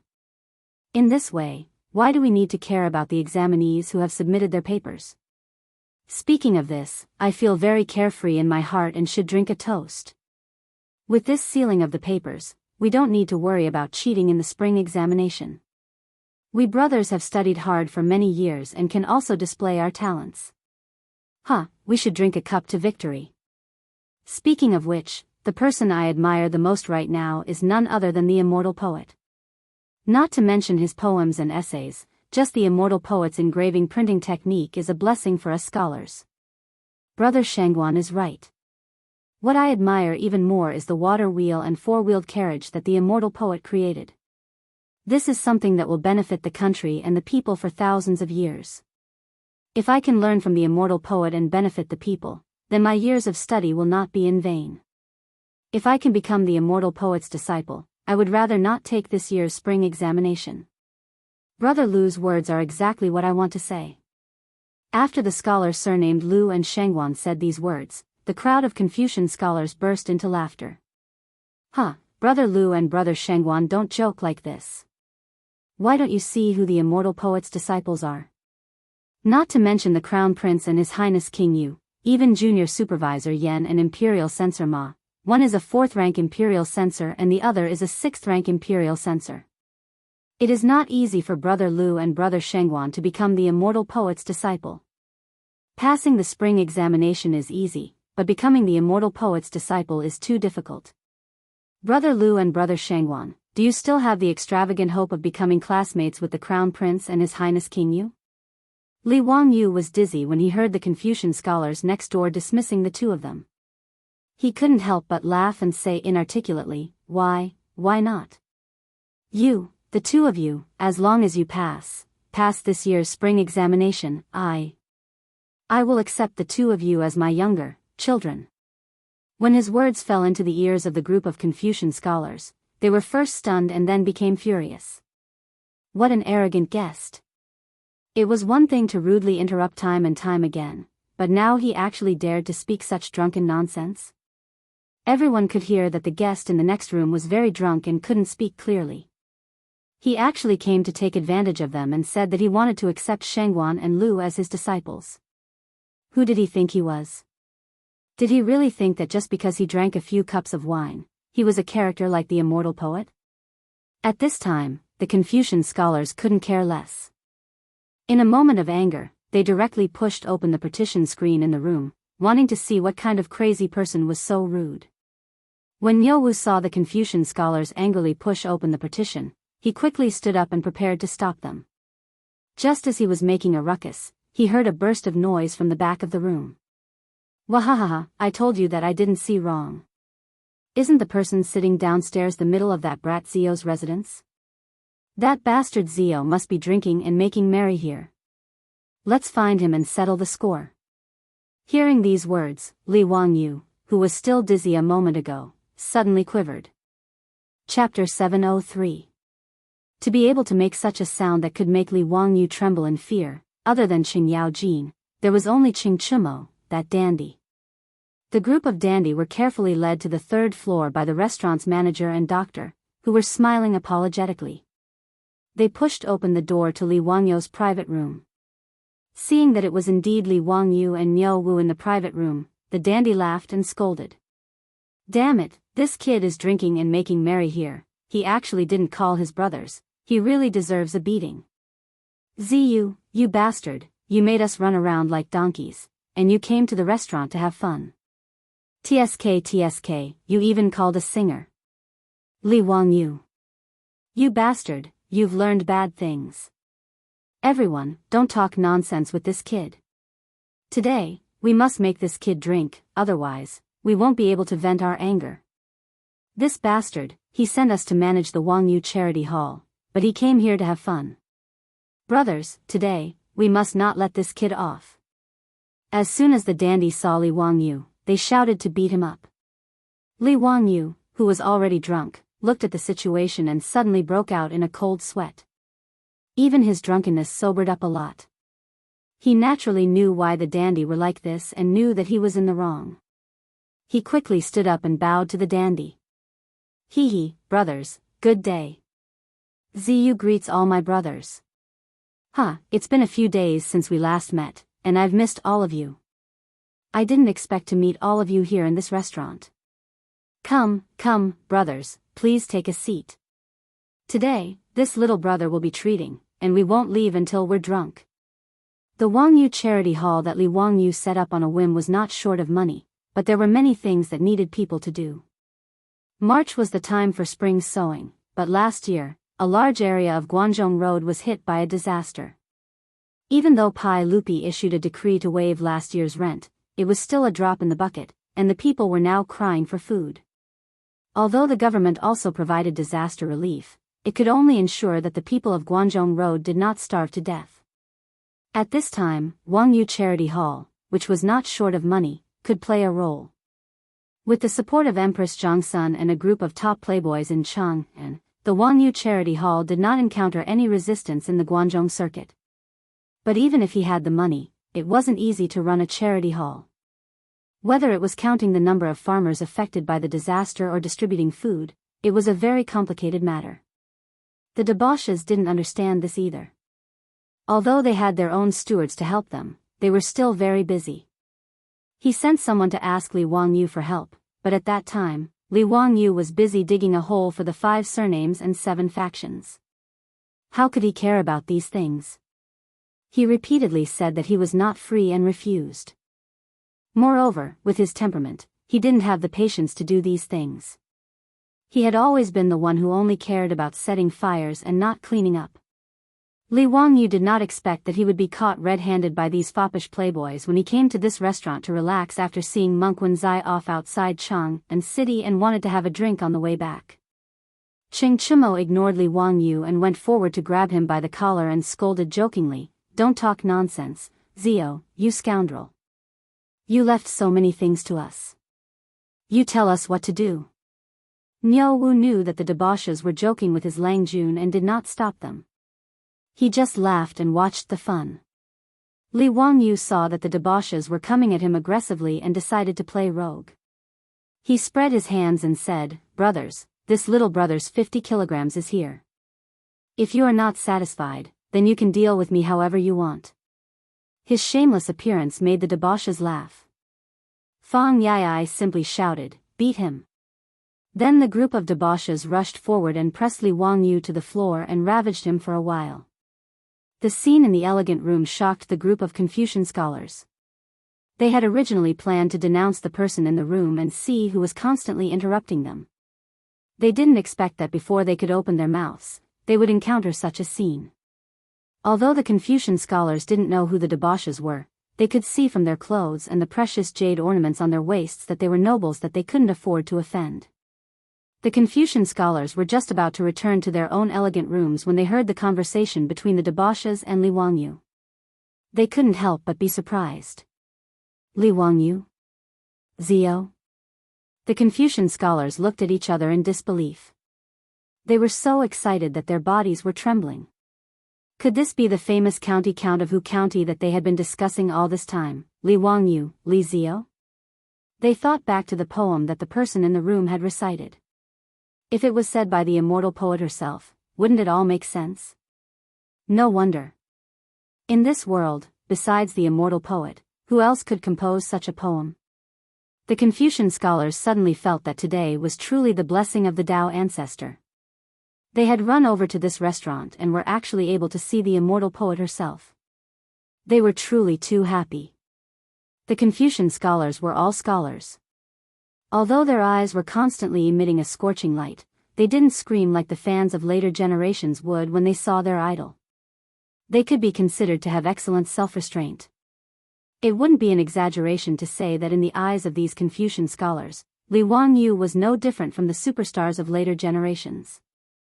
The debauches ravaged Li Wangyu for a while before pulling Li Wangyu up from the floor. His hair was messy like a chicken's nest and his clothes were as dirty as rags. Only after the crowd had finished laughing did they notice the group of Confucian scholars standing uneasily in the elegant room. Ching Chumo couldn't help but curiously ask, "Zio, who are these people?" Li Wangyu looked over and couldn't help but smile. He naturally knew that these Confucian scholars were his fans in the elegant room just now. Li Wangyu said, "They are all students participating in this year's spring imperial examination." "Oh, that's right, I just chatted with you for a long time. I still don't know your names." His last sentence was naturally directed at the group of Confucian scholars. Since this group of Confucian scholars had flattered him for a long time today, Li Wangyu was naturally willing to chat with them. "Greetings, sir. I am from Shanzhou of Hunan Province. My surname is Shangguan and my given name is Yi." "Greetings, sir. I am from Bianzhou of Hunan Province. My surname is Liu and my given name is Rengui." "Greetings, sir." The group of Confucian scholars immediately respectfully bowed to Li Wangyu and then reported their names one by one. The others didn't matter, but two of them made Li Wangyu feel slightly surprised. Shangguan Yi? Liu Rengui? Li Wangyu felt that it was really interesting. He came to the Kong family restaurant to drink today, and he could also meet two famous people in the history of the early Tang dynasty, the future prime minister of the Tang dynasty. Shangguan Yi himself was needless to say, but the key point was that he also had a granddaughter, the talented woman Shangguan Wan. Liu Rengui was a famous prime minister in the early Tang dynasty. During the period when he was guarding Beach, he rescued Xinlua and defeated the allied forces of Japan and Beach at the Battle of Baijiankou. Li Wangyu remembered that Shangguan Yi had become a monk in his early years, and later became an official as a jinshi. Was he the jinshi who participated in the spring imperial examination in the third year of Zhongguan? After hearing the introduction of the Confucian scholars, Ching Chumo and the others just nodded slightly, then turned their heads and ordered the manager of the restaurant to remove the previous wine and dishes and prepare a table of dishes. This group of foppish rich people didn't have the patience to know any Confucian scholars, and they had no interest in these candidates who were preparing to participate in the spring imperial examination. Li Wangyu didn't say anything. After all, he had been in the Tang dynasty for a long time. Speaking of his current status, he was much higher than Sheng Guanyi and Lu Rengui. Qing Yaojin, Fang Xianling, Du Ruhui, and other famous people in the Tang dynasty, he didn't have the excitement of meeting Ma Zhou for the first time when he first came to the Tang dynasty. Therefore, when Li Wangyu heard the names of Sheng Guanyi and Lu Rengui, he was just a little surprised, and didn't have any other thoughts. However, Sheng Guanyi and Lu Rengui knelt down in front of Li Wangyu. Chapter 704. Sheng Guanyi and Lu Rengui's actions scared the wastrels. They couldn't figure out what the two were doing. The group of Confucian scholars immediately understood the two's actions and couldn't help but reveal looks of envy. Li Wangyu was also somewhat baffled by the two's actions. Brother Shengguan, Brother Lu, what is the meaning of this? He had drunk so much that he had forgotten what he had said before. Now that he had made a fuss with the wastrels, he had sobered up a lot. However, he didn't remember that he had said that he would accept the two as his disciples. Teacher said earlier that if the two of us were lucky enough to pass this year's spring imperial examination, teacher would accept us as his disciples. I don't know if teacher's words still count. Li Wangyu was stunned. Did he say that? How come he didn't have any impression of it? He looked at Niu Wu and asked if this was true. Niu Wu was also speechless. He could only nod silently, indicating that this was indeed what Li Wangyu had said earlier. After receiving Niu Wu's confirmation, Li Wangyu was also dumbfounded. He had really agreed to accept Sheng Guanyi and Lu Rengui as his disciples. Li Wangyu had a headache. He subconsciously wanted to find an excuse to refuse. However, when he saw Lu Rengui and Sheng Guanyi kneeling on the ground and their eyes filled with anticipation, he couldn't bring himself to refuse. Forget it. In any case, one sheep was already herded, and a flock of sheep was also released. 2 more disciples was no big deal. Thinking about Li Qingxian, Li Tai, Ma Zhou, Yan Liben, Sheng Guanyi, and Lu Rengui were all his disciples, it seemed quite interesting. Looking at Pai Lupi's meaning, that brat Li Ji should also acknowledge him as his teacher in the future. After this mess, the historians in the future would have a headache when they researched the history of Zhenguan Nian. Thinking of this, Li Wangyu nodded slightly at Sheng Guanyi and Lu Rengui on the ground. Since I said this before, I won't go back on my words. After this year's spring imperial examination, if the 2 of you can pass, go to Hu County's Dingzhou village to find me. I will accept the 2 of you. But if it doesn't, then there's no need to mention it again. Sheng Guanyi said happily, Teacher, don't worry. Brother Lu and I are both candidates for this year's examination. I will definitely not embarrass you. I will definitely pass this year. That's right. Don't worry, teacher. If I can't become a grand scholar, how can I have the face to acknowledge you as my master? Brother Shengguan and I are confident that we can pass this year's spring quarter examination, Lu Rengui said without hesitation. Li Wangyu didn't doubt that the 2 of them could pass the imperial examinations. What a joke. If the 2 future prime ministers of the Tang dynasty couldn't even pass the spring imperial examination, who else could? After receiving Li Wangyu's confirmation, Sheng Guanyi and Lu Rengui were overjoyed. As for the other Confucian scholars, they were all filled with envy. They hated themselves for not saying that they wanted to take the little immortal poem as their master. Anyone would understand how great the benefits of being Li Wangyu's disciple were. Even though Li Wangyu looked like he was 17 this year, and they were much older than him, so what? The young man in front of them was not only famous in Chang'an, but he was also the imperial preceptor of the crown prince. If they took him as their master, wouldn't it mean that they would also be close to the crown prince? If the crown prince inherited the throne in the future, would Li Wangyu's disciples not have a good future? These Confucian scholars naturally didn't think that Sheng Guanyi and Lu Rengui, who they called brothers, would be able to become the prime ministers of the Tang dynasty in the future even if they didn't rely on Li Wangyu's influence. Li Wangyu said, well, since the spring quarter examination is around the corner, you 2 should review your homework well. Don't be careless. You also know that this year's imperial examination requires you to copy the exam papers. If you don't have real talent, it won't be easy for you to pass. If you can't pass the imperial examinations, Don't blame me for not opening the door for you too. Yes, teacher, you're right. Brother Lu and I will definitely not let you down. Li Wangyu said a few more words to them and then indicated that they could go back. This group of Confucian scholars knew that Li Wangyu was here, so they didn't dare to continue drinking in the private room. After they respectfully saluted Li Wangyu, they hurriedly left. After Sheng Guanyi and Lu Rengui left, Fang Yai asked curiously, Zio, can the two students who want to take you as their master really pass the spring quarter examination this year? It's not easy to pass the spring quarter examination. Li Wangyu said, I believe in them. Brother Yai, just wait and see. I'm sure they will pass.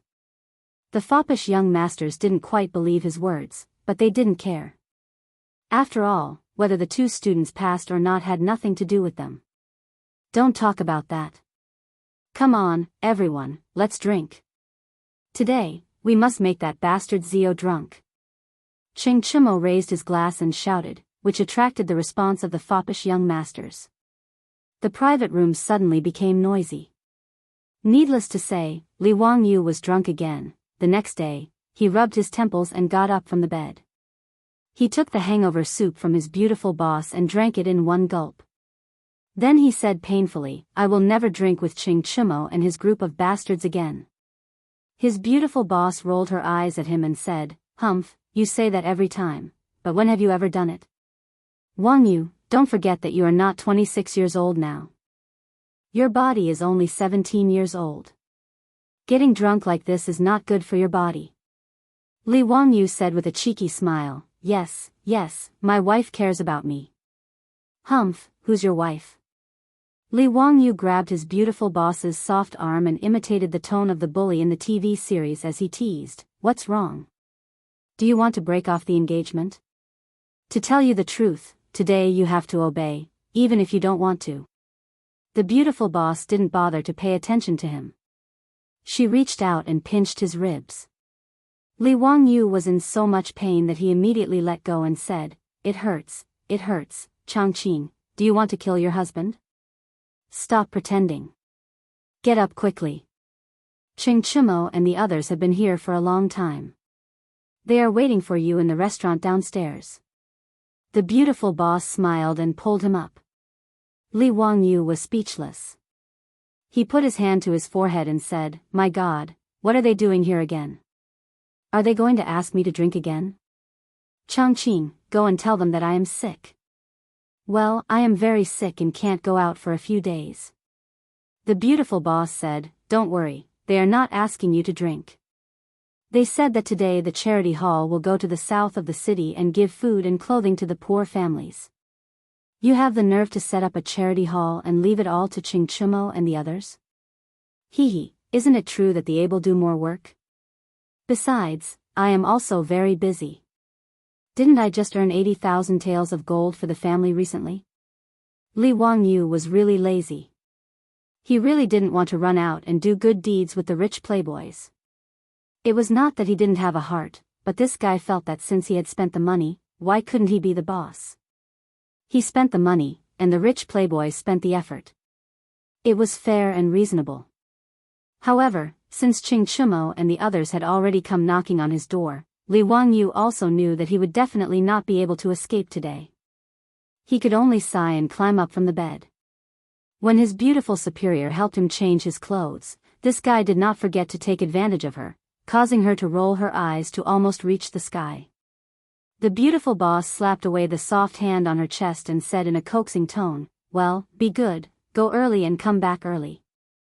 I will wait for you to come back for dinner. After that, she kissed him on the face. Finally, this guy happily left the room and went to the restaurant. Chapter 705. Dingzhou Village, Huxin County. In the dining hall of the Lai Hot Manor, a group of playboys were eating all kinds of exquisite food served by Lai Hot's maidservants. They were complaining about Li Wangyu's dawdling. Li Wangyu, who had just walked into the hall, was almost angered to death.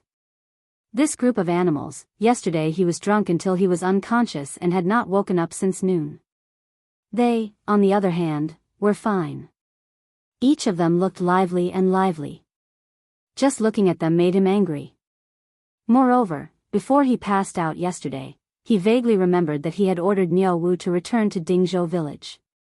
He did not dare to stay in Chang'an City because he was afraid that the playboys would drag him to do something about the charity. But this morning, not only did this group of playboys ride to Dingzhou village, but they also came to his residence to eat breakfast. How hateful. Li Heng, there is no extra food in the residence. In the future, if there are any bad guests, don't give them any food. It's a waste of food. He purposely spoke in a loud voice so that the silk pants could hear him. What he got in response was 10 middle fingers in unison to show his disdain. The old housekeeper Li Heng naturally just laughed and did not take it seriously. He knew that his Lang Jun was just joking with the playboys. Li Wangyu snatched the soup dumplings in front of Fang Yai and put them into his mouth. He complained, "Brothers, do you have to be like this? Early in the morning, you came to my residence to block me. Those who know will say that we are doing good deeds. Those who don't know will think that I owe you a lot of money." Ching Chimo glared at him fiercely. "Ziyu, you bastard, if we did not block you today, would you have obediently followed us to do things? Let me ask you, since the establishment of this Wangyu Charity Hall, have you ever been to it? Do you know where the door of the hall is? That's right, this brat actually threw the matter to us. It's really hateful." The playboys echoed. Li Wangyu knew that he was in the wrong, so he didn't try to defend himself. Instead, he raised his hands in surrender. "I was wrong. Elder brothers, you are right. Today, I will follow your arrangements without any objections." Speaking of which, Li Wangyu also felt that it was strange. He originally thought that the hedonists were just a name for the charity hall. After all, the hedonists had their eyes on the good reputation that doing good deeds could bring. In Chang'an, it was easy to talk about caring for the young, supporting the old, helping the poor, and alleviating the sick. However, this group of silk pants actually seemed to be addicted to it. Not only did they do it themselves, but they also enjoyed it. This attitude made Li Wangyu very confused. Were these still the same foppish young masters who had nothing better to do and would either go to Peace Square or the Hu People's taverns to drink and have fun? Could it be that, like him, her soul had been replaced by someone else? Li Wangyu was a little confused. Could it be that doing good deeds could also be addictive? Okay, let's hurry up and finish eating. Today, we are going to Peace Square and Yongyang Square to give cold clothes and food to the widows, and the disabled. Don't waste any more time. Ching Chimo clapped his hands and called out. Peace Square and Yongyang Square were west of the Dazhao Baseball Stadium, in the southwest corner of Chang'an City. In the huge Chang'an City, high officials and nobles had always lived in the north of the city. The west of the city was mostly inhabited by merchants and rich merchants. Most of the Hu people also lived there. There were also many merchants in the east of the city, plus the ordinary officials of the imperial court and the more affluent people. In Chang'an City, the further south it was, the poorer it was. Many of the squares in the south of the city were more like villages outside the city. Not only were the walls of the square only made of yellow mud, but there were also large areas of farmland within the walls. The houses of the people were mostly made of yellow mud and thatch, just like Dingzhou village. They were dilapidated and could be called the slums of Chang'an City. Peace Square and Yongyang Square were located in the most remote southwest corner. They were also surrounded by the walls of Weiguo City, so they were the most barren places in the south of the city. Li Wangyu demolished Da'an Square and Zhaoxing Square to build the baseball stadium. They were originally in the same situation, but they were relatively more convenient for transportation, so they were chosen by Li Wangyu. The people who took the money and sold the land to Li Wangyu were quite happy. The people of Da'an Square and Zhaoxing Square could definitely be considered the first group of people in Huaxia who got rich by demolishing. It was a bit of an exaggeration to say that they got rich, but Li Wangyu did not mistreat the people of these two squares. The money he gave them was enough for them to find other squares to settle down and buy property, and they still had some money left over. After knowing the plans of the playboys today, Li Wangyu nodded and focused on eating breakfast. However, He heard Chai Lingwu say, "Zio, today we came to Dingzhou village to look for you, not just to get you to do something.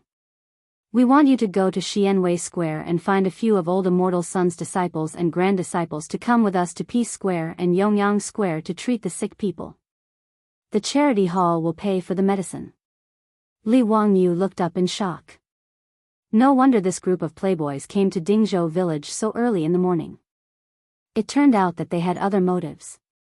However, Li Wangyu absolutely agreed with the playboys' idea. He raised his eyes to look at the group of silk pants and pondered in his heart. They even thought of treating a patient. It seemed that these silk pants weren't just trying to make a name for themselves, but were actually doing good deeds. This really made him look at these silk pants in a new light. "Okay, no problem. Leave this to me." Li Wangyu patted his chest and promised.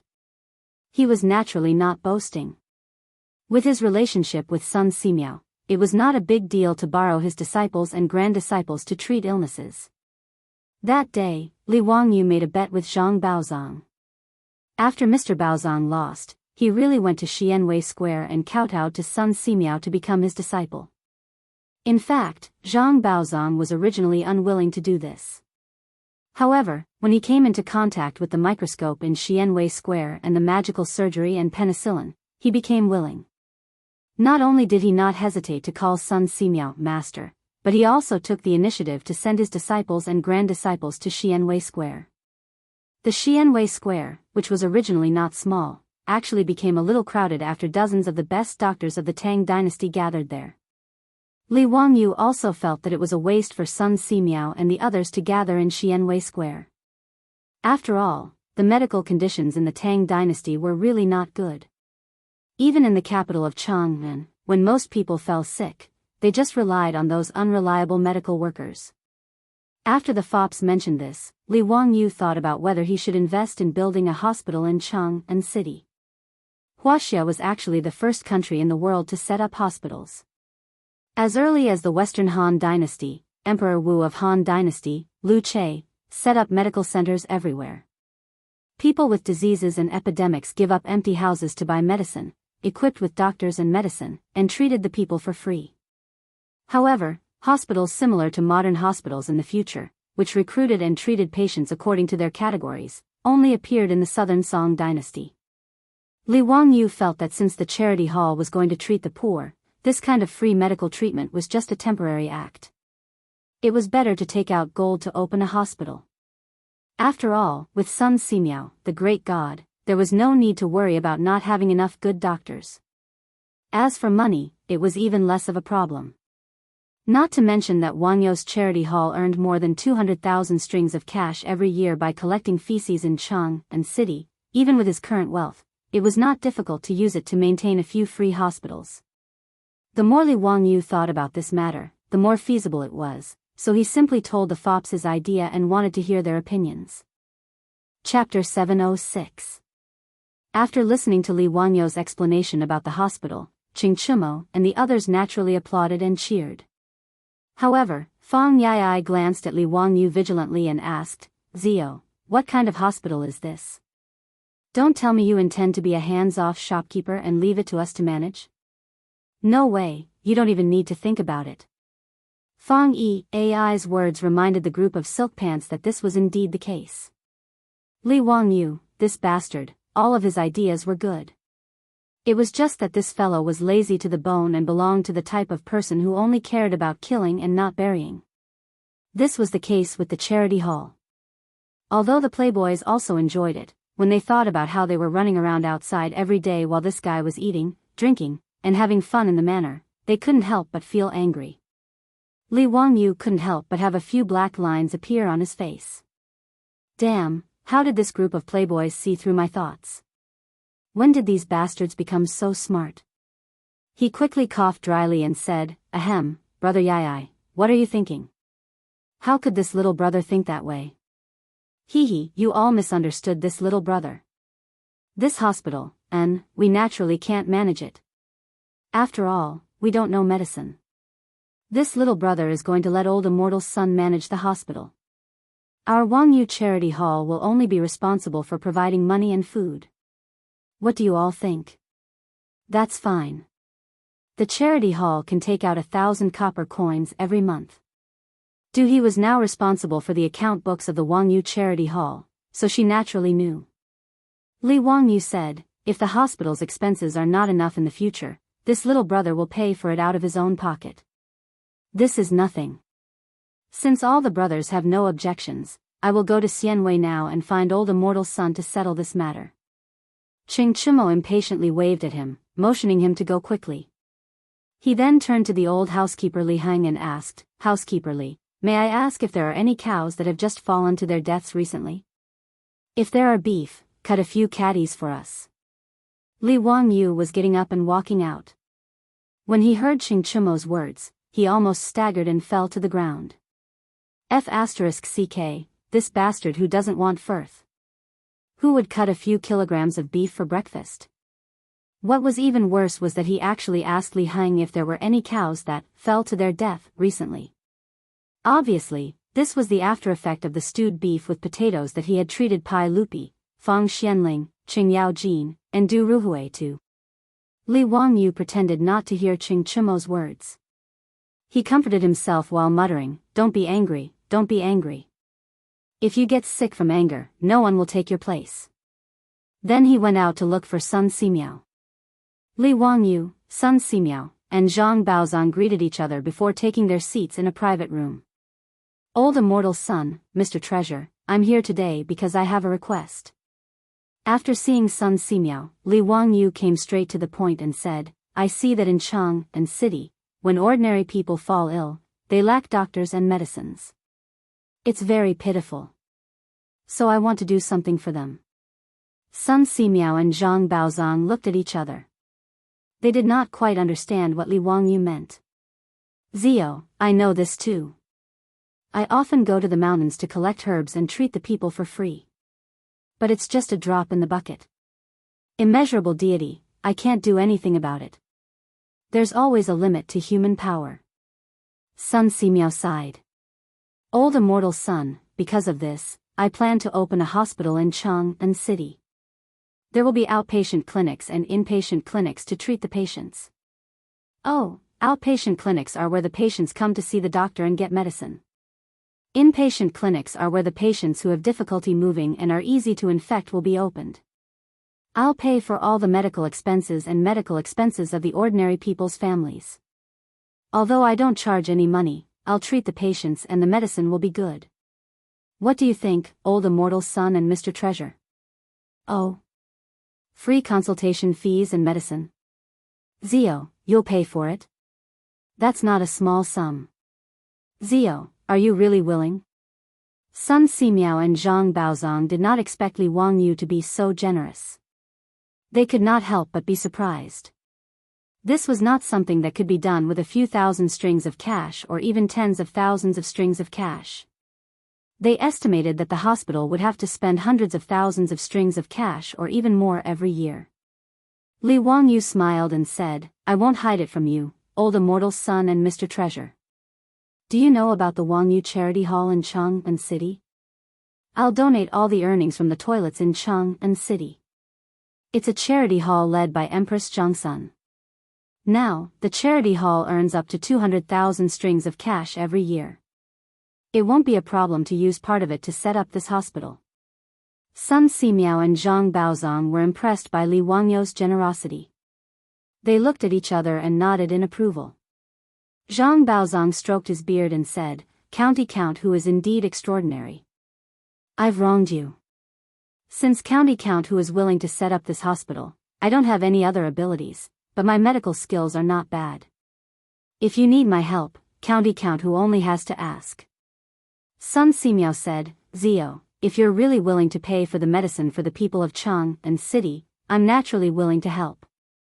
However, I haven't been in the secular world for a long time and am unable to manage a hospital. Why don't I let Baozong manage it? If you have any difficult or complicated illnesses, you can come find me. Li Wangyu hurriedly looked at Zhang Baozong and said, if Mr. Treasure doesn't mind, why don't you take the position of director of the hospital? Zhang Baozong smiled and said, if County Count who trusts me, I'll cooperate. Li Wangyu said, with Mr. Treasure taking charge, there naturally won't be any problems. However, the scale of the hospital I plan to set up is not small. When the time comes, I'll have to ask Old Immortal's son and Mr. Treasure to send some of your disciples to the hospital. Of course, no problem. Sun Simiao and Zhang Baozong both nodded in agreement. After the three of them discussed the details of setting up the hospital, Li Wangyu proposed that Sun Simiao send a few of his disciples with good medical skills to help out with the charity's preparations to go to Chang and City's Ping'an City and Yongyang City's Fangyi City.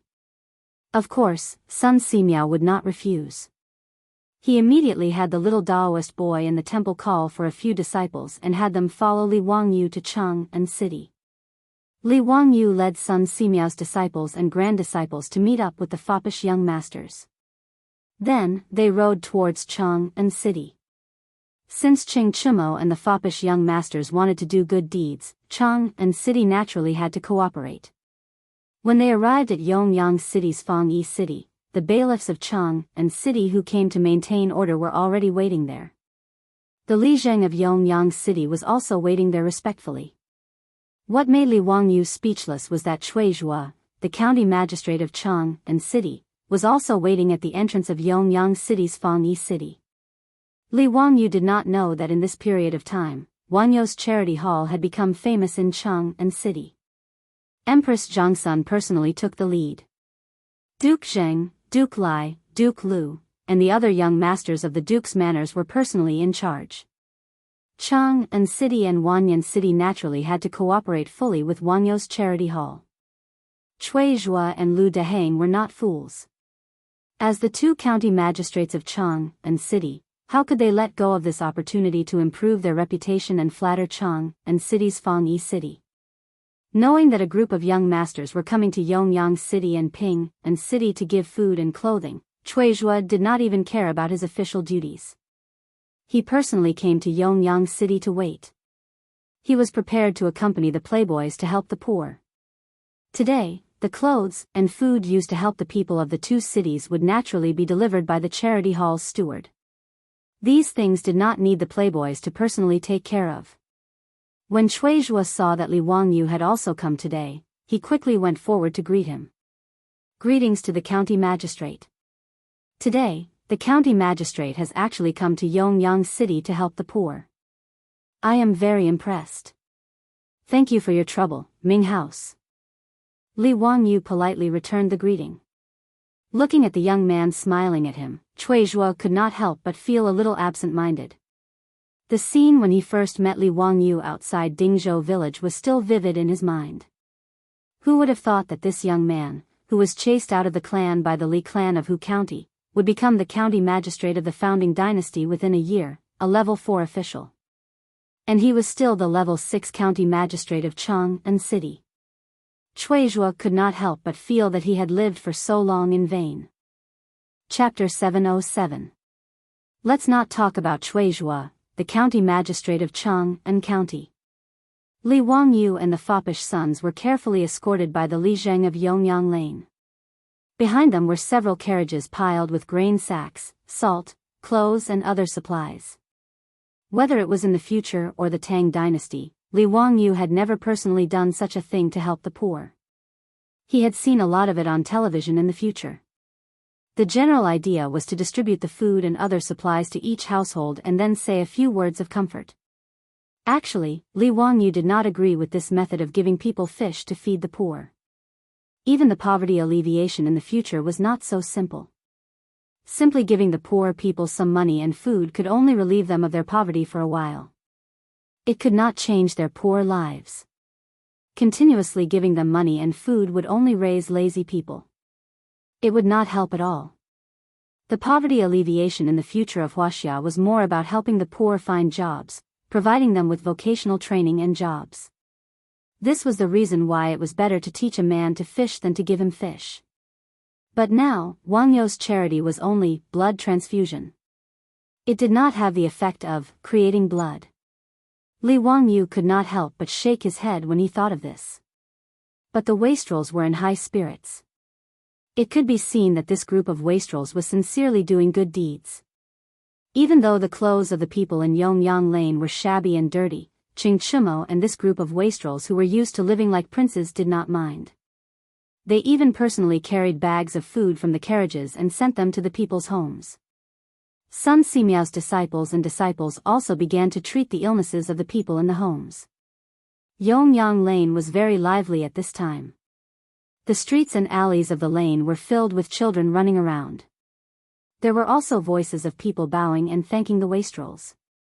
There were even some who were so excited that they directly knelt down in front of the wastrels and knocked their heads against the stone slabs. This scene fell into Li Wangyou's eyes, but he was silent.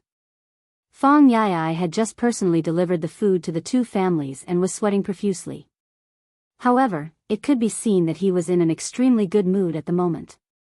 Not only was Fang Yai like this, but Ching Chu Mo and the others were also like this. Amidst the constant thanks and gratefulness of the common people in the square, the debauches were all flushed with excitement, their spirits high. Li Wangyu now understood why the silk pants were so concerned about doing good deeds. This group of playboys used to run amok in Chang'an City. Although they were not as bastards as Wang Ziqiao and Jing Konghua, they often caused trouble and fought. They were full of playboys. The commoners feared them, but they did not have any respect for them. Since this group of playboys began to run the Wangyu Charity Hall and learned how to be kind to the young, the elderly, the poor, and the sick in Chang'an City, they naturally won the heartfelt respect and gratitude of the people. To put it bluntly, it was a sense of satisfaction that they had never felt before. Li Wangyu naturally knew that Ching Chu Mo and the others were not saints. Their ability to do good deeds was also for the sake of reputation, and they had a strong utilitarian heart.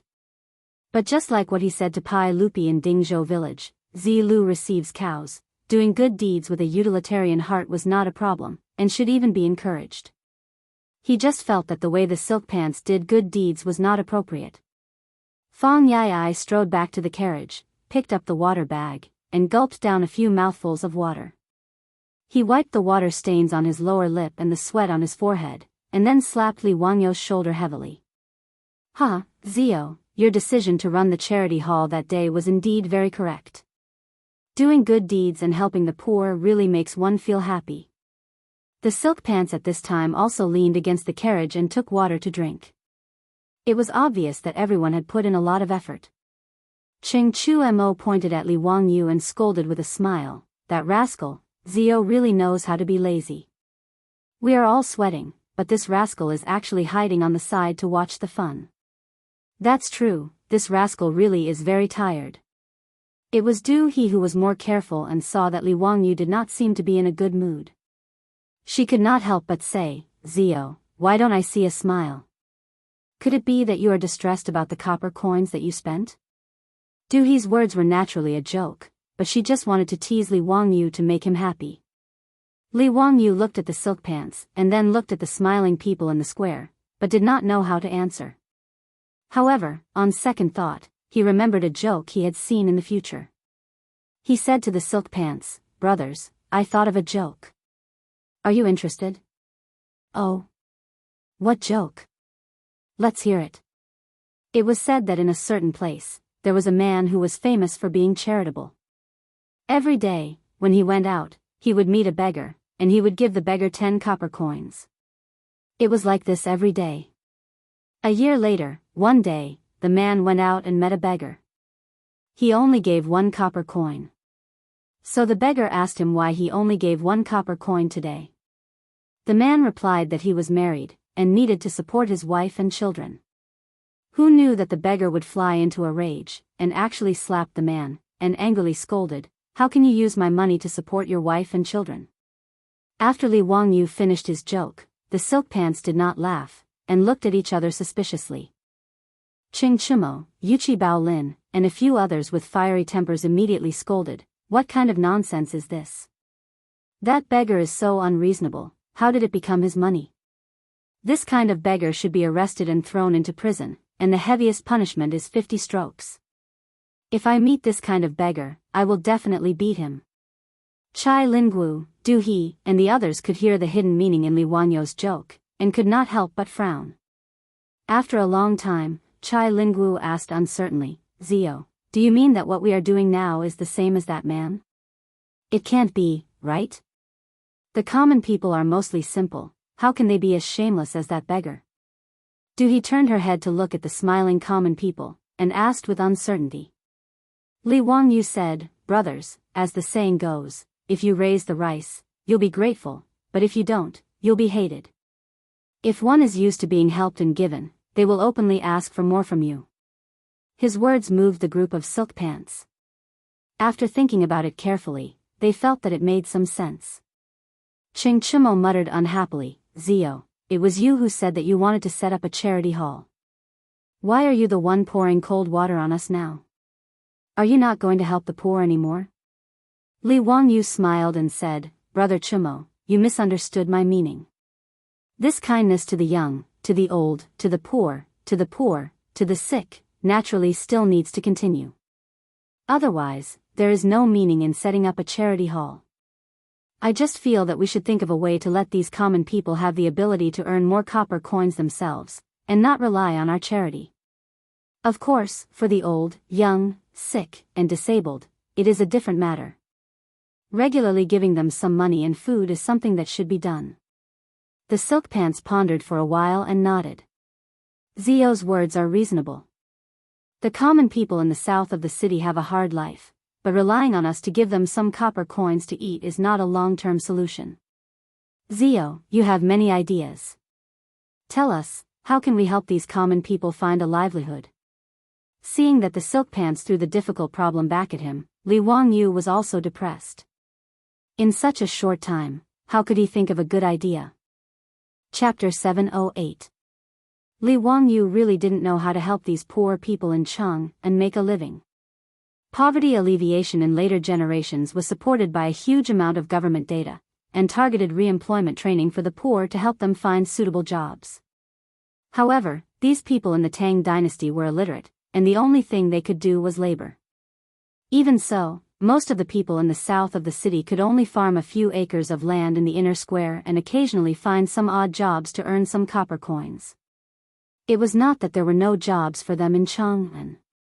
As the most prosperous and populated city in the world today, it actually required a lot of labor, whether it was the shops in the east and west markets or the caravans that shuttled back and forth in Chang'an every day. However, in the Tang dynasty, it was not easy for these people to find a job or hire people in the shops.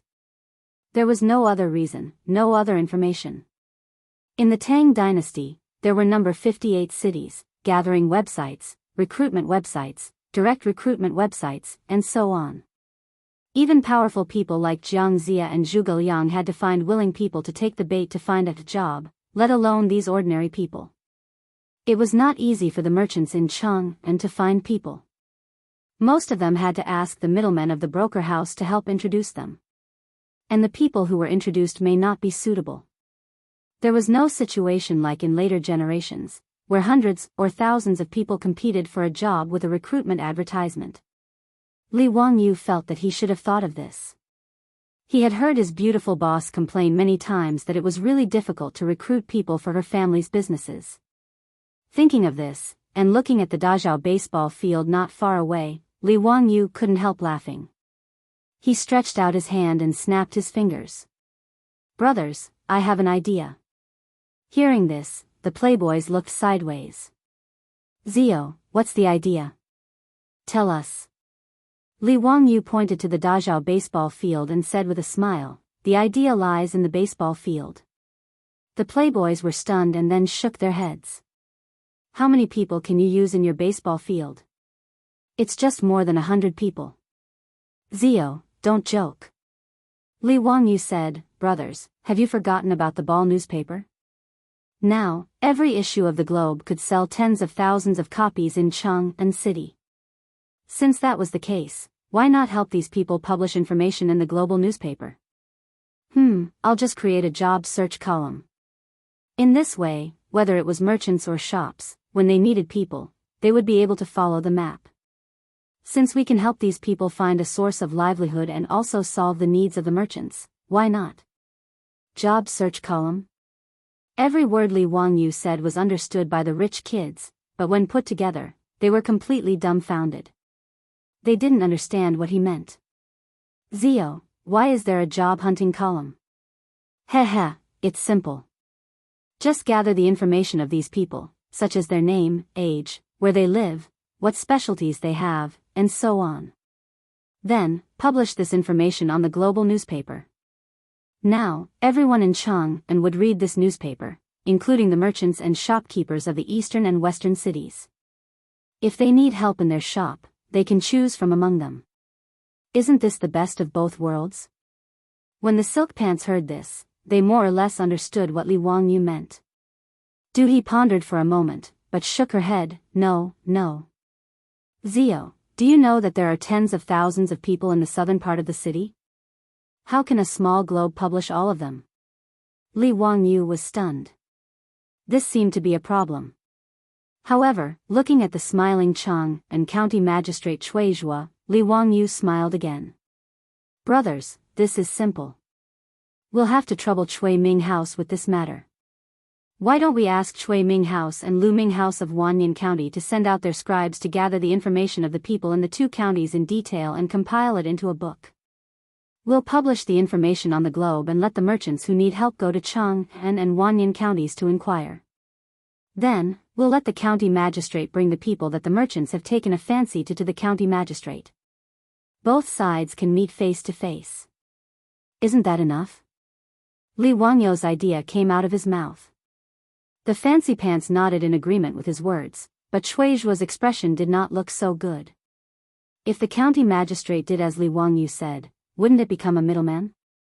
What kind of scandal would that be? Moreover, how many people would the county magistrate need to do such a thing? If Cui Zhuo nodded and agreed, wouldn't he be scolded to death by the scribes and bailiffs in the county magistrate? However, Li Wangyu, the county magistrate who founded the country, said these words, and a group of nobles stared at him. Although Cui Zhuo was unwilling, he couldn't say a word for a long time. Li Wangyu saw Cui Zhuo's constipated expression and immediately understood what he was struggling with. He couldn't help but laugh. Cui Ming House, don't think it's troublesome. This is actually a good thing. Cui Zhuo's expression was bitter. He cupped his hands toward Li Wangyu and said, Please advise me, county magistrate who? Li Wangyu said, The people under the Ming House's rule have a stable livelihood. I think it's also good for the Ming House, right? Cui Zhuo naturally nodded. These words were not wrong. For a county magistrate like him, the people under his rule could live and work in peace and contentment. Whether it was his political achievements or his reputation, it was a good thing. I naturally understand what county magistrate who is saying.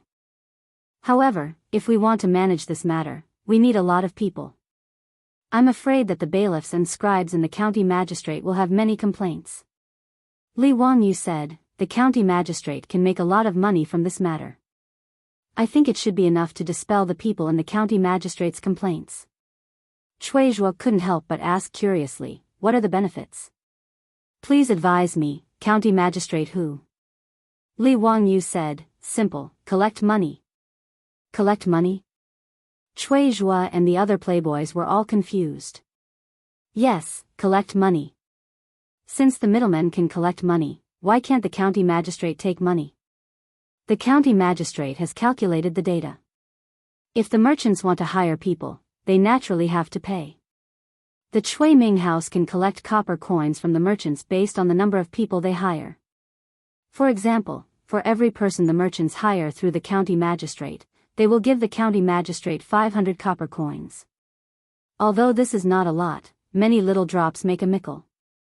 Under the rule of the Ming House in Chang'an, there are tens of thousands of poor people.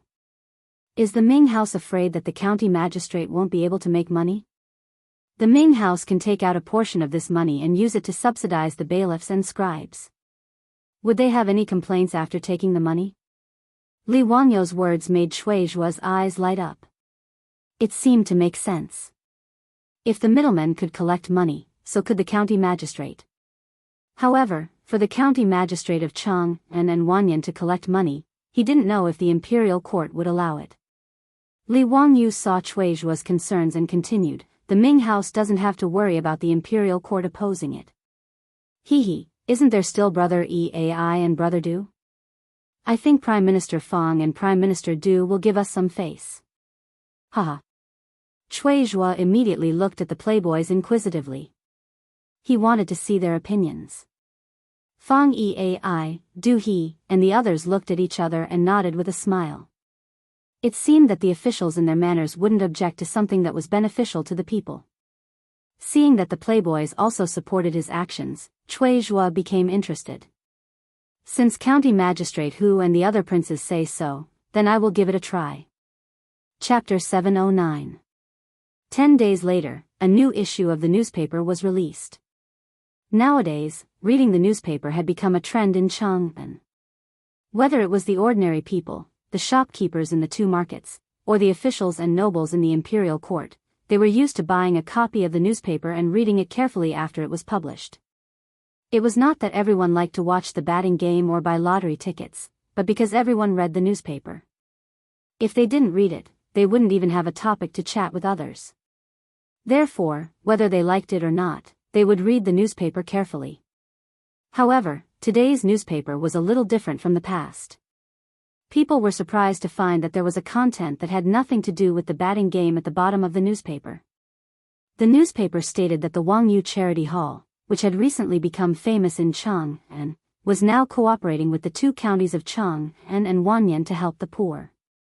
The two counties had registered the people in Chang'an who had difficulty making a living, and there were tens of thousands of people who were willing to go out to work.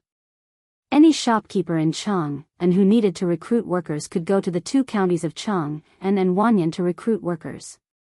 This piece of news that had never been heard before immediately made the two markets, Ping Kong Square and Chongren Square, lively. Many shopkeepers gathered together to discuss this matter. Shopkeeper Zhang, have you read today's newspaper? It's interesting.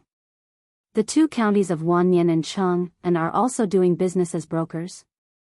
I was just about to talk about this with shopkeeper He. This is new. Not to mention the Tang dynasty, even in the previous dynasty, there was no such thing as a broker. Tut, it also said that the government doesn't do it for free. Every time they recruit someone through the government, they have to pay the government 500 coins. Chang'an and Wanyan counties are so poor that they are crazy. Shopkeeper He, you're wrong. I think it's a good thing. Oh? What do you mean? Shopkeeper Zhang, please enlighten me.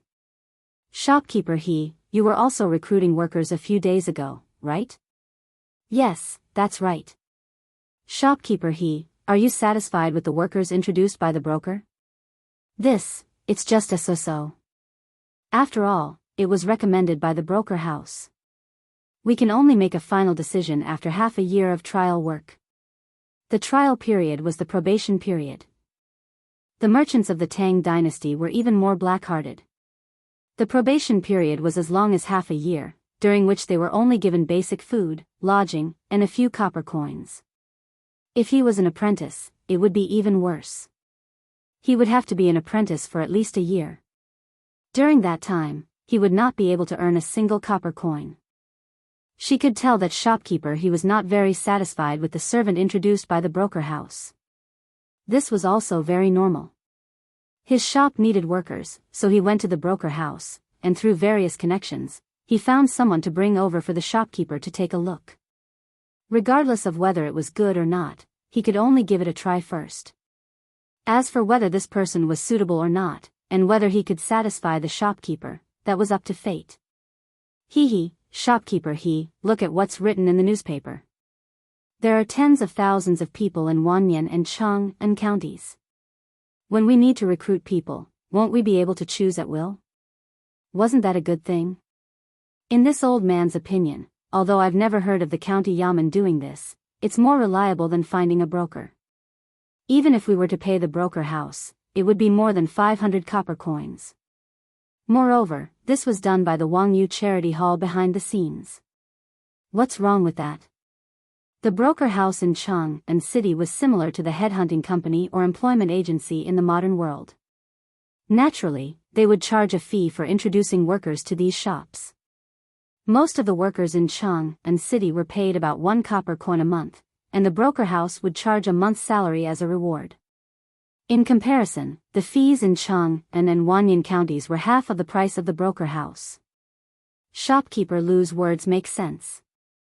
No, I have to go to the Chang and County Yamen to take a look. If I can really find suitable workers, that would be a good thing. Shopkeeper he thought that it was very reasonable, so he said this and hurried to the County Yamen. At this time, in the Chang and County Yamen, the three groups of Yamen runners and the scribes of the Yamen were chatting together. Leader Zhao, do you think that the Ming House has nothing better to do when they asked us to register the information of those people? For this matter, my legs are about to break from running. It's really the case that once the higher-ups ask, the subordinates run until their legs break. Who says they aren't? The Ming House can really think of something like this. What's wrong with the Yamen? Do they want to do business like the broker house? Everyone, be quiet. If the Ming House hears you, you'll have to bear the consequences. A scribe was afraid of trouble and quickly stopped them. Leader Zhao glared at them and said, "What? My legs are about to break from running. Can't I say a few words?" Shu, do you know who gave the Ming House this idea? Who? If I find out, I'll beat him up. What kind of idea is that? Leader Zhao glared at them. That was the idea of County Count Hu, Duke Lu, Duke Lai, and Duke Sheng. Huh, Leader Zhao, go beat them up. A scribe who knew what was going on made fun of him and said. After he said this, Leader Zhao, who was shouting at the top of his lungs, as well as the Yamen runners and scribes who were complaining, immediately shut their mouths. They even looked around with a guilty conscience. After making sure that no one was paying attention to them, Leader Zhao lowered his voice and said, "Even if it's County Count Hu, he can't make fun of us like this." Someone laughed out loud. I say, Leader Zhao, aren't you always very bold? How come you're even calling him County Count Hu? County Count Hu hasn't been born yet and has just turned 17. Huh, don't those scholars say that those who are more accomplished are more important? Aren't I just respecting County Count Hu? Although Leader Zhao was an unreasonable person, he still knew who he could provoke and who he couldn't. The Ming House said that there are benefits to helping those merchants recruit people. They'll charge us 500 copper coins per person. The Ming House said that they'll reward us with half of the money. Leader Zhao wasn't happy and glared, "Nonsense. Even if it's 250 copper coins, how much can you get? Don't forget that our Chang and county has 3 groups of Yamen runners and scribes. There are over 100 people. Do you think that you'll get 2 or 3 copper coins per person? But we've registered tens of thousands of people in the past few days. If we introduce all of them, we'll get a lot of money." A scribe argued. 10,000 people. If each person received 500 copper coins from the merchants, that would be 5,000 strings of copper coins. If half of the money was given to the Yamen runners and scribes, each person would get around 20 strings of copper coins. This wasn't a small amount. It was equivalent to a year's salary for the Yamen runners and scribes. Leader Zhao's face was filled with disdain. Come on, you believe that? The Yamen has a lot of information about the people, but it's not enough to introduce them. This county government isn't a broker house. How can there be so many merchants coming to the county government to recruit people? If you don't believe me, let's make a bet. If 10 merchants come to the county government to recruit people within a month, I'll lose and bark like a dog. How about that? Okay, it's a deal. While the crowd was chatting, the Yamen runner who was on duty outside the Yamen rushed into the county Yamen. Quick, quick, someone's here. Leader Zhao slapped him on the head. What nonsense are you talking about? More people are here. What's going on? People. There are a lot of people outside the Yamen. There are hundreds of people. They're all merchants from Chang'an. They want to recruit people. The Yamen runner was out of breath and quickly answered. Leader Zhao's face changed when he heard this. He quickly led the Yamen runners and scribes outside. Outside the county government of Chang'an County, there were hundreds of merchants wearing all kinds of silk and satin gathered. Leader Zhao was stunned and asked, "Why have you come to the county government?" "Thank you. We're here to recruit people." Where can we do it? Yes, I want to recruit 3 workers in my shop. Where can I recruit them? The newspaper said that Chang and County can recruit people. Is that true? Leader Zhao was stunned for a while. Then he turned his stiff neck and looked at the person who made the bet with him. Woof, woof, woof. Chapter 710. Shopkeeper Ren of the Renji Saddle Shop in Shi City had also been worrying about the recruitment of shop assistants and apprentices. Ever since he won the lottery, the business of the saddle shop was getting better and better. However, he was lacking in manpower. Shopkeeper Ren had already asked the broker to help him find suitable workers. However, he was not satisfied with the few people sent by the broker. After all, he wanted to find skilled workers. How could he find them in such a short time? Shopkeeper Ren naturally saw the news in the Chiu newspaper. After seeing the news, Shopkeeper Ren was overjoyed. He immediately left the shop and rushed to the Chang and County Yamen. However, when Shopkeeper Ren arrived at the Chang and County Yamen, he was shocked to find that the Yamen, which was usually quiet, was as busy as a market. Noda's Yamen was filled with merchants who came to recruit workers. Some merchants who were familiar with each other greeted each other loudly and asked how many people they were going to recruit today. It was very lively. Fortunately, this was the Chang and County Yamen and there was no shortage of Yamen runners to maintain order. Under the urging of the Yamen runners, the merchants lined up and went to the Yamen runners to register what kind of people they needed and how many people they needed. Shopkeeper Ren saw the situation and did not bother to greet his acquaintances. He quickly went to line up. Cui Zhua, the Chang and County magistrate, did not expect that the Chiu newspaper would attract so many merchants. He was also shocked when he received the report from the Yamen runners. He ordered people to summon all the scribes in the county Yamen to greet the merchants, register them, and inquire about them. He also sent Yamen runners to ride horses to each lane to inform the commoners who met the needs of the merchants to come to the county Yamen to work according to the information given by the scribes. The Yamen runners of Chang and County were like the delivery men in the future. They were constantly going back and forth between the Yamen and each square. However, no one complained now. Even a fool could see that Chang and County was going to make a lot of money. The Yamen runners and the Yamen runners would also get a share of the rewards. After dealing with the matters in the Yamen, Cui Zhua hurriedly sent someone to deliver a letter to the rich playboys. Cui Zhua was clear about this matter. Although he and Lu Deheng were the 2 county magistrates who did the hard work, the Wangyu Charity Hall deserved the credit. However, the benefits that he and Lu Deheng received were real. Not to mention the merits of governing, even if the people had a stable livelihood, it would be of great benefit to him as the county magistrate of Chang and County. Cui Zhuo looked at the bustling scene in the county government office and admired Li Wangyu to the extreme. Cui Zhuo couldn't help but sigh with emotion when a random idea had such an effect. The same thing happened in the county office of Wanyan County. The scene of the 2 counties in Chang, and that had lasted for 10,000 years had even spread throughout the city. The Tangs had never seen any job fairs, much less hundreds of merchants running to the county Yamen to recruit workers. As a result, countless people who were bored and wanted to watch the fun also rushed to Chang and Wanyan counties to join in the fun. The Changshou Square and Xianyang Square where Chang and Wanyan counties were located were crowded. It was even livelier than during the Lantern Festival. Today's job fairs in the 2 counties were obviously successful. Many merchants, including shopkeeper Ren, had found suitable workers. In just one day, more than 1,000 people in Chang and Wanyan counties had found jobs.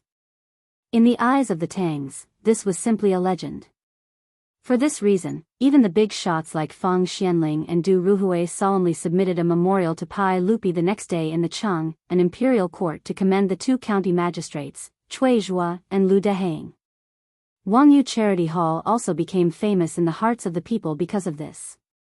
In addition to the merchants who were stomping their feet and cursing in the streets, nearly 1 million people in Chang and almost praised Li Wangyu and the rich playboys to the skies.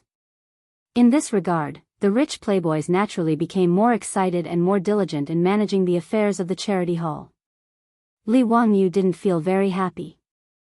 Since the day he and the rich playboys went to Yongyang and Hepping Square to help the poor, he had been thinking about something and frowning every day. Seeing him like this, the beautiful boss couldn't help but be curious. Wang Yu, why have you been so worried recently? What are you thinking about? Li Wang Yu sighed deeply and pulled the beautiful boss to sit beside him.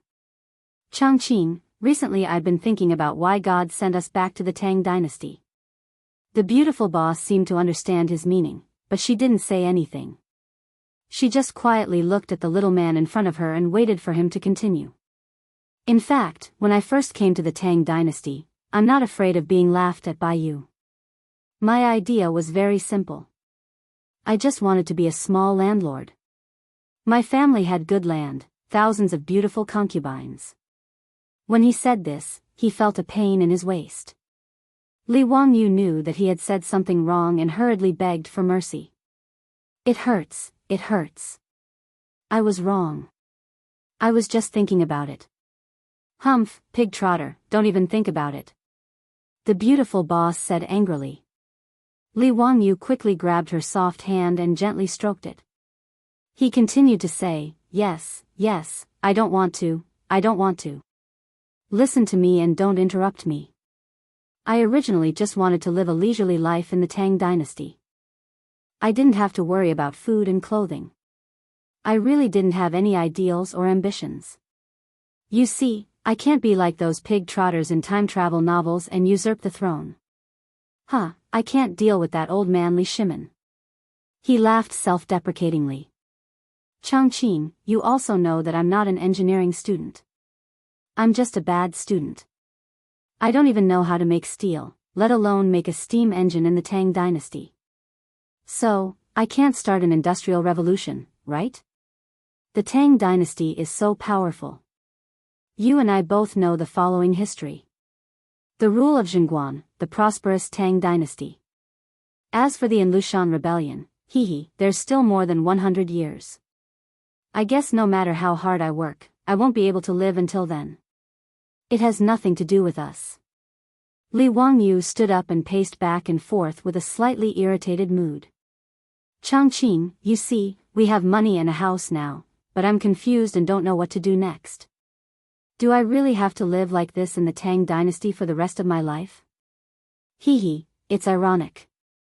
In my previous life, I envied those rich second generations the most. I thought that they didn't have to do anything every day and were happy to indulge in wine and women. But now that my soul has traveled to the Tang dynasty and I've become a rich first generation, I don't seem to be so happy. Originally, I wanted to do something for the Tang dynasty, so I spent money to do good deeds, thinking that at least I could change the fate of some people. But this time, after going to help the poor with Ching Chumo and the others, I felt that even if I gave the people some money and food and helped them find a job, it didn't seem to change anything. So I feel more and more irritated. The beautiful boss naturally understood Li Wangyu's thoughts. To put it simply, he couldn't find a goal in life. She didn't know how to enlighten Li Wangyu. After all, even she was still confused. The two looked at each other speechlessly. Su Changqing suddenly burst out laughing. Hey, pig trotter, don't you think we're a bit pretentious? Li Wangyu was stunned, and then he also laughed. It seemed that they were really a bit pretentious. Su Changqing covered his mouth and laughed for a long time, but suddenly his eyes lit up and he said to Li Wangyu, it turns out that I have a friend who was heartbroken. She also felt that life was gloomy and there was no meaning in living. Li Wangyu couldn't help but interrupt. Hey, I didn't feel like I was dying, and I didn't feel that life was gloomy. I didn't fall out of love, Listen to me, don't interrupt me. Su Changqing glared at him and continued. Later, she went to the Tibetan area to teach. Chapter 7:11. Later, she went to the Tibetan area to teach. The beautiful boss continued. A year later, when she appeared in front of me again, I almost couldn't recognize her. Although her appearance has darkened a lot, what's more important is her spirit. Wangyu, do you understand that feeling? It's like she's a completely different person, full of confidence and happiness. I asked her why she had such a big change. She said that when she was teaching, she felt the happiness and satisfaction of being respected, needed, and cared for. These were all things she had never experienced in her previous life, so she felt confident and happy. Li Wangyu was a bit confused.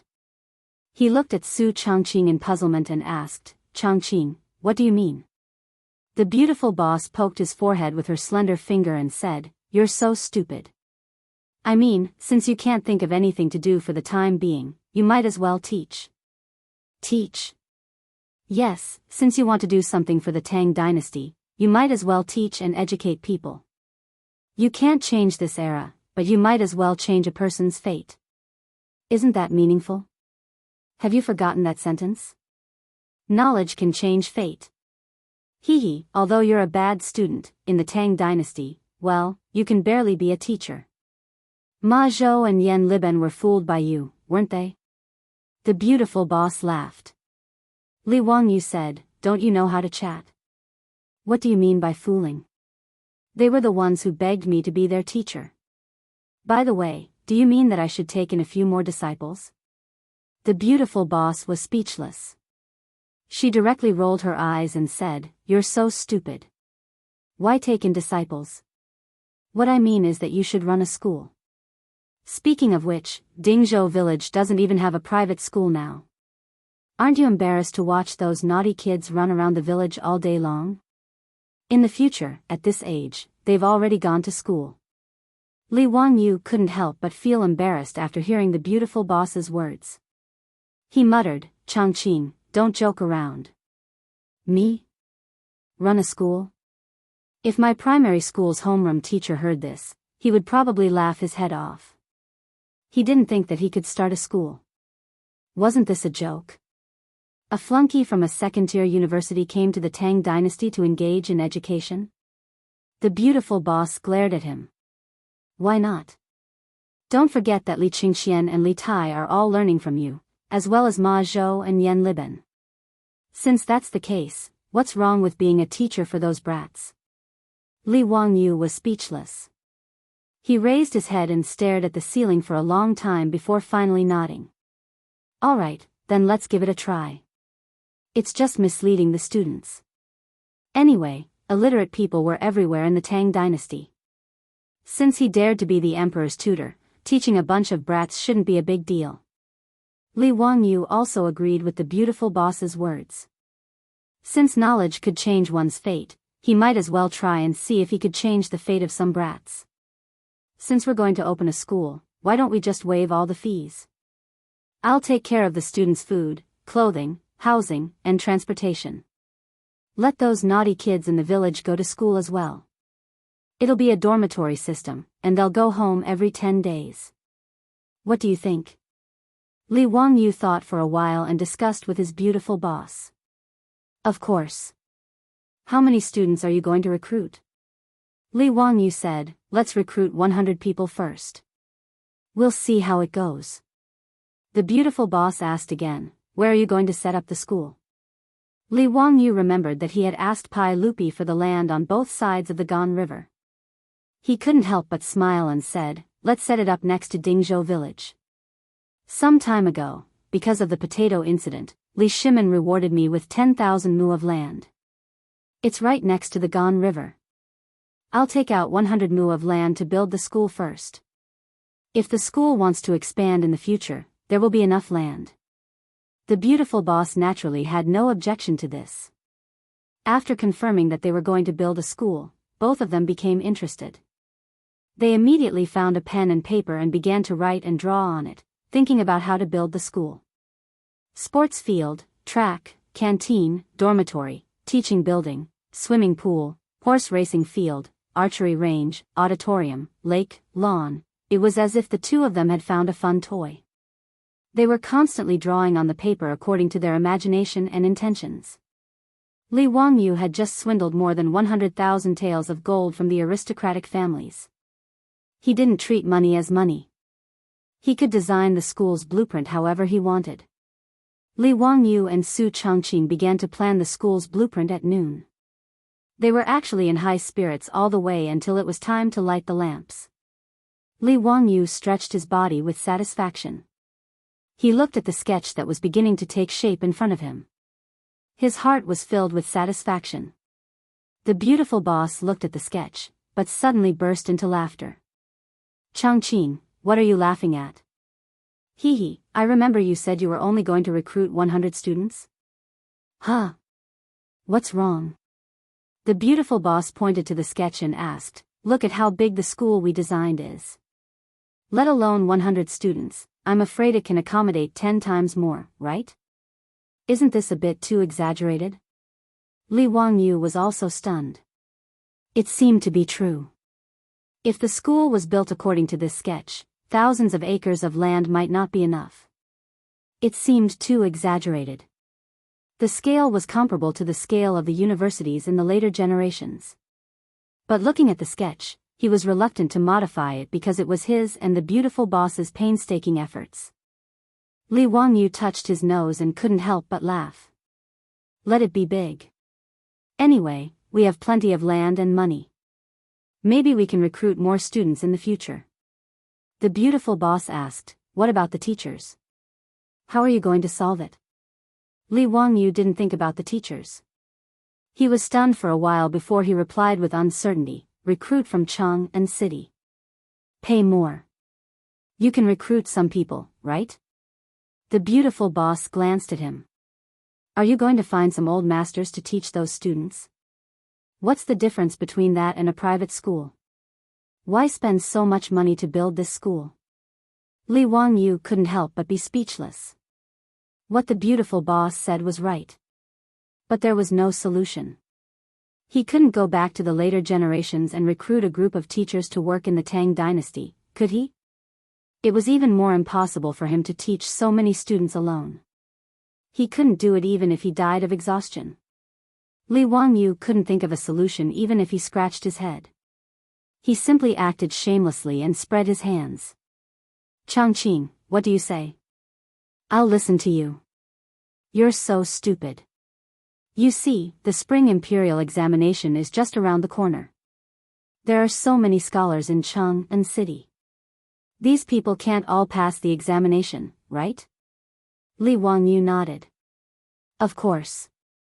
Although the Tang dynasty's imperial examination wasn't as crazy as the Ming and Qing dynasties, only 30 to 40% could pass the examination. You mean, I should recruit those students who failed to pass the examination to be teachers? But aren't they the same?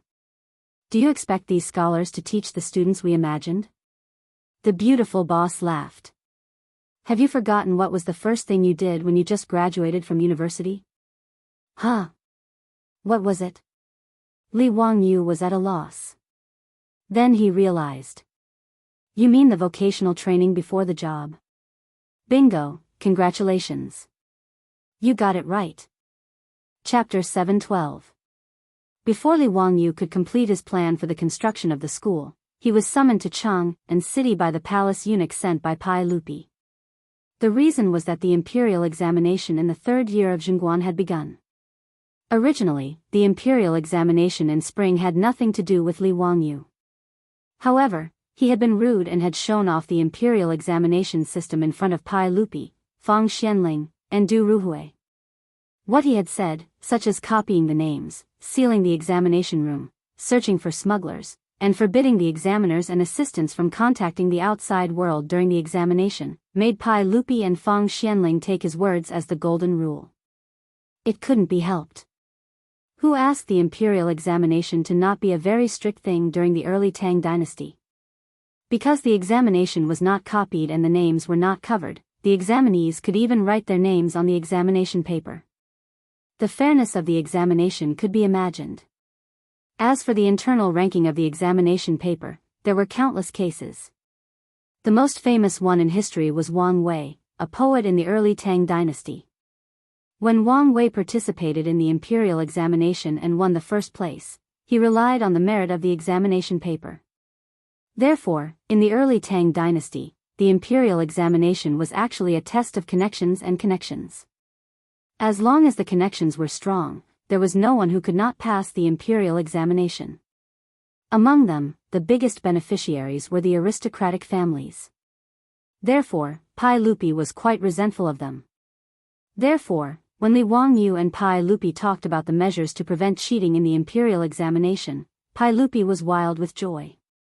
At that time, he ordered Fang Xianling and Du Ruhui to follow suit and cut off the hands of the aristocratic families and courtiers that stretched out to the imperial examination system.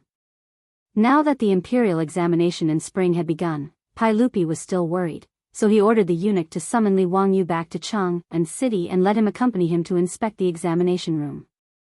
Originally, the examination room of the imperial examination in the Tang dynasty was in the square in front of the Ministry of Rites. Rows of seats were placed in order, and the examinees sat in the open air to take the examination. The examination time was not long, only 1 day, so it was not a torture. In this kind of examination room environment, there was naturally no need for strict confidentiality. After Li Wangyu's suggestion, the examination venue for this year's spring imperial examination was changed.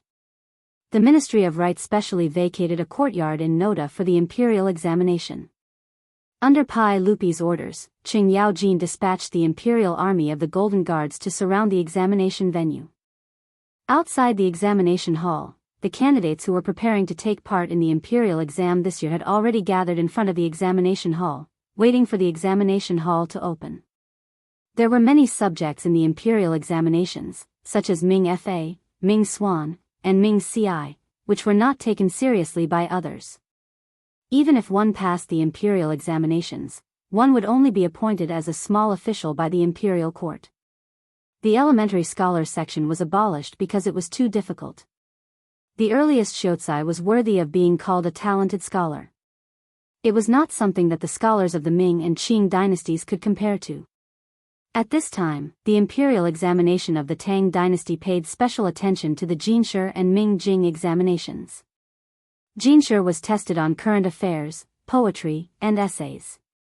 Ming classics was tested on current affairs, calligraphy, and moi. However, Li Wangyu knew that many of the prime ministers of the Tang dynasty were Jinshi. Therefore, the Jinshi examination was the most important. The advanced examination naturally did not test on the Ming and Qing dynasties. Instead, it focused on poetry. Therefore, when Yu Shinan saw Li Wangyu plagiarizing 2 of Li Taibai's poems, he was certain that he would pass the spring imperial examination. The Ming Jing examination was about calligraphy and moi. In layman's terms, it was about filling in the blanks and writing from memory. It was relatively easy. After all, one only needed to be familiar with the calligraphy and annotations to pass the intermediate examination. On the other hand, composing poems required a certain amount of talent. Therefore, it was very difficult to pass the Jinshi examination. In the Tang dynasty, there was a saying, 30 years old Ming Jing, 50 years old Jinshi. It meant that if one passed the Ming Jing examination at 30 years old, one would be considered old. However, if one passed the Jinshi examination at 50 years old, one would be considered very young. The advanced examination had the lowest admission rate. On average, there were only 20 people on each roll. The rate of passing the Jinshi examination was only 1 in 60. At this time, more than 1,000 examinees had gathered outside the examination hall. It was a spectacular sight. Pai Lupi, in casual clothes, stood outside the crowd with Li Wangyu. Fang Xianling, Du Ruhui, and a few others were also in casual clothes. Pai Lupi looked at the thousands of examinees and was very satisfied. Zio, look at these examinees. They are the foundation of the Tang dynasty. I wonder how many of them will be able to pass the Jinshi examination and serve the imperial court. Li Wangyu was very tactful and flattered. Congratulations, uncle. All the heroes in the world are in your hands. Huh, you bastard. I said this in the beginning, but later I found that it was not completely true. However, with Zio's good plan to improve the imperial examination, I can now say this again. Pai Lupi was very proud. Fang Xianling suddenly smiled at Pai Lupi and said, Your Majesty, speaking of the imperial examination, Zio mentioned something interesting a few days ago. Oh? What is it? Tell me about it, Fang Gonggong. Fang Xianling twirled his beard and said with a smile, I also heard from my son that Zio was drinking in a restaurant and happened to meet several examinees participating in this year's spring imperial examination. 2 of the examinees wanted to be Zio's disciples, but Zio told them to go to your residence to be Zio's disciples after passing the Jinshi examination. Your Majesty, don't you think Zio is deliberately making things difficult for them? Du Ruhui also said, haha, that's right. I also heard about it. It is said that Zio said with certainty that the 2 examinees will pass the Jinshi examination this year. I don't know why Zio is so confident. I heard that the 2 examinees are not yet 30 years old. If it is the Ming Classics examination, it will be fine. But it is the Jinshi examination, I'm afraid it will not be easy. Pai Lupi was interested and asked Li Wangyu, oh? Is there really such a thing? Ziyu, you rascal, you're too wicked. If you don't want to accept them as disciples, just say it. Why do you have to make things difficult for them? You only accept them as disciples when they pass the Jinshi examination. It is really difficult for them. Li Wangyu laughed in his heart. What a joke. If the 2 future prime ministers of the Tang dynasty failed to pass the Jinshi examination, wouldn't it be funny? However, the admission rate of the Jinshi examination was too low. Li Wangyu did not dare to guarantee that Lu Rengui and Sheng Guanyu would pass the Jinshi examination this year. After all, he only knew that the 2 of them had passed the Jinshi examination in history. But who knew when they passed the Jinshi examination? Li Wangyu could only pretend to be mysterious when Pai Lupi, Fang Xianling, Du Ruhui, and others made fun of him. He said, hey, Uncle, Master Fang, and Master Du, let's wait and see.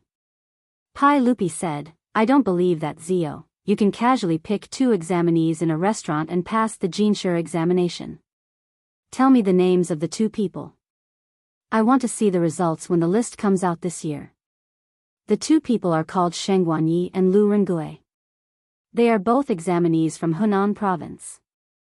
Hey, Uncle, maybe the Jinshi examination this year will be one of them.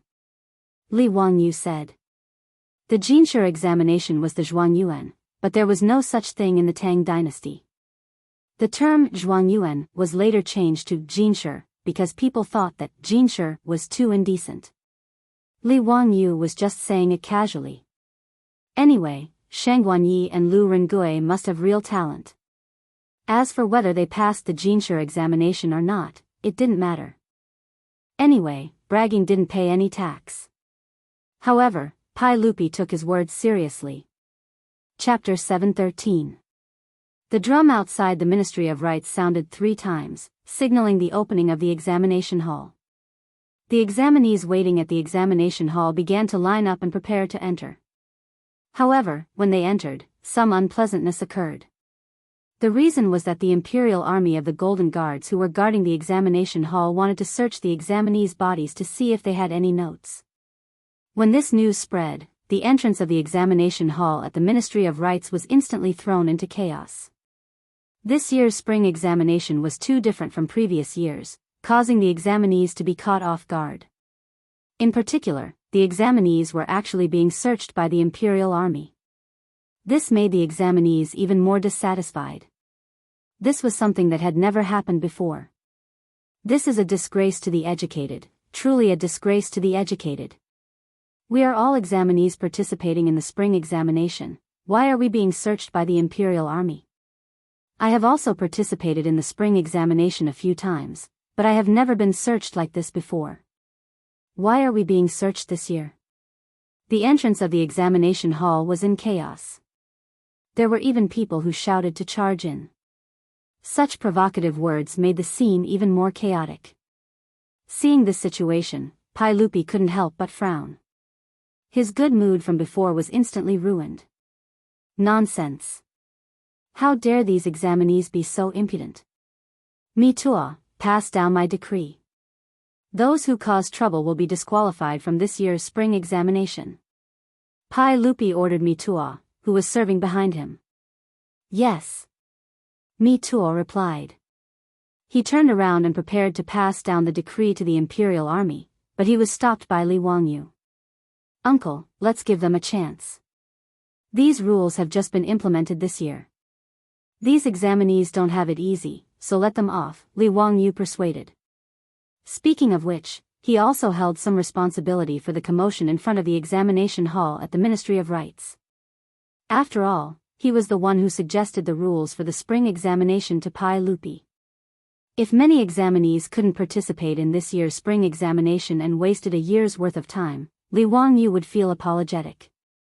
Although Pai Lupi was displeased, he didn't continue to insist on Li Wangyu's words. Since you are pleading for the examinees, I will let them off this time. But now that things have turned out like this, what kind of scandal is this? Li Wangyu could only brace himself and say, let me persuade them. Pai Lupi nodded slightly in agreement. With Pai Lupi's permission, Li Wangyu quickly walked towards the entrance of the Ministry of Rites. Miao Wu was afraid that the examinees would bump into him, so he wanted to lead his troops forward to protect him, but he was stopped by Li Wangyu. At this time, it was better not to add fuel to the fire. If he led a group of troops to appear, it would be easy to make the examinees feel disgusted. Anyway, they were just some weak scholars. There was nothing to worry about. Li Wangyu squeezed through the crowd and walked to the entrance of the examination hall in 2 or 3 steps. Leading a group of golden guards to guard the entrance of the examination hall, the one who was currently arguing with the impulsive examinees was a lieutenant of the golden guards. Li Wangyu stepped forward and was about to reveal his identity to the captain and show him his goldfish talisman when he saw the captain bow to him. Greetings, County Earl of Huizhou. Li Wangyu curiously asked, Oh? You know me? The captain smiled and said, when County Earl of Huizhou and the young dukes were practicing at the Golden Guards, it was this lowly official who led them to practice with County Earl of Huizhou.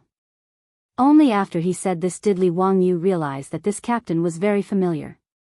It turned out that when he and Qing Chumo were practicing at the Golden Guards barracks, Qing Yaojin had called him over to be their practice partner. Since he was an acquaintance, this matter was easy to handle. Li Wangyu smiled and whispered into his ear, the sage is watching, so don't let these examinees continue to cause trouble. Have them quiet down, I want to say a few words to them. Hearing that Pai Lupi was also here, the captain did not dare to hesitate and immediately nodded in agreement. Yes. He called over several golden guards and gave them a few orders. Then, he stood on the stone steps in front of the Ministry of Rites and loudly shouted at the crowd below, Silence. Everyone be silent. If there is any more noise, you will be severely punished. The soldiers of the Golden Guards also shouted in unison. Everyone shouted in unison, and their voices were quite loud. Very quickly, those noisy examinees were suppressed. Out of the thousands of people present, no one said anything.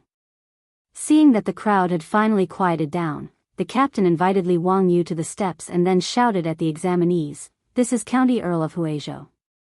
He has a few words to say to all of you. All living beings must be silent. When the captain's words reached the ears of the examinees below, they naturally caused a buzz of discussion. How could these examinees not know who Li Wangyu was? They were all examinees participating in the advancement examination, so poetry was the most important thing to them. And in Changmen, who did not know that County Earl of Huizhou, Li Wangyu, was the famous immortal poet? These examinees had carefully analyzed the poems that Li Wangyu had spread out countless times. The name Li Wangyu was a celestial figure in their hearts, an idol among idols. When they heard that the young man standing on the steps of the Ministry of Rites was County Earl of Huizhou, Li Wangyu, all of the examinees were extremely excited. Greetings, teacher. Greetings, County Earl of Huizhou.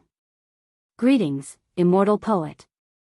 The 1,000 examinees on the field all bowed to Li Wangyu in unison, and all sorts of names came out of their mouths. Li Wangyu, this outwardly passionate man, hadn't thought that he would have such a high status in the hearts of these scholars. He couldn't help but feel somewhat proud. He hurriedly returned the greetings, then stood up straight. Gathering his qi in his dantian, he loudly shouted, Everyone, I know that many people are dissatisfied with the change in the rules of this year's spring examination. I won't hide it from everyone. In truth, these ideas were suggested by this one to the saint. Li Wangyu's words caused another round of discussion below. The lieutenant could only shout for silence once more before the examinees quieted down. Everyone, the reason I asked the Saint and the Imperial Court to ban this topic and change the spring examination was for everyone's sake. In the past spring examinations, names were not masked, scrolls were not copied, and bodies were not searched. If someone cheated, wouldn't all of your years of hard work have been wasted by these black sheep? The Imperial Court selects scholars, and naturally selects the best of the best. How can we tolerate those who cheat for personal gain? Everyone, are you willing to let these cheaters ruin all of your years of hard work? The examinees who had caused a ruckus earlier all fell silent after hearing Li Wanyo's words. The Grand Scholar examination was already extremely difficult, not to mention that there was a tendency to throw in papers. Of the 1,000 or so examinees present, how many of them truly had connections and backgrounds? The vast majority of the examinees naturally hoped for a fair chance to compete. They didn't want the spring examinations rankings to be decided before they even stepped into the examination grounds. Teacher, we naturally don't want to. Teacher, we only want to rely on our years of hard work to become a grand scholar. We never thought of cheating. County count who, we were wrong. Li Wangyu was quite satisfied with the examinees' reactions. He continued, today, whoever incited the examinees to cause a ruckus must be the cheaters. Everyone, open your eyes wide. Do not associate yourself with such people. After he finished speaking, the examinees who had been shouting insults all shut their mouths. Regardless of whether they had connections or not, how could they bring this matter to the table? As a result, the entrance of the Board of Rights examination hall became much more orderly.